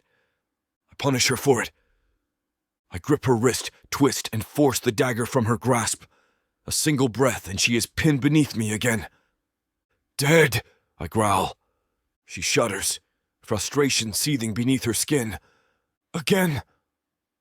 Her lips part, and I expect defiance. But then, she sings. It is a soft, slow sound, but it is enough. The world shifts. The ice in my veins seizes. My body locks. A deep, primal instinct fights against her magic. But it is too late. I am momentarily frozen. I can still see her. Can still think. But my muscles, they do not obey me. She bends, retrieves her dagger, and presses the tip to my throat. Her eyes burn with something new. I see it then. The shift. Not fear. Not hesitation. Not even satisfaction. She is becoming something else. Her lips curl. You told me not to hesitate. The paralysis breaks. My hand snaps up, knocking the dagger away, sending it clattering against the stone. She gasps as I flip her, pinning her beneath me once more. My fingers are at her throat, pressing just enough. We are both breathing too hard. The moment stretches and questions appear in my head. What was that? She could have killed me. Enough, I say. I release her and step back, turning away before she can see what she has done to me, before I have to acknowledge it. But then, the messenger comes. A dark elf dressed in the black leathers of my council's personal scouts. They always have ways to track their intended receiver. He does not bow, does not kneel, only delivers the message. A decree! Hazaran's voice is not here, but I can hear it anyway as I read the parchment. You are no longer my son. You are no longer my heir. You are no longer Drazeril. I expected this. It does not lessen the blow. Sarah watches me. She does not ask what the message says. She already knows from the look on my face. Your father made his move, she murmurs. My grip tightens around the parchment until it crumbles in my fist. Zarin did not just strip me of my title. He has made his intent clear. I exhale slowly. Sarah tilts her head, watching me with the same calculating gaze I once used against her. Are we going to talk about what just happened? She asks. I meet her gaze. No. Chapter 42. Sarah. The cold seeps into my bones. The mountains are unforgiving, vast stretches of jagged stone and white-covered death. The wind cuts through me like a blade, but I do not shiver. I have learned to ignore it. It has been hours since Veylan left. I tell myself I don't care, that I do not need him to hover, to instruct, to command.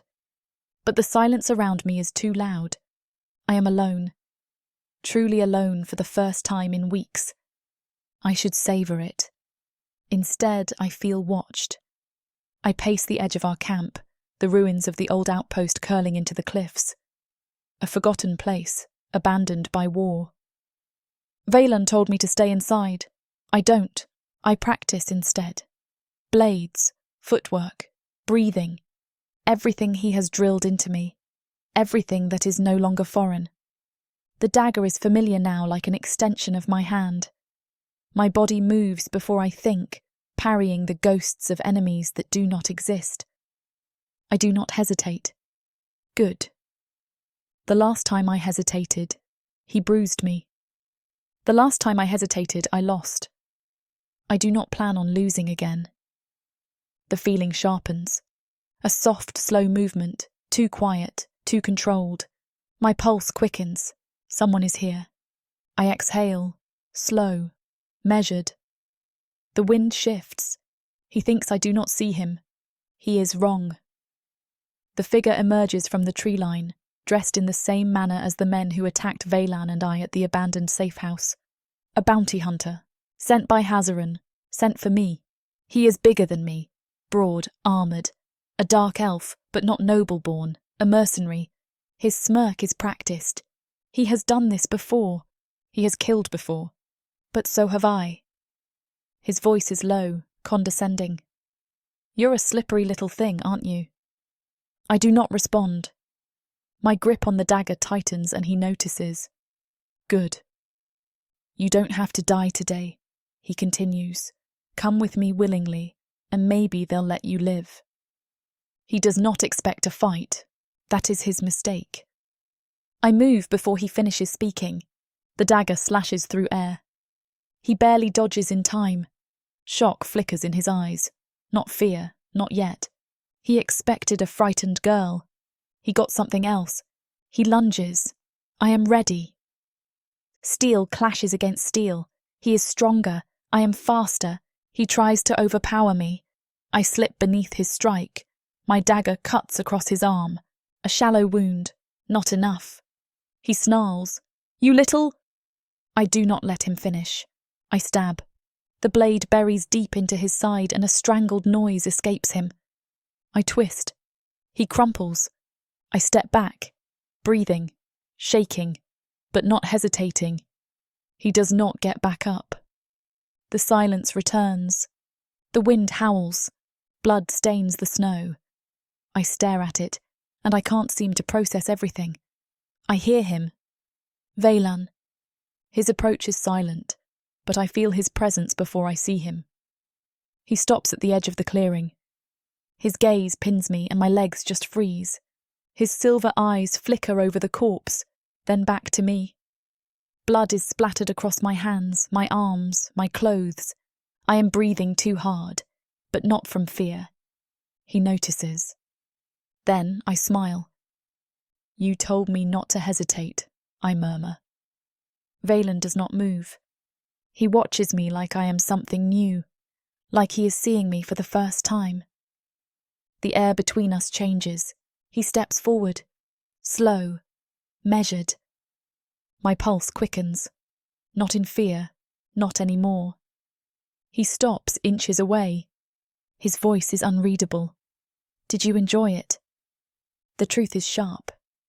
Yes, I do not say it. I do not have to. He already knows. The silence between us stretches. I expect him to speak, to reprimand. He does not. He does something worse. He lifts a hand, slowly. His fingers brush my jaw, tracing blood that is not mine. My breath catches. His gaze is heavy, unreadable, but he does not stop. He should not touch me like this. Not after everything. Not after what I just did. But he still does. I do not pull away. He does not move. The gap between us is too small, too much. My heart is hammering too fast. Go inside. I blink. What? His jaw tightens. Go inside, Sarah. A command, but not like before. His voice is different now. Rough, unsteady, like he is fighting something. Like he does not trust himself. I should listen. I should walk away. But listening isn't my strong suit. Are you afraid of me now? I whisper.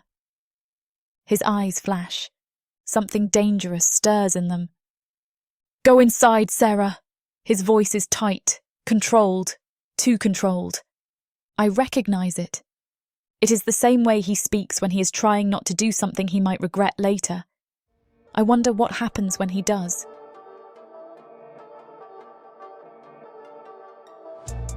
Chapter 43. Veylan.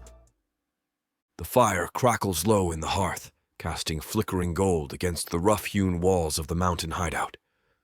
The cold wind howls outside, but inside the warmth is suffocating, not from the flames but from her presence.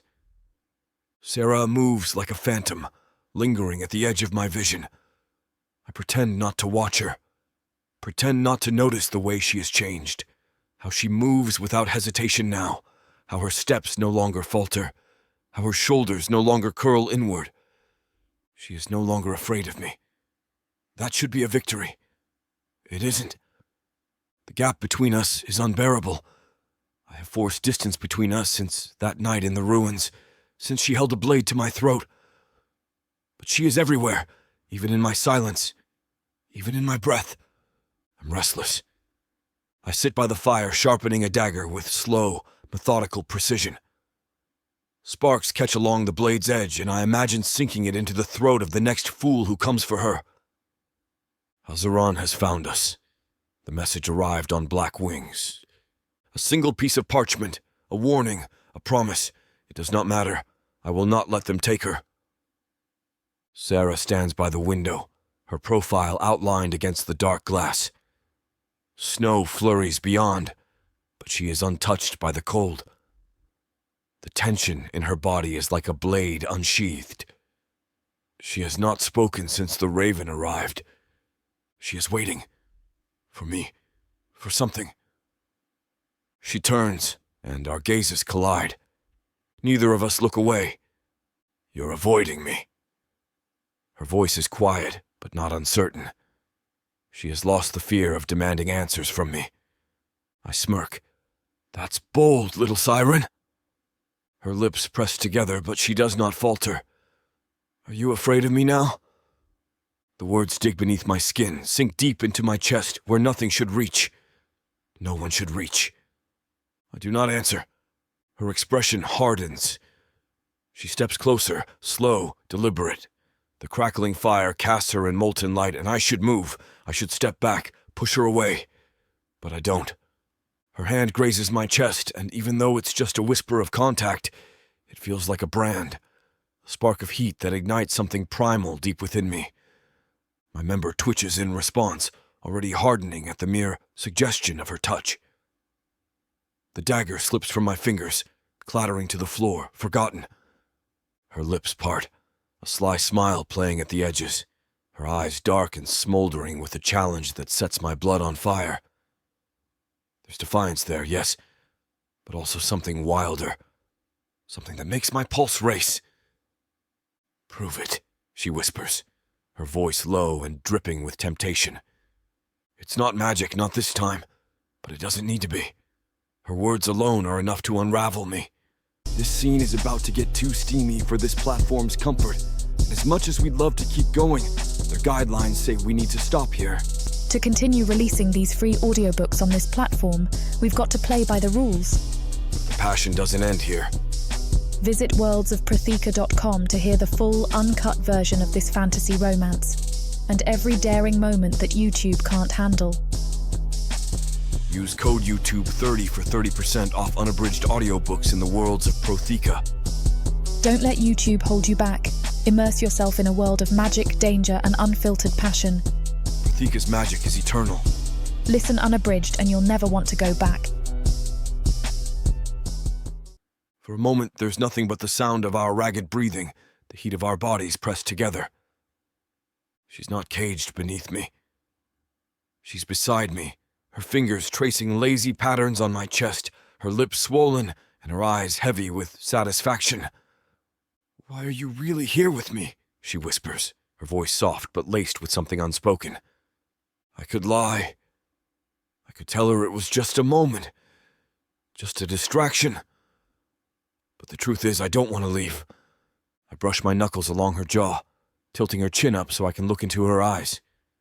There's no regret there, no demand, just understanding. And maybe, just maybe, a flicker of something more. My lips brush against her forehead, lingering too long. She exhales softly, and for a moment, I let myself believe in the illusion of peace. But it's just that... an illusion! War is coming. Chapter 44. Sarah. The fire has died. The embers flicker weakly, barely a whisper of warmth against the cold stone floor.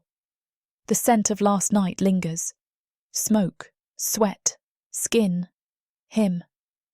Veylan is still here, I don't expect it.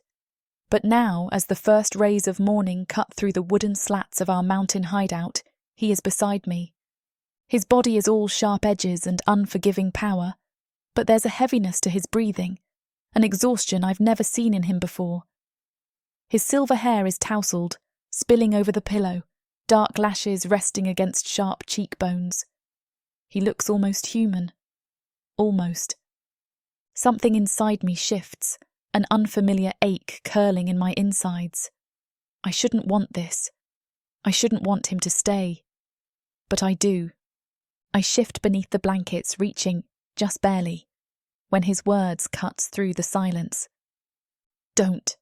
It's a warning. It always is with him. His silver eyes slit open, locking onto me. The softness of sleep is gone in an instant, replaced with something unreadable, something sharp. Regret? Number I don't think he regrets last night. He regrets what it means. My throat tightens, and I grip sheets as if it will help me hold on to what remains of myself after last night. Are you going to leave? The words slip out instinctively. A muscle ticks in his jaw. The Dreadlord does not hesitate. But right now, he does. No, he says finally. It's the truth. And somehow, that terrifies me more than a lie. I don't get a chance to ask him why. The moment shatters too fast, reality crashing into us like a blade to the throat. A sound, soft, too soft, the crunch of a boot outside. Veylan is already moving, a predator scenting blood. My pulse kicks against my ribs as I grab my dagger from the bedside.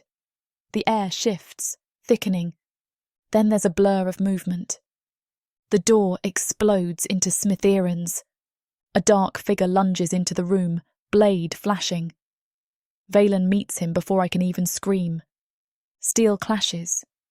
The room is too small, too confined, and I barely roll away in time as a dagger slams into the mattress where I just lay. The spy is fast, not fast enough. Veylan drives him back, a vicious dance of metal and fury. A snarl tears from his lips. The spy stumbles, a fraction of a second's mistake. But that's all Veylan needs. One twist, One snap. The man crumples to the floor. Dead. I don't even have time to catch my breath before Veylan grabs me. Get up. Get dressed. Now. The steel in his voice leaves no room for argument. We don't waste a second.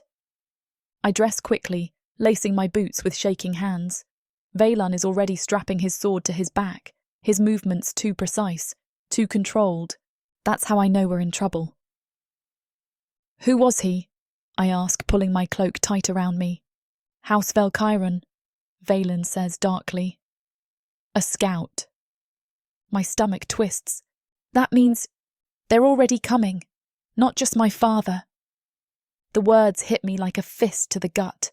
Bounty hunters and scouts. They tracked us faster than expected. I swallow hard. We need to run. We need to move now. But Veylan isn't moving. He is standing still, staring at the dead body, at the blood pooling into the cracks of the wooden floor. His hands clench. Veylan, I try. We have to... No. The finality in his voice makes my breath hitch. What? He turns to me slowly, his silver eyes dark with something I don't understand. We don't run, he says, voice low, deadly. My throat goes dry. Veylan! No more hiding, no more waiting. This ends now. He is not talking about the bounty hunters. He is talking about Hazaran. I take a step back. He sees it. He sees everything. His gaze sharpens, locking onto mine. You don't understand yet, do you? I shake my head, my breath coming too fast. We don't have an army. We don't have a plan. We barely have.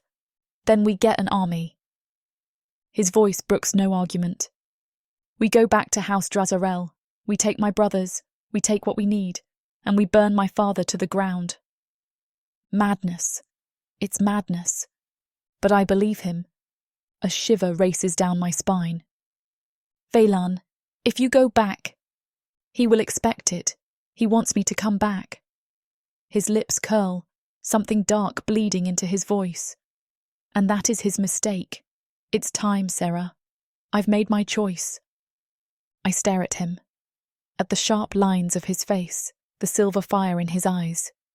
He gazes back at me, and there's something unreadable in his eyes. He has already decided, and it's final. Veylan Drazarel is done being prey. We will burn it all, he murmurs. My pulse pounds in my throat. And if we don't make it out? His gaze softens. Then we go together. The words steal the breath from my lungs. Not captor and captive, not enemies, partners. I don't realise I'm shaking until his hand cups my jaw. Are you afraid? I let out a breath. No. That is the truth. Do you trust me? Veylan asks. No, I repeat. He smirks, approving. Good. Trust doesn't matter anymore, only survival. Chapter 45. Veylan. Sarah moves behind me, silent, watchful. She does not trust this place. She does not trust my brothers. Good. She shouldn't. We're under House Drazarel, an underground tunnel known only to me and my brothers. We reach one of the bunker rooms, and I turn to her. Stay here. Rest. I'll meet my brothers in the underground war chamber. Okay, she replies, but her eyes are wary and anxious. I'll be back, I reassure her before leaving. 10 minutes later, I step inside the underground war chamber. The past greets me like a blade to the throat. The table, the maps, the stone walls stained with memories of blood and power. I grew up in this room. I learned how to kill in this room. I've come back to end it. They're already waiting. 5 shadows. No, 4! The air shifts as Maelric moves first. The assassin, the liar, the blade in the dark. So, he drawls, leaning against the stone table. The exile returns. Vedros chuckles from his seat, swirling a goblet of stolen wine. The opportunist, the strategist. I was wondering when you'd crawl back. Xelith does not speak. The brute. The war hound. His fingers tighten on the hilt of his sword, a threat. A promise.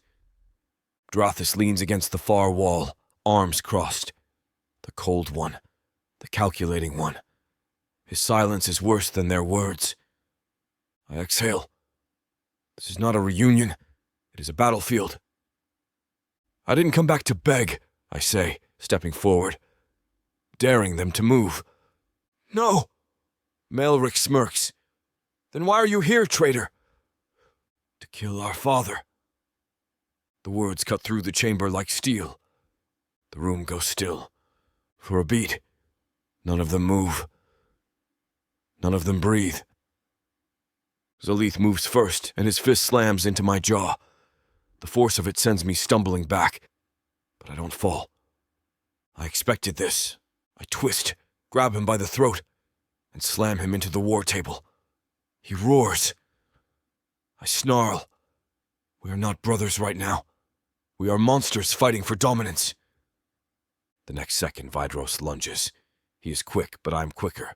My elbow catches him in the ribs, and he chokes on a curse. Drathis does nothing. He watches, calculating, judging.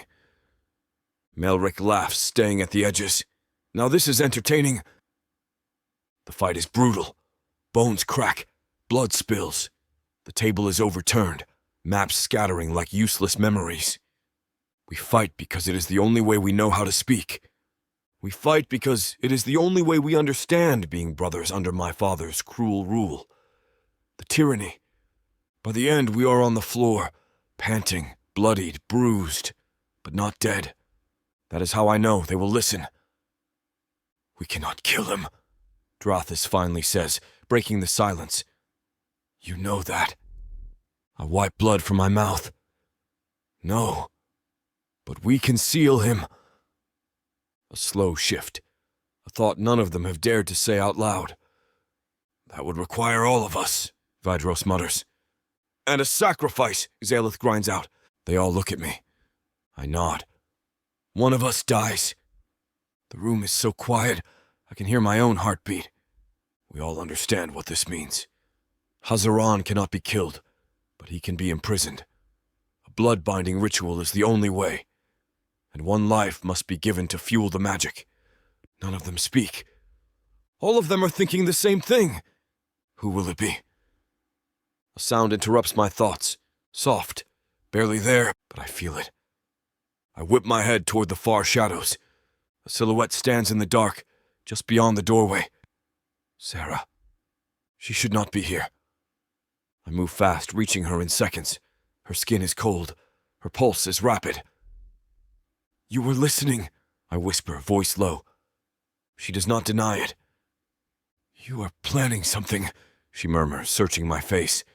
Accusing. I say nothing. If I speak, I will lie. Sarah will know. Her throat bobs as she swallows. She is not afraid, but she should be. What are you not telling me? She presses. My fingers tighten around her wrist. Too tight. Leave it, Sarah. She doesn't. Is it me? Her voice barely rises above a whisper. Are you going to use me for the ritual? The question hits harder than Zalith's fists, but before I can reply, one of my brother interrupts. What, you think you're that important? And what is a toy like you doing here? Really? You brought your pet here? Your brain is muddled, brother, Malric interrupts, glaring at me. Pathetic, Zalith replies. A whipped dark elf is a dead one. I glare at my brothers and says through clenched teeth, She's my business, not yours. Whether I bring her or not is my decision. I force my grip to loosen. I would never let them touch you, I murmur before adding, Go back to the bunker room. Rest. It is the truth, but it is not the whole truth. I want her gone. There's no need for her to hear the rest of my words. Someone must die, and I already know who it will be. Sarah stares at me. I think she understands. Not everything, but enough. She exhales softly. I still don't trust you, but I'll give you the benefit of the doubt. Don't betray me, Veylan. The words nearly destroy me. I'm going to betray her. 20 minutes later, the meeting is done. The plan is set. Tomorrow, we ride to war. After leaving the war chamber, I leave her to the underground bunker. These tunnels are deep under the fortress and prepared for war. We lay on the small bed together, but I do not sleep.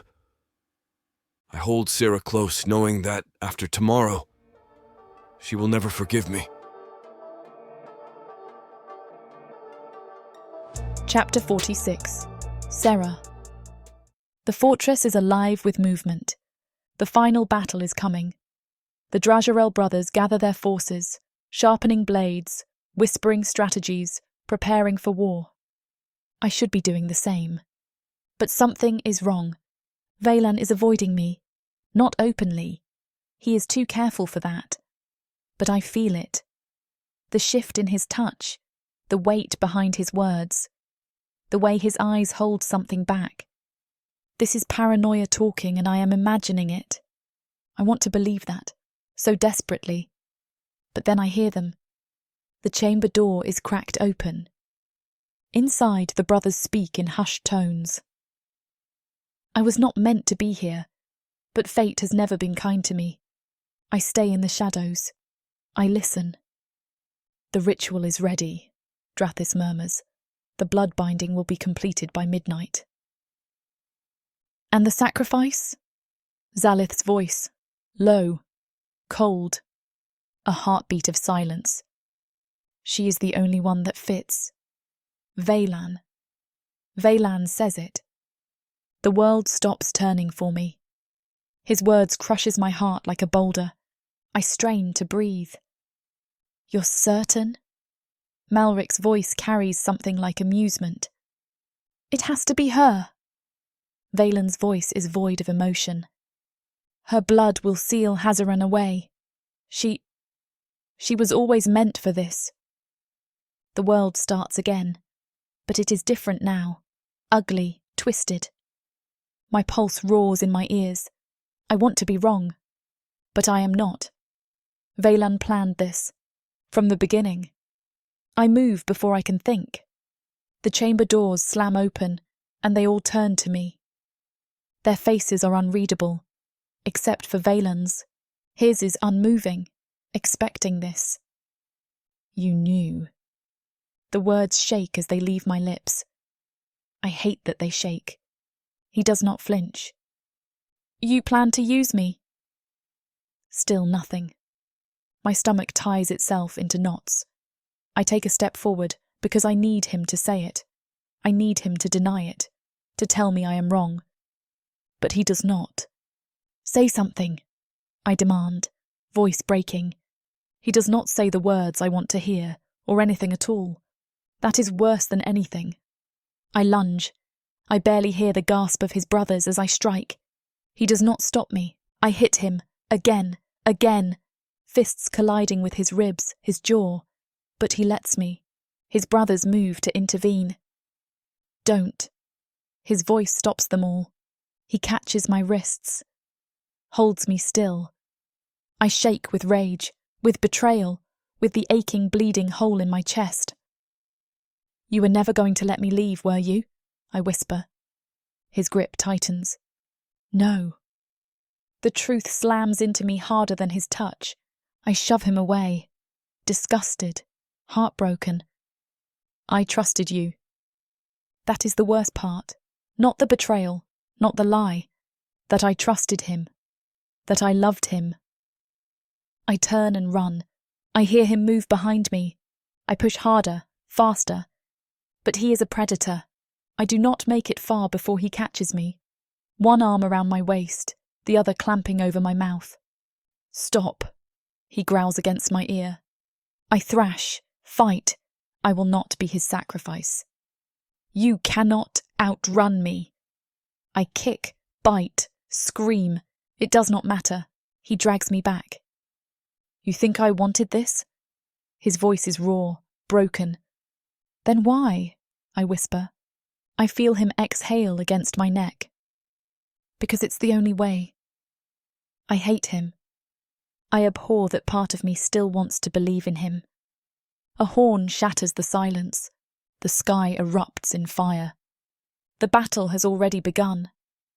I twist in his grip, breathless, trembling. You do not get to decide my fate, Veylan. I hum a song in my throat, low and sonorous. The magic builds up around me as I push him away. As the first note slips, his hand holding mine trembles as he fights the magic. His jaw clenches. You already decided mine, he says. I sing louder, almost commanding him to let Met go, and he lets out a pained gasp. Serah! Then he lets me go as if electrocuted, stumbling away. I stare at him, takes a deep breath and sing in the midst of the battlefield. I do not run because there is nowhere left to run. If I do not end this now, I will never be free. This is war and I will not be a victim. I will decide.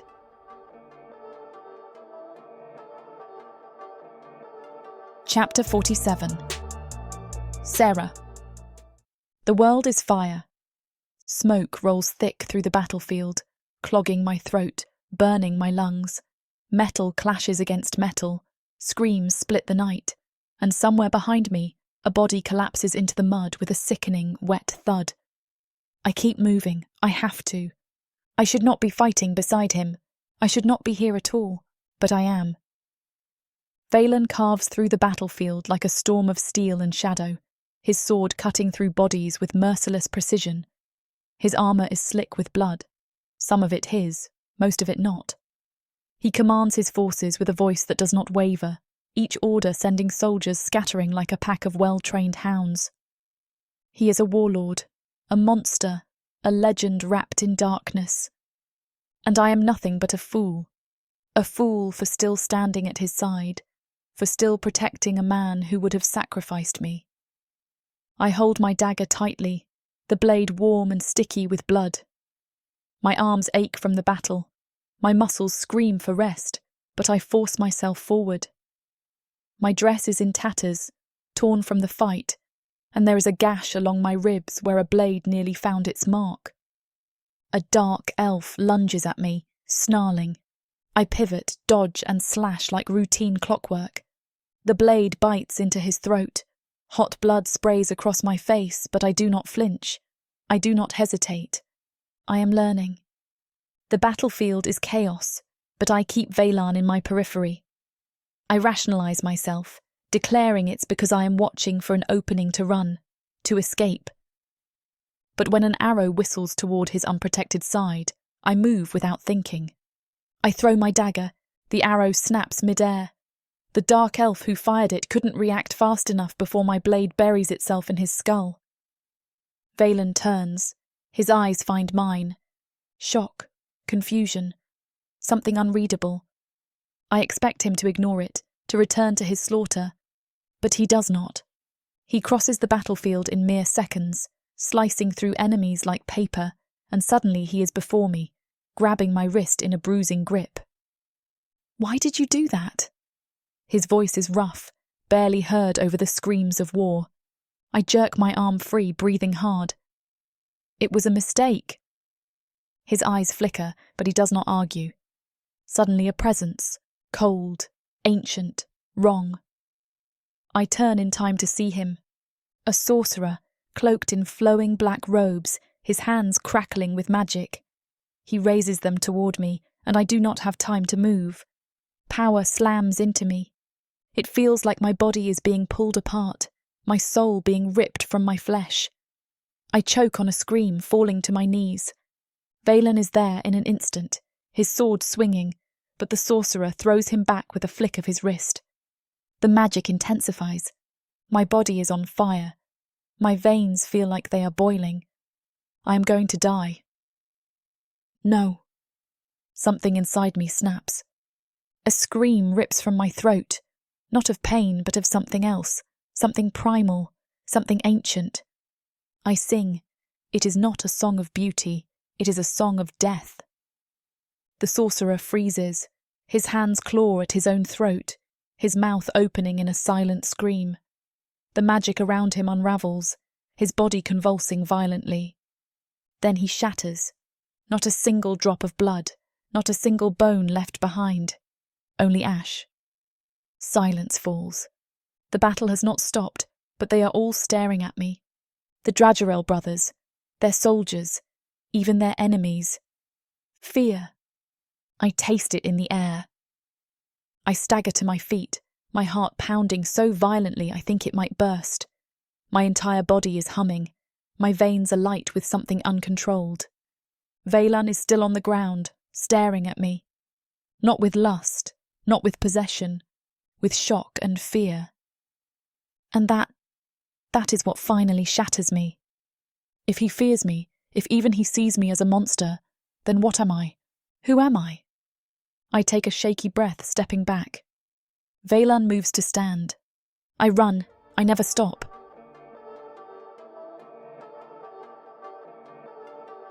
Chapter 48, Veylan. She is unrecognizable. The battlefield is a blur of steel and screams, but my eyes never leave her. Sarah moves through the chaos like a ghost, a blade in one hand, a dagger in the other. Her dress is shredded, her arms streaked with blood, none of it her own. Her face, once so soft, is hardened, unreadable. She does not fight like someone desperate to live. She fights like someone who no longer cares if she dies. And that is what chills me. I'm used to watching warriors. I'm used to killing, to war, to blood. But this is something else. I watch her slit a man's throat without hesitation, his body falling limply into the mud. She does not flinch. She continues to look. Then she moves to the next one, and the next, and the next. She's too fast, too brutal. I lunge toward her, cutting through anyone in my way. I do not call out her name. I do not command her to stop. I'm not sure she can even hear me. A soldier barrels toward her. He is twice her size, sword raised, screaming. She does not wait for him to strike. She sings. It's not a song of control, not a song of seduction. It is raw power. The man collapses mid-step. His body twists. His veins blacken. And then he's gone, dissolved. Nothing left but dust. A ripple of horror spreads through the battlefield. Soldiers falter. Even my men hesitate. Even my brother stop fighting to look at her. Drothis exhales sharply beside me. What did you do to her, Veylan? I surely don't want her as my enemy. His voice is unreadable. Not accusing, not mocking. Just cold. I do not answer because I do not know. The way she moves, the way she kills, the way she seems to drink in the fear around her. I thought I was creating a warrior. I thought I was making her stronger. But I made something worse. She is not human anymore. She does not seem to care. I reach her, grab her arm. She spins on me so fast the dagger is already pressed to my throat. Her eyes are dark, distant. Her breathing is heavy, her body trembling. Not with exhaustion, but with something else. She is lost. I grip her wrist, not with force, but with something close to warning. Sarah! I squeeze tighter. Enough! The blade does not lower. Her fingers tighten. The moment stretches. Too long. Too silent. Her gaze flickers. She recognizes me. The dagger drops, but she does not step back. She's looking at me now, really looking at me like I am a stranger. Like I am nothing. I feel it like a knife to my ribs. She steps around me, does not speak. She walks back into the battlefield and I let her go. I do not recognize her anymore. And I am starting to wonder which one of us is the real monster. Chapter 49. Sarah. The battlefield stills. The air is stale with smoke, the ground slick with blood. The stench of burning flesh hangs in the ruins of the fortress, but none of it matters anymore. He is here. Hazaran, the shadow that has loomed over everything. The monster that created monsters. He stands on the broken steps of what was once the stronghold, draped in black, his silver eyes burning with amusement. Unbothered, untouched. He does not look at the carnage around him. He does not acknowledge the bodies strewn at his feet, nor the dark elves who once called him master, now dead in pools of their own blood. He only looks at me, and he smiles. "Look at what you have become, little siren." His voice isn't raised, but it might as well be thunder. It carries across the battlefield, commanding, absolute. The soldiers around us hesitate, watching. Even Veylan stills. I cannot breathe. Something inside me snaps. I scream.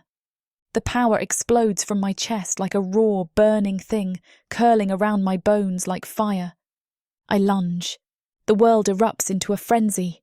Lightning crackles through the sky. The wind howls, the force of my rage splitting the ground beneath my feet.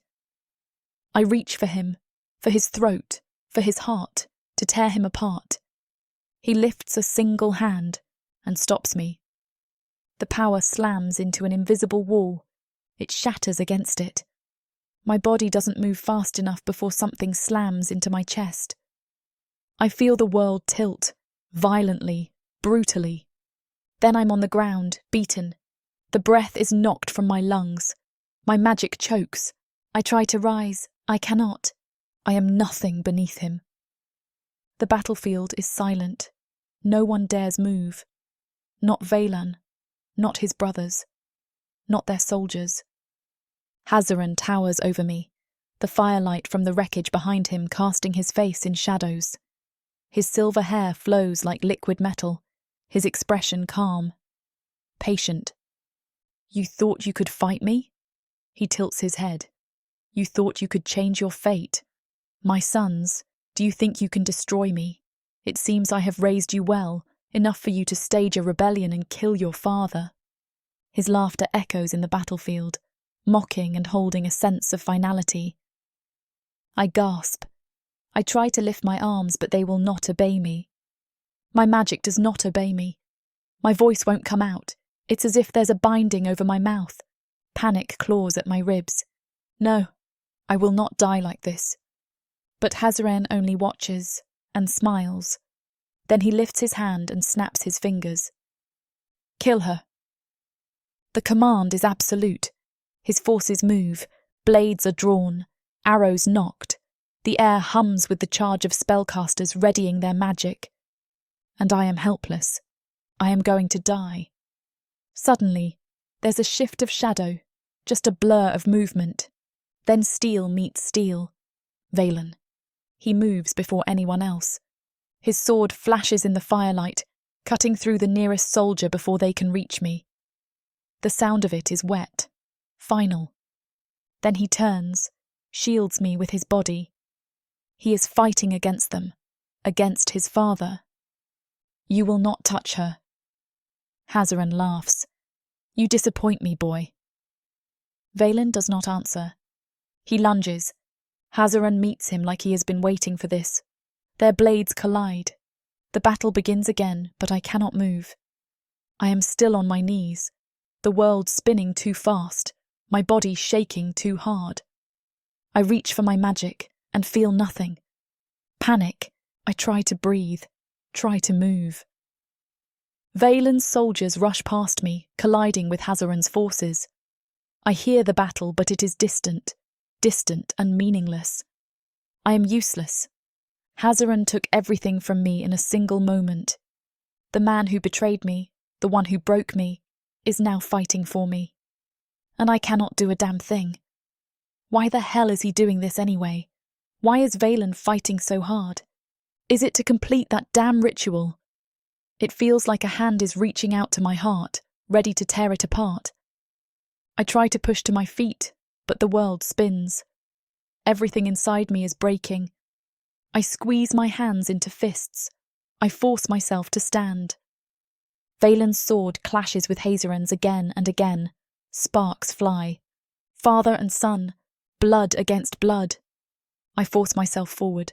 I will not let him fight this alone. For once, I want to be in control of my life. Even if I burn for it, even if I die, it will be my own choosing.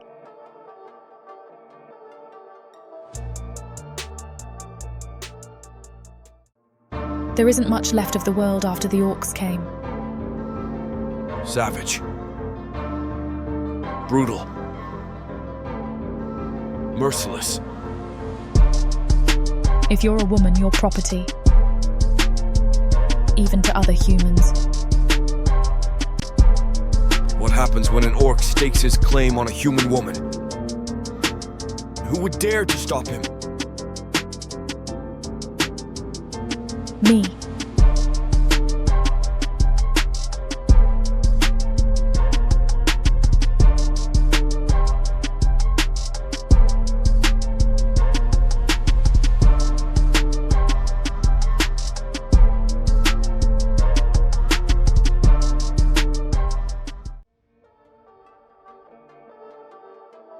Chapter 50. Sarah. I feel it before it happens. The inevitability of it. The truth I have refused to face. I was never meant to survive this. The battle rages on around me, but it no longer matters. The bodies, the smoke, the stench of burning steel and flesh. It is nothing against the weight settling in my bones, pressing into my ribs like an iron brand. Hazaran stands before me, his silver eyes gleaming, a smirk tugging at his lips as he looks at his sons. It is time. The world stills. The Drajarel brothers, 5 of them, ruthless, cruel, powerful, hesitate. They're beaten black and blue, forced to submission by their father. Veylan is bleeding from head to toe, not a part of his body unstained by his blood. For a fraction of a second, they do not move, and that is all I need to understand the truth. I need to be the sacrifices. It's the only way to defeat Hazaran. Veylan and I lock gazes, and I can't describe the look on his face. Guilt? Sorrow? Pain? Hazaran's voice slithers through the air like a whisper of fate. Final. Absolute. The siren must die. Whoever kills her will be rewarded by me. I hear the sharp inhale of breath beside me. Veylan. I don't look at him. I cannot. His fingers twitch at his side. He already knew. A strangled noise claws its way up my throat. Betrayal, rage, grief. It is all the same. The magic binding me is strong, but I'm pushing against it with every fibre of my being fueled by my emotions. A gargle leaves my lips. Almost there, I need to speak, to sing. I have nothing left to lose, and yet it still hurts. The brothers move. Mylric first, stepping forward, his blade drawn, his crimson eyes unreadable, indifferent. Vaedros next, rolling his shoulders like he is shaking off a burden, unbothered. Drathis watches me, his expression torn between amusement and regret. Amused, pitying. Zalith, brutal, merciless, ready. Then Veylan. His fingers flexes around the hilt of his sword. He has always known. I stand. Blood coats my hands, my arms. I'm not sure if it's even mine. I do not care. I lift my chin. I do not beg. I do not scream. I do not run.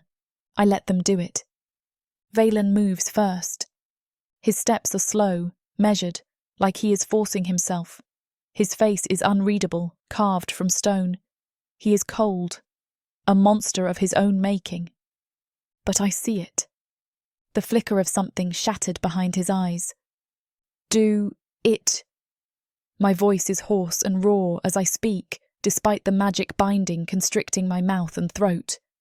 At least I die, choosing to die. The last sentence comes out as a garbled mess. He does not respond. He lifts the blade. I close my eyes and he cuts me open in the heart. The pain isn't only physical.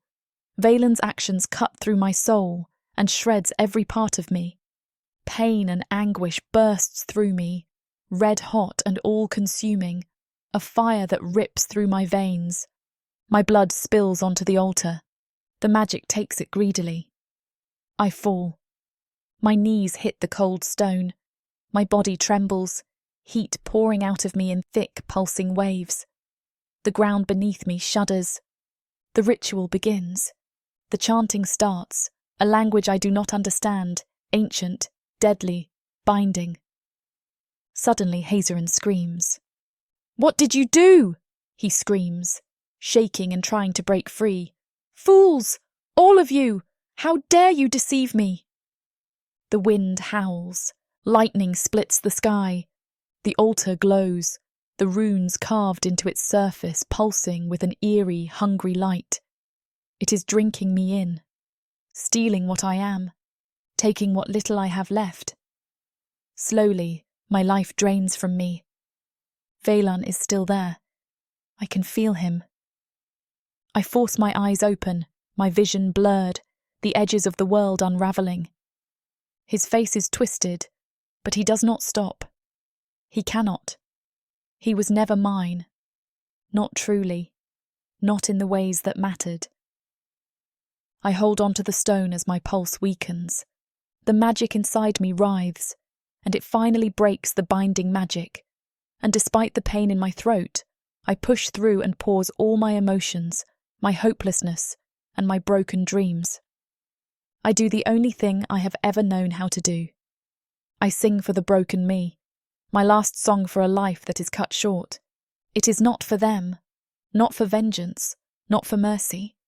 A song of rage, of ruin, of grief. The sound splinters the air, the world shudders. The altar cracks beneath me, a spiderweb of breaking stone. The magic twists. The ritual falters, then it binds Hazaran faster, stronger. Hazaran's eyes widen. The brothers stumble back and Veylan's grip trembles. I laugh, or maybe I am screaming. The pain in my heart, in my whole being, rips me inside and out, and I collapse onto the ground. Darkness takes over, and it's finally peace.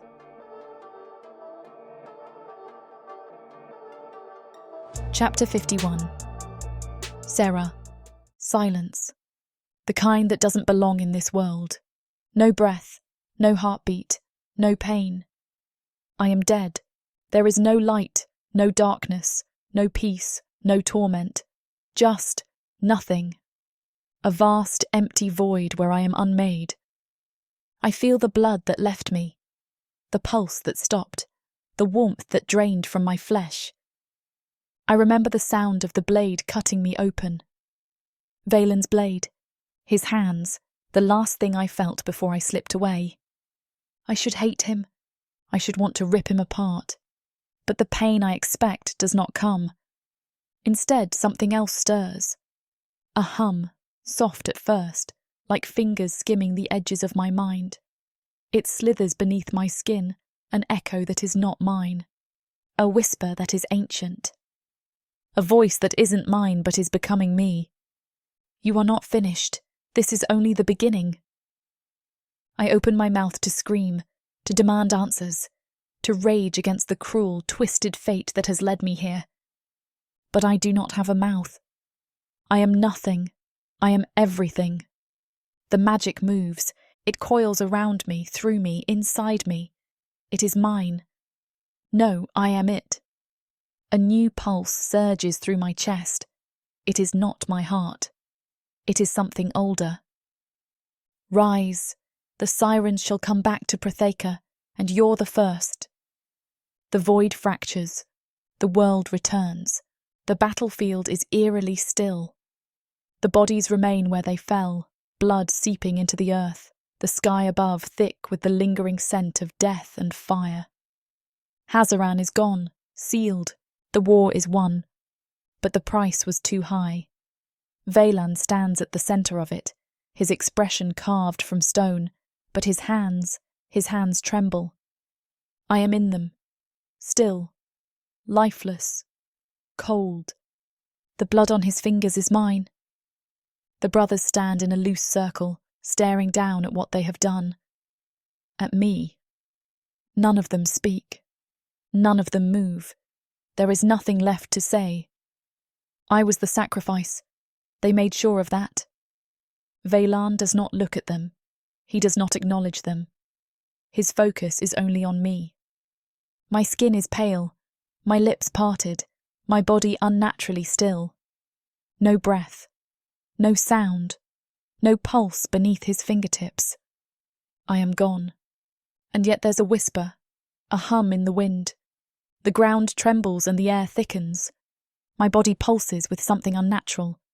My fingers twitch, the first sign of me coming back. My lips part and I breathe, finally tasting oxygen in my lungs after what feels like forever. The gasp that tears from my throat is raw, desperate, as if I have spent eternity drowning. My back arches, air ripping into my lungs like fire. My vision is blurred, my senses fragmented. The world is too much. I hear someone curse. I hear someone else step back.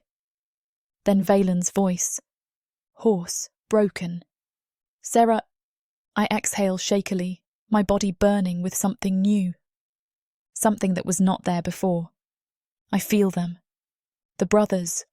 Their shock. Their horror. Their fear. And then I feel him. Veylan. His grip is too tight, his breathing uneven, his chest heaving against mine. I blink, slow, heavy, dragging myself back to reality. The magic still hums beneath my skin, a living thing, restless and wrong. Something inside me is different. It did not just take my life. It gave me something back. I shift in Veylan's arms, my fingers digging into the fabric of his blood-stained armour. He flinches. The monster flinches. My lips part, but no words come. I do not know who I am anymore. I died, and yet I am here. The silence is deafening. No one speaks, no one moves. Veylan's fingers tighten on me, as if he is trying to ground himself. I look up, into his eyes. The monster who betrayed me. The monster who killed me. The monster who chose me. He does not speak. His jaw clenches, his expression torn between relief and something else. Something darker, and he sees it. He sees what I have become. I am no longer his. Chapter 52, Veylan. The battlefield is still. Not with peace, with emptiness. The sky hangs low, choked with the last remnants of smoke and magic. The stench of death thick enough to rot the air itself. The bodies of fallen warriors are scattered across the blood-stained ruins, their lifeless eyes reflecting the eerie glow of dying embers. But none of that matters. Not to me. Not when she is walking away. Sarah moves like a shadow, her steps eerily silent as she drifts through the carnage, her figure barely touched by the war she helped end. She should be dead. She was dead. Yet here she is, alive! And she will not look at me. I should say something. I should stop her. But the words do not come. I have nothing left to offer. The wound I left in her was deeper than any blade, worse than any spell. I killed her! With my own hands. Her blood stained my palms, her body crumpled beneath me, her last breath stolen because I made a choice. A choice I thought would save us. A choice that destroyed her instead. The brothers stand nearby, silent as everything settles over them. None of them dare speak. None of them meet my gaze. Drothus runs a hand through his bloodied hair, exhaling sharply. We should move the dead, he says, voice gruff.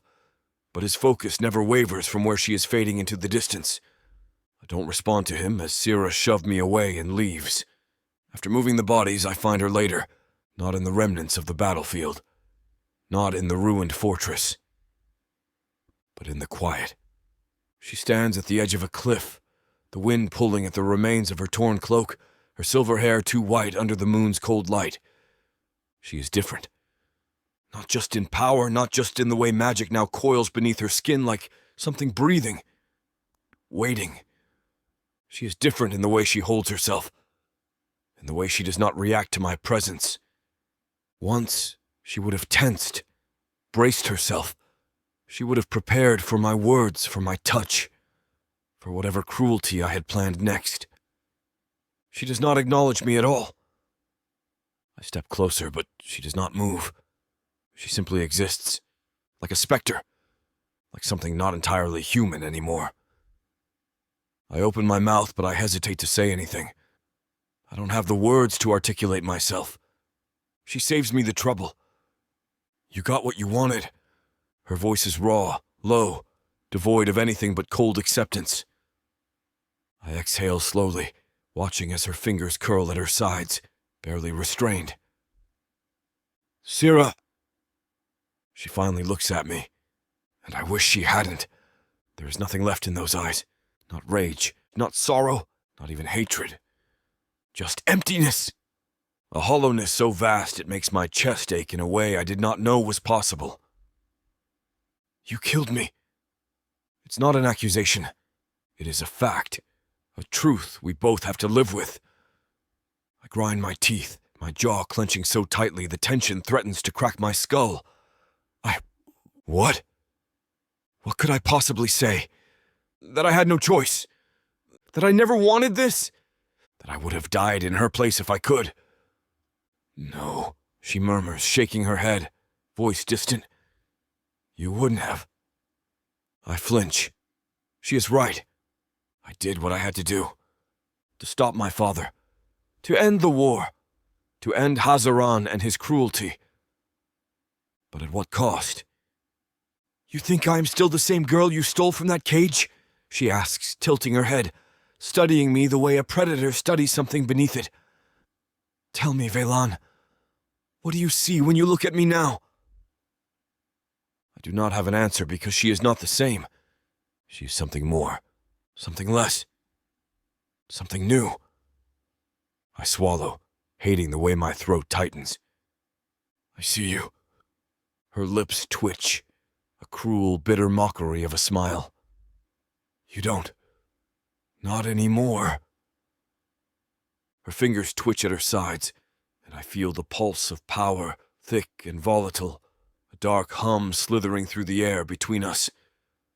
I created this. I broke her. Now I am watching as she chooses to leave. Not in body, but in spirit, by heart. You should rest, I say at last, my voice low, steady, useless. She exhales sharply, shaking her head. Rest? Her laugh is dry, humorless. I don't think I remember how. I step forward. This time she does move. She steps back. It's a sharp, deliberate retreat, one that cuts deeper than any dagger. Sarah, don't. She does not raise her voice. She does not need to. The gap between us feels like a battlefield all its own. She looks at me one last time, and it is the last time. Then she turns and walks away. Chapter 53. Sira. I walk, one step, then another. The wind rakes through the battlefield behind me, howling through the ruins, carrying the stench of blood, of war, of everything I have left behind. I do not stop. I do not look back. Veylan does not stop me. No one does. Let them watch me leave. Let them see what they have created. My body should ache. I should be weak, trembling, barely able to keep myself upright after everything that has happened. But I am not. Something in me has shifted, and I feel it in my bones, in the air curling around me like an unseen force, waiting, breathing. I was supposed to die. I did die, but I didn't. Why? I'm not alive, not dead, something else entirely, a new being. My transformation has been complete. I glance down at my hands. The skin is smooth, unmarred, untouched by the wounds I should still bear. But beneath the surface I feel it.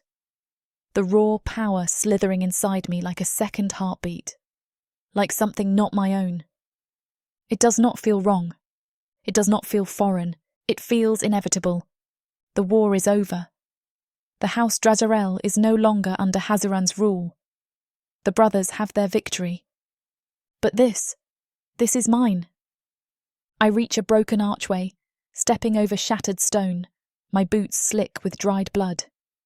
Beyond this point, the land stretches wide and wild, unknown. I do not hesitate. The wilderness swallows me whole. I was once a girl locked in a cage. A human girl. A fragile, breakable thing. That girl begged. She fought against chains that were too strong, against a fate that was never hers to control. That girl died on an altar. I do not mourn her. Let them think they buried me. Let them think they ended me. Let them fear what rises from the ashes. The further I go, the lighter I feel, as if I am shedding something with every step. Regret, pain, the remnants of who I used to be. I hear nothing but the whisper of my own breath and the rustling leaves above. The battle, the voices, Veylan, they are all behind me. Gone. He did not stop me. He did not even try. I do not allow the sting of that truth to touch me. It does not matter. Nothing matters except what comes next. I am no longer a prisoner. I am no longer a pawn. And I will never let anyone control me again. I walk for miles, hours. The ruins vanish behind me, lost to the mist that clings to the valley, to the darkness that spreads as the night deepens.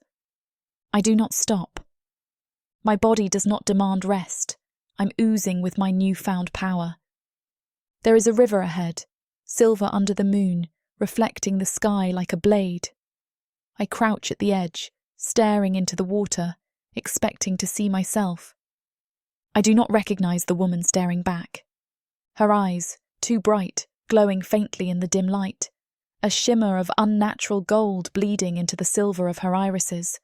Her skin, pale, almost ethereal, like something not meant to exist in this world. Her presence, wrong, not human. I reach out, my fingers brushing the water. The reflection ripples. The moment shifts. The magic in my veins hums. I exhale slowly, watching the way the river bends toward me. It listens. The night wind picks up. The trees sway. The world feels different. The power inside me is different. For the first time since my death and rebirth, I smile. I was never meant to be a captive, not to my captors, not to the brothers, not to Veylan. I belong only to myself, and they will learn that soon enough. I rise to my feet, my reflection distorting in the river's surface, shifting, changing, until it no longer resembles me at all. I turn my back on it, on the past, on everything, and I walk into the unknown.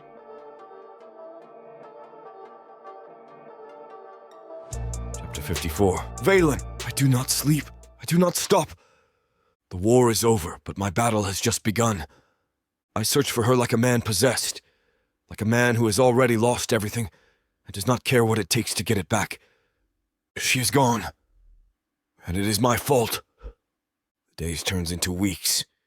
The ruins of the battlefield fade into the past. The broken stones, the scorched earth, the blood-soaked altars, they mean nothing to me now. All I see is where she should be. The ghost of her lingers in every shadow, in every cold gust of wind, in every sleepless night where I wake, reaching for someone who is no longer there. She should have died. I killed her with my own hands. I watched her blood spill across the altar, felt it soak into my skin. But she came back, different, stronger, colder, unforgiving. She left me standing in the wreckage of everything we had built, and I let her go. I was a fool. I should have chased her the moment she walked away, should have grabbed her, forced her to see what she had left behind. But I was a coward. Now, she does not want to be found, and yet I still search. I do not deserve her, but I cannot live an existence without her. The air in House Drazarl is thick with dust and magic. The stone walls remember the war, but they do not mourn it. My brothers carry on, meetings, rebuilding, restoring power. The kingdom is stable now. The people kneel. The blood has dried, but I am not among them. I return again, empty-handed, dirt-streaked and exhausted, from another fruitless search. The war room falls quiet as I push the door open. Drethus, Zaleth, and Malric are already gathered, their eyes heavy with unspoken judgment. Drethus breaks the silence first. Well, another day. Another ghost? I say nothing, just drop my sword on the table, the metal clanging against the wood with finality. Zaleth raises an eyebrow, lazily flipping a dagger between his fingers. You look like hell. Do I? My voice is hollow. Drethus pushes off the table and walks toward me, arms crossed. You can't keep doing this. You're tearing yourself apart for someone who doesn't want to be found. She does, I say, more to myself than to them. Zaleth scoffs. She left, Veylan. She didn't look back. She didn't leave a note. She didn't ask to be followed. Malric, quiet as always, finally speaks. But she left a trail that stills the room. I glance at him sharply. What? Malric nods, slow. She's not hiding. Not really. Not from us. There's power in her wake. She's changing something. She's fighting, becoming powerful and feared in her wake. Whispers of her version of justice being passed around. She fights oppression. She's becoming something, I whisper. She already has, Drethus mutters. And you weren't part of that choice. I should have stopped her, I say, when she walked away. Why didn't you? Zaleth snaps. You're a coward and stupid. You don't deserve to lead if you can't keep your woman in line. My jaw tightens. Because I broke her. She trusted me and I killed her. Silence stretches between us. Drethus exhales, shaking his head. She's alive. She walked off that battlefield. That wasn't because of you. It was in spite of you. Zaleth leans forward, eyes sharp. And now you're hoping to what? Follow her into oblivion? Hope she forgives you?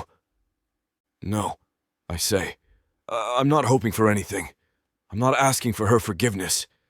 I just want to be where she is. They all stare at me like I've already lost. Maybe I have. I turn to leave, but Malric's voice stops me. You're not our general anymore. I pause. I know. You're not the male who led us through fire. I never wanted to be. Drethus steps closer.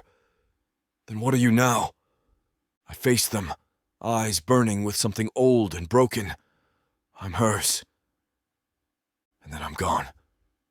I leave them behind. I do not care. I do not want power. I do not want Drazharal's throne. I'm a fool because I realized it too late that I only want her. I continue my quest to find her. I track her the way I would hunt an enemy. The only way I know how. What has anyone ever been to me but an enemy? I follow the remnants of her magic, the places where the world still bends to her presence. Every step she takes leaves a scar in the world. A ruined tavern where men whisper of a blue-eyed girl who walked in, who did not speak, who left behind nothing but fear. A dying forest where the air itself hums with her power, where even the animals refuse to make a sound. A river that should not exist, glowing like liquid starlight, reflecting a sky that has never known a god. I follow her footprints in the mud, her shadow in the mist. And yet, she is always gone before I arrive. She does not want me to find her, but I will. I have to. Chapter 55. Sarah. I should disappear forever. I tell myself this every night, every morning, every time I wake in a new place, alone, unburdened, untethered. But it is a lie because no matter how far I go, he is still there. Not in body, not in the flesh, but in my blood, my bones, my magic. Veylan is a wound that does not heal, and I am still bleeding. Am I so stupid for craving the man who killed me? For weeks, I have wandered alone, through cities that do not know my name, through forests that whisper with my power, bending, warping, alive. People fear me. They should. The first time I walked into a tavern, a man reached for me. Too bold, too careless. I did not kill him, but I thought about it. That is the difference now. Before I would have flinched, stepped back, swallowed my fury like a coward. Now I simply looked at him. His face turned pale, his fingers curled inward, his entire body shook. And then he fled. I did not speak. I did not move. I did not need to. That is the monster I have become. A type of monster that doesn't have to bare its fangs to make the world cower. He's searching for me. I feel him in the threads of my magic, like a whisper on the wind, like an ache I cannot remove. He is hunting me, just as I knew he would. And yet he has not found me. He is so close. But I always leave before he can reach me. Not because I fear him, not because I don't want to see him, but because I do. Meeting him will be my choice and never his. Every time I walk away from the echoes of his presence, from the ruins of the places where he has searched for me, I tell myself this is the last time. The last time I will let his name linger in my thoughts. The last time I will feel the pull and the unrelenting gravity between us. But the further I run, the more I feel it. Something has bound us, something that neither of us understands. My magic is woven into his now. His blood is in mine. I try to fight it, but some things are not meant to be broken. I feel the shift before I move, a stillness in the air, a breath held by the world itself. Then I stand, and I walk.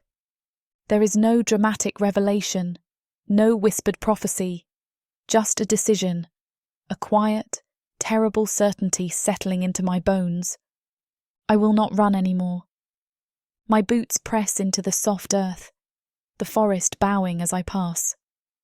Branches lean toward me, the wind curling around my limbs like it knows where I'm going, like it approves. The path I once avoided is no longer shrouded in mist. It's waiting. I travel for days, unhurried but certain. The terrain shifts around me, mountains rising, rivers winding like silver veins across the skin of the land. My power moves with me, stirring the leaves, stilling the birdsong. Each step closer pulls a thread tighter inside me, one I cannot cut, no matter how much I tried. I pass through villages where the people whisper and bow their heads. Not in reverence, in fear. They see what I've become. They feel it rolling off me like smoke from a fire that has not gone out. I no longer hide it. Let them see. I cross a scorched plain, the remnants of battle still etched into the ground, blackened stone, cracked bones, swords rusting where they fell. This is his land, his war, his scars, and yet it calls to me.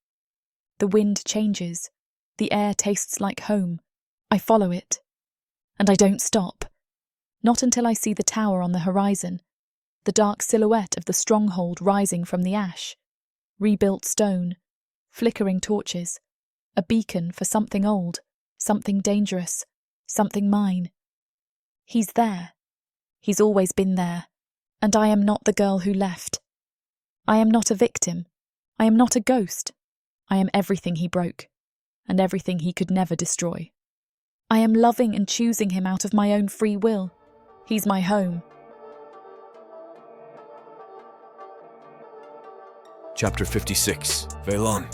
I push open the doors to the throne room, not expecting anything but dust and silence. Instead, I see her. For a moment, my mind refuses to accept it.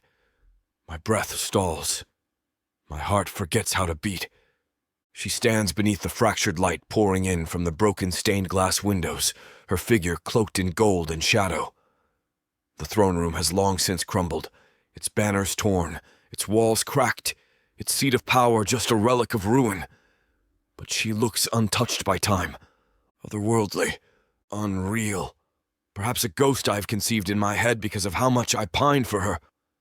I blink. She doesn't vanish. My throat tightens as I take another step forward. The echo of my boot sounds too loud, too real. She turns, and the second her eyes meet mine, I know. This isn't a dream.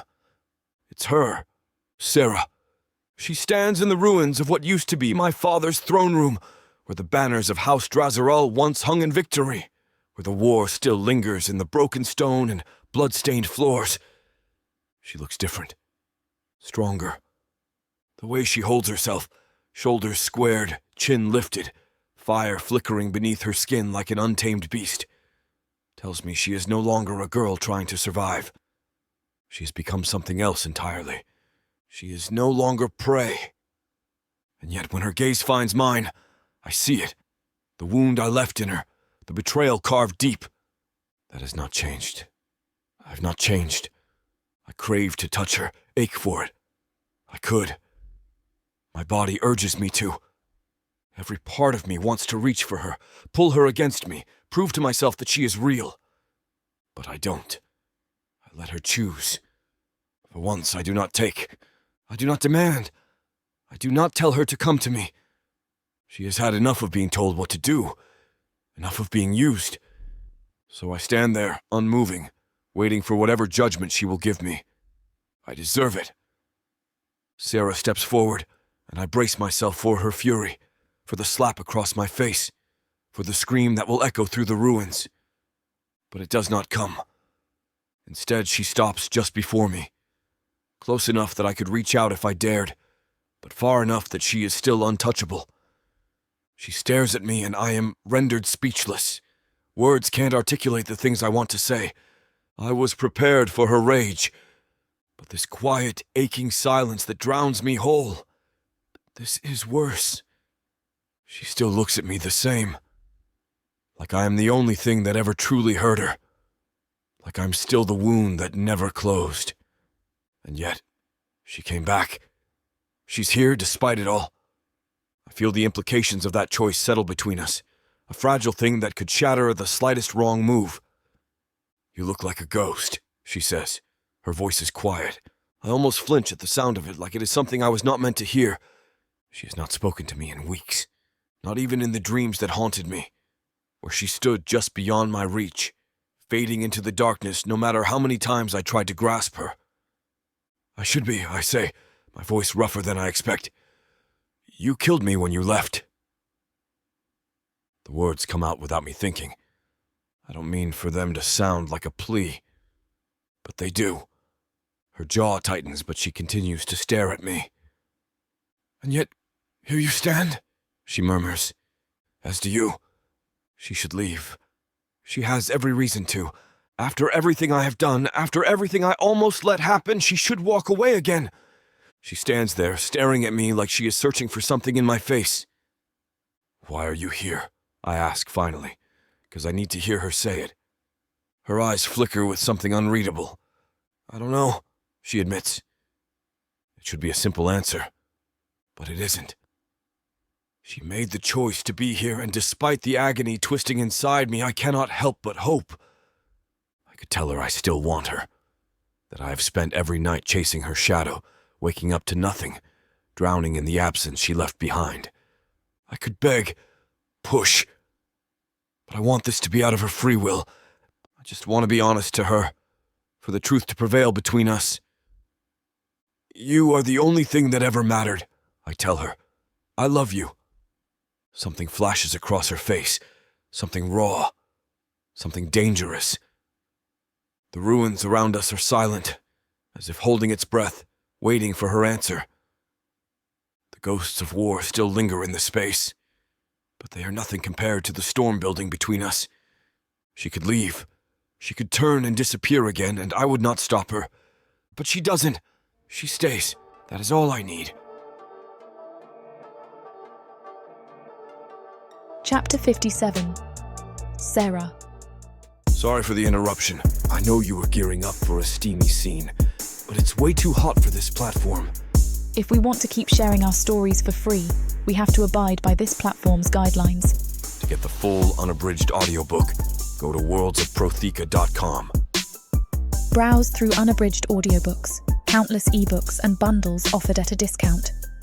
If the thought of me whispering all the dirty details into your ear isn't enticing enough, use discount code YouTube30 to get 30% off of all digital products. Story after story, audiobook after audiobook, the Worlds of Protheka are waiting for you. Protheka's magic is eternal. But unabridged, it's unforgettable. He doesn't speak when I follow him out of the ruined throne room, and I don't let him. We move in silence, tension a blade between us, cutting deeper with every step. He stops in the old war chamber, stone walls, high ceilings, echoes of war still clinging to every surface. We need to talk, and this is as far as we can get before everything explodes. He turns to me. "You didn't say why you came back," he says, voice low, ragged. I meet his eyes. "You didn't ask." He exhales through his nose, fists clenched at his sides. "I didn't think I was allowed to." My voice is sharp. "You think everything is about permission now? Where was that when you betrayed me?" The words hit like a slap, but I don't care. Let it hurt. Let it draw blood. He steps toward me. "I had to." "You chose to," I hiss, cutting him off. "Don't rewrite it." His jaw flexes. "And yet you're here." Do not mistake presence for forgiveness. His eyes blaze with pain and longing. "Then what is this, Sarah? What do you want from me? I've been looking for you everywhere." Veylan chokes on the last sentence. "I don't know," I shout. "I want to scream at you. I want to hurt you. I want to run, and I want you to chase me and never stop." He grabs me. Not harshly, not gently, just desperate. Like he's drowning and I'm the air. I shove him back. "You don't get to touch me."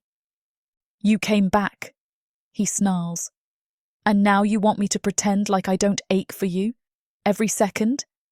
You're in my blood, Sarah. You never left."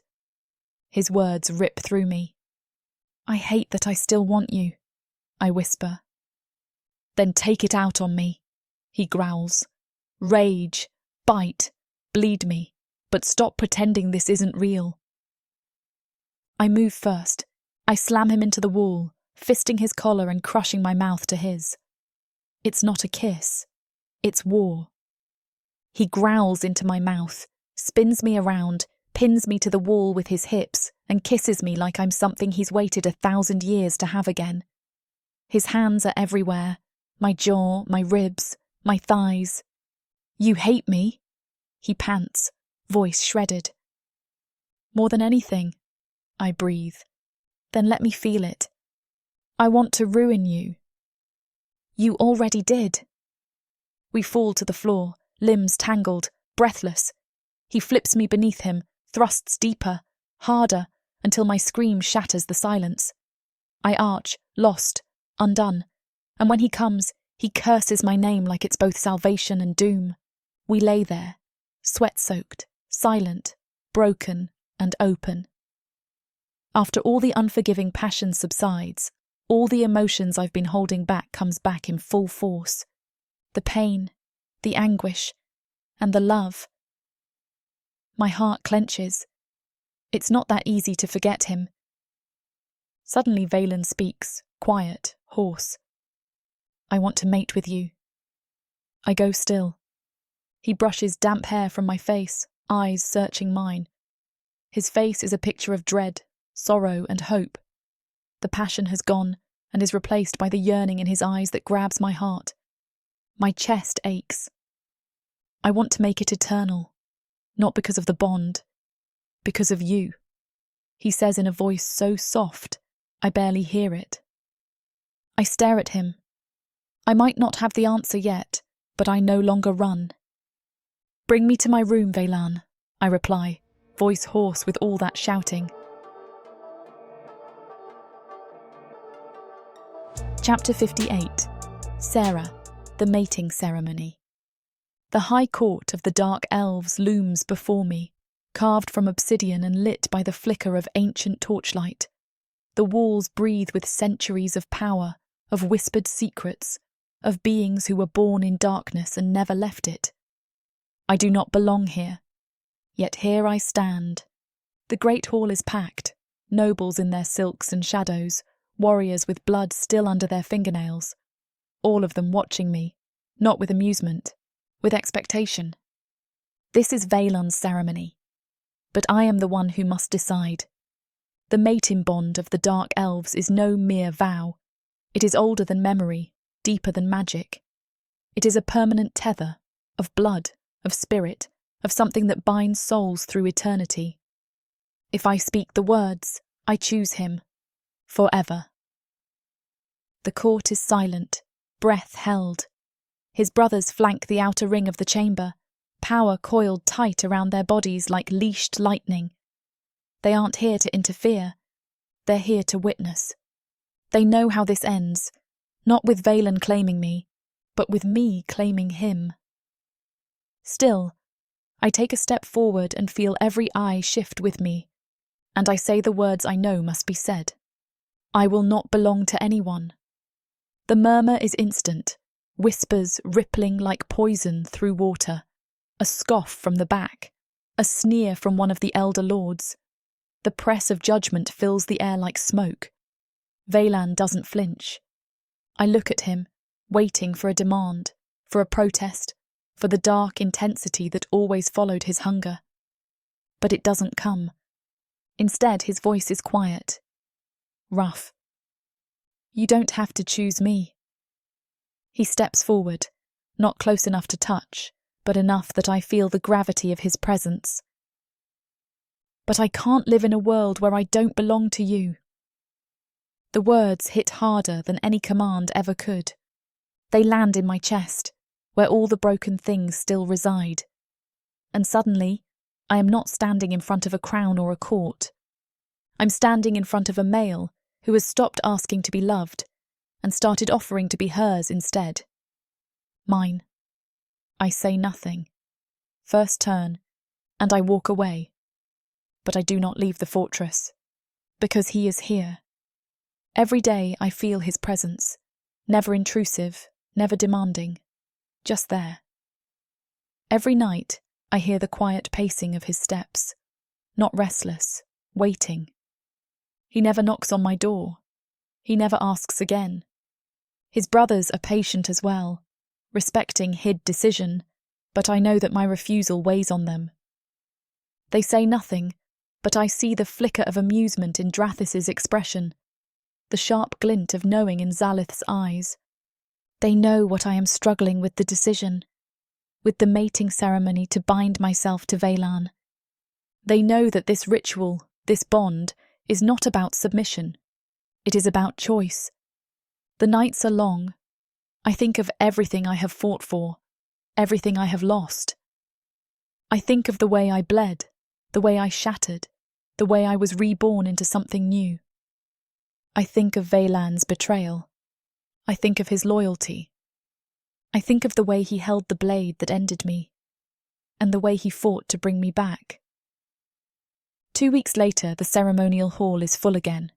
The nobles whisper as I enter, as I step past them without hesitation, without fear. Veylan stands at the altar, clad in black, silver lining the edges of his armour. He watches me approach, his expression unreadable.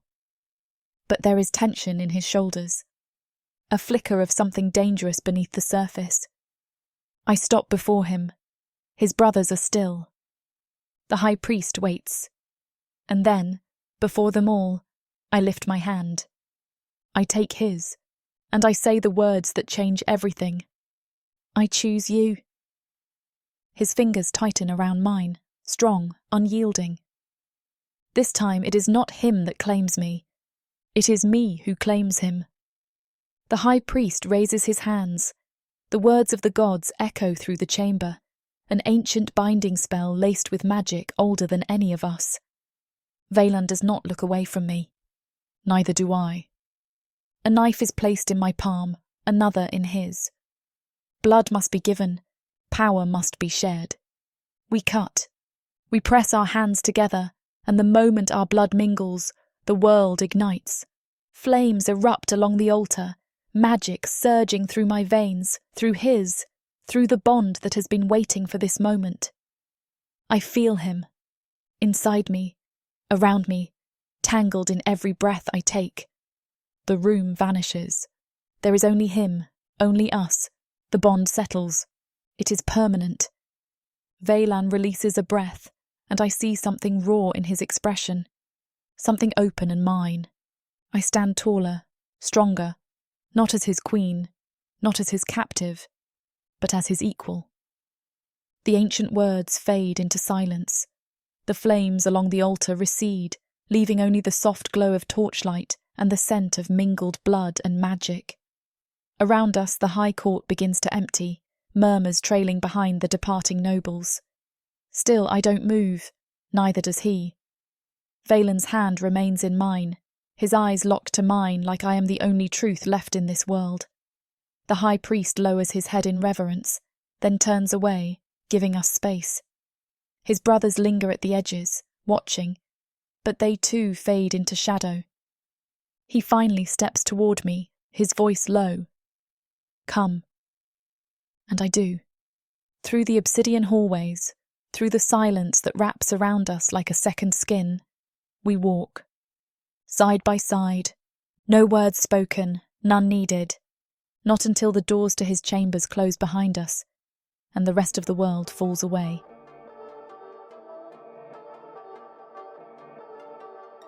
Chapter 59. Veylan. The firelight casts flickering shadows across the stone walls of my chambers. The smell of burning wood and faint traces of blood still linger in the air.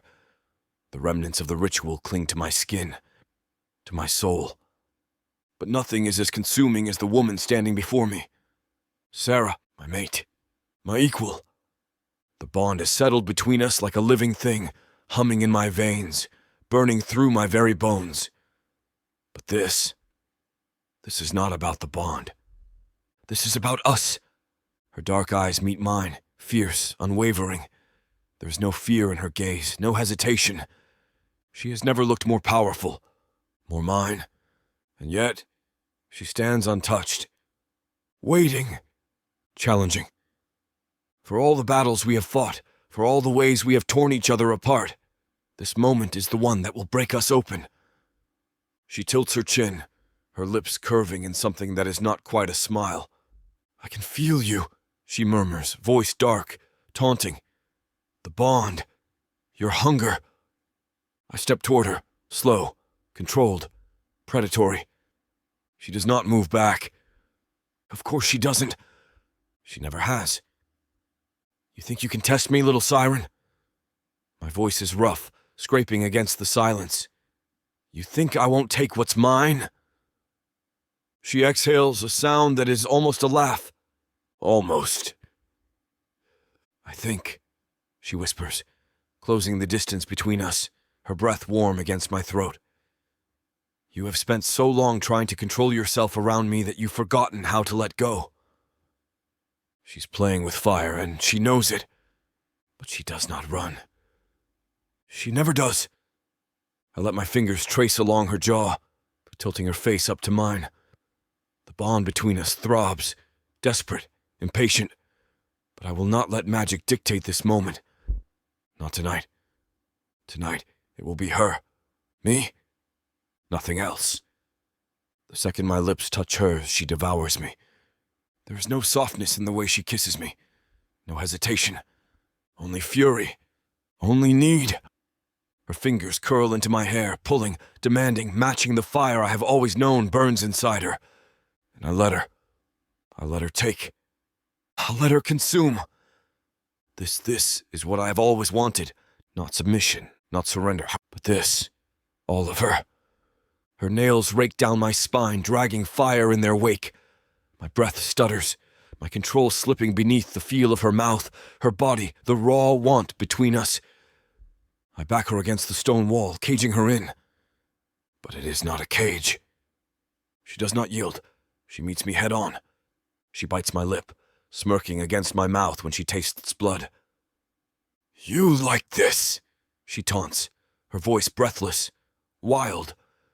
I growl, pressing her harder against the cold stone, my hand wrapped around her throat. Not to control, to feel, to claim. Gods, she moans as if she was made for this. For me. I lift her effortlessly, her body light as a feather in my arms, and carry her through the shadowed chambers. The air is overflowing with anticipation, the dim light casting flickering patterns on her skin as I lay her down against the heavy furs of my bed. Her hair spills across the fabric like ink, a stark contrast to the pale expanse of her throat, her chest rising and falling in quick, shallow breaths.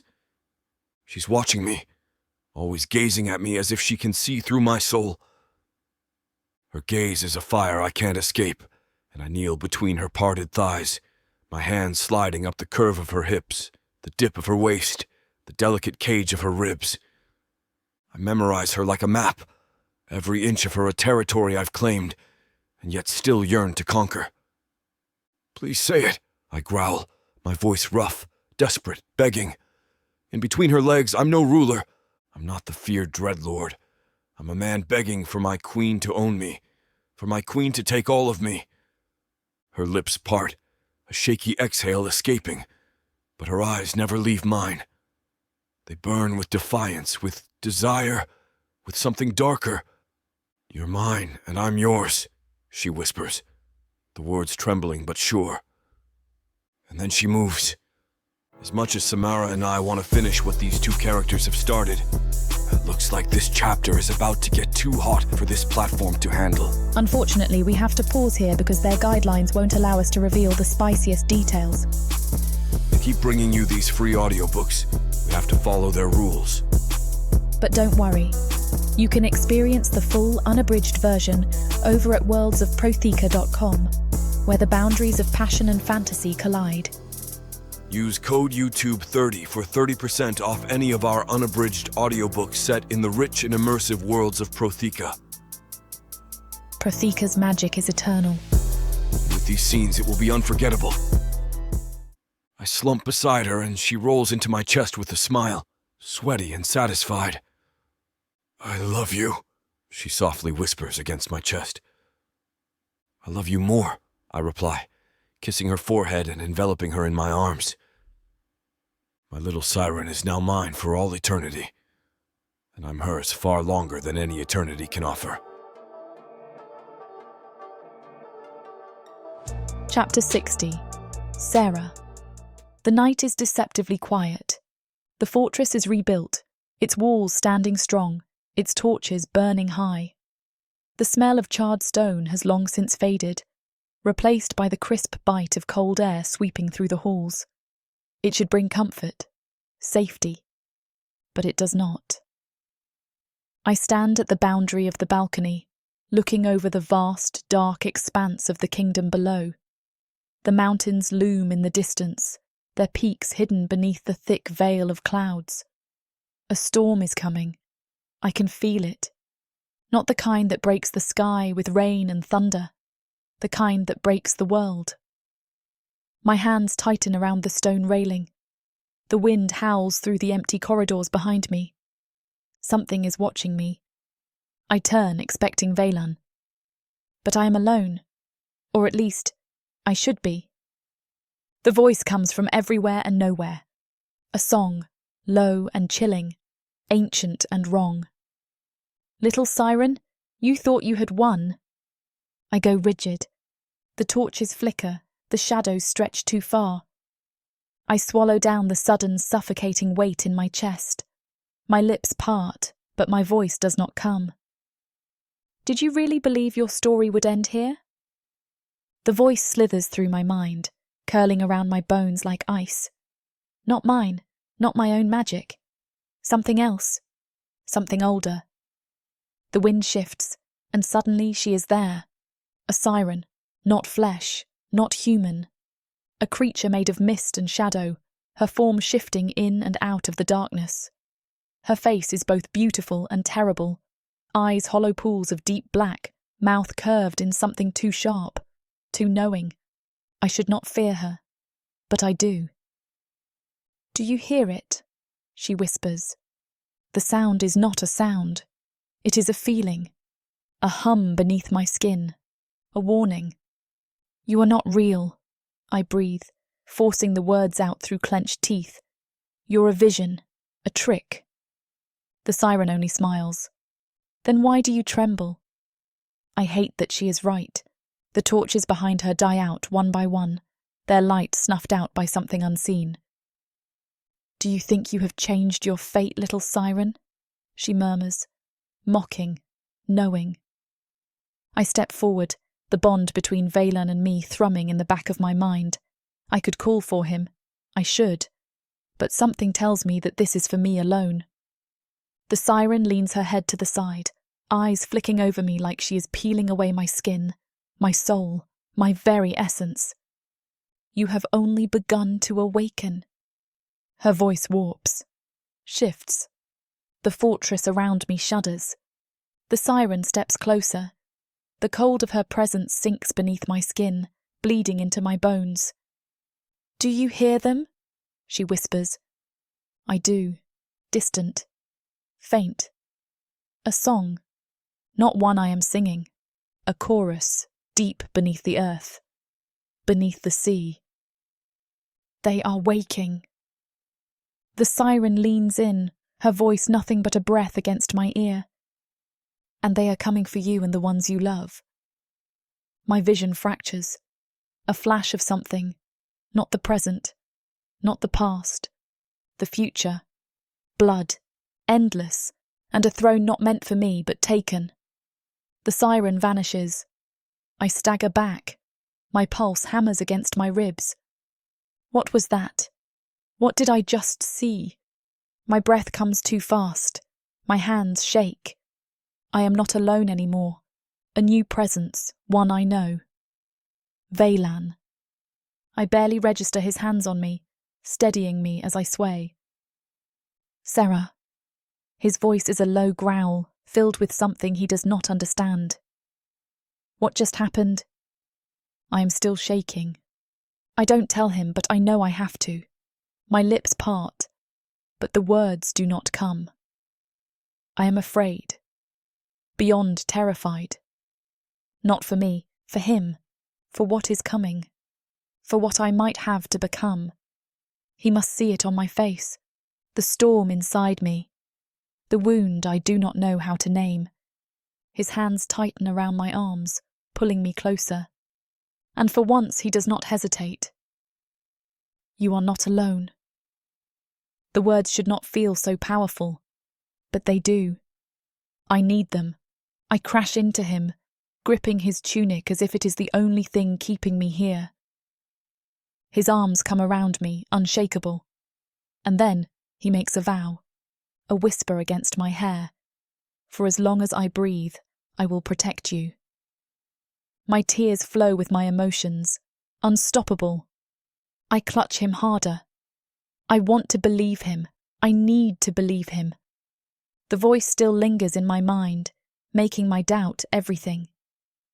The war is not over, little siren. It has only just begun. His hand cups my jaw, tilting my face up. My breath catches. His eyes, God's, his eyes. There is no hesitation. No war between us anymore. Only this, only him. He leans in, and I let him. The kiss is not soft. It is not careful. It is everything. His lips claim mine, demanding, devouring. And I give all of me. Even with the fear curling in my gut, I choose him, again and again. If given the chance, I will still choose him. Even if it destroys us both, even if it kills me.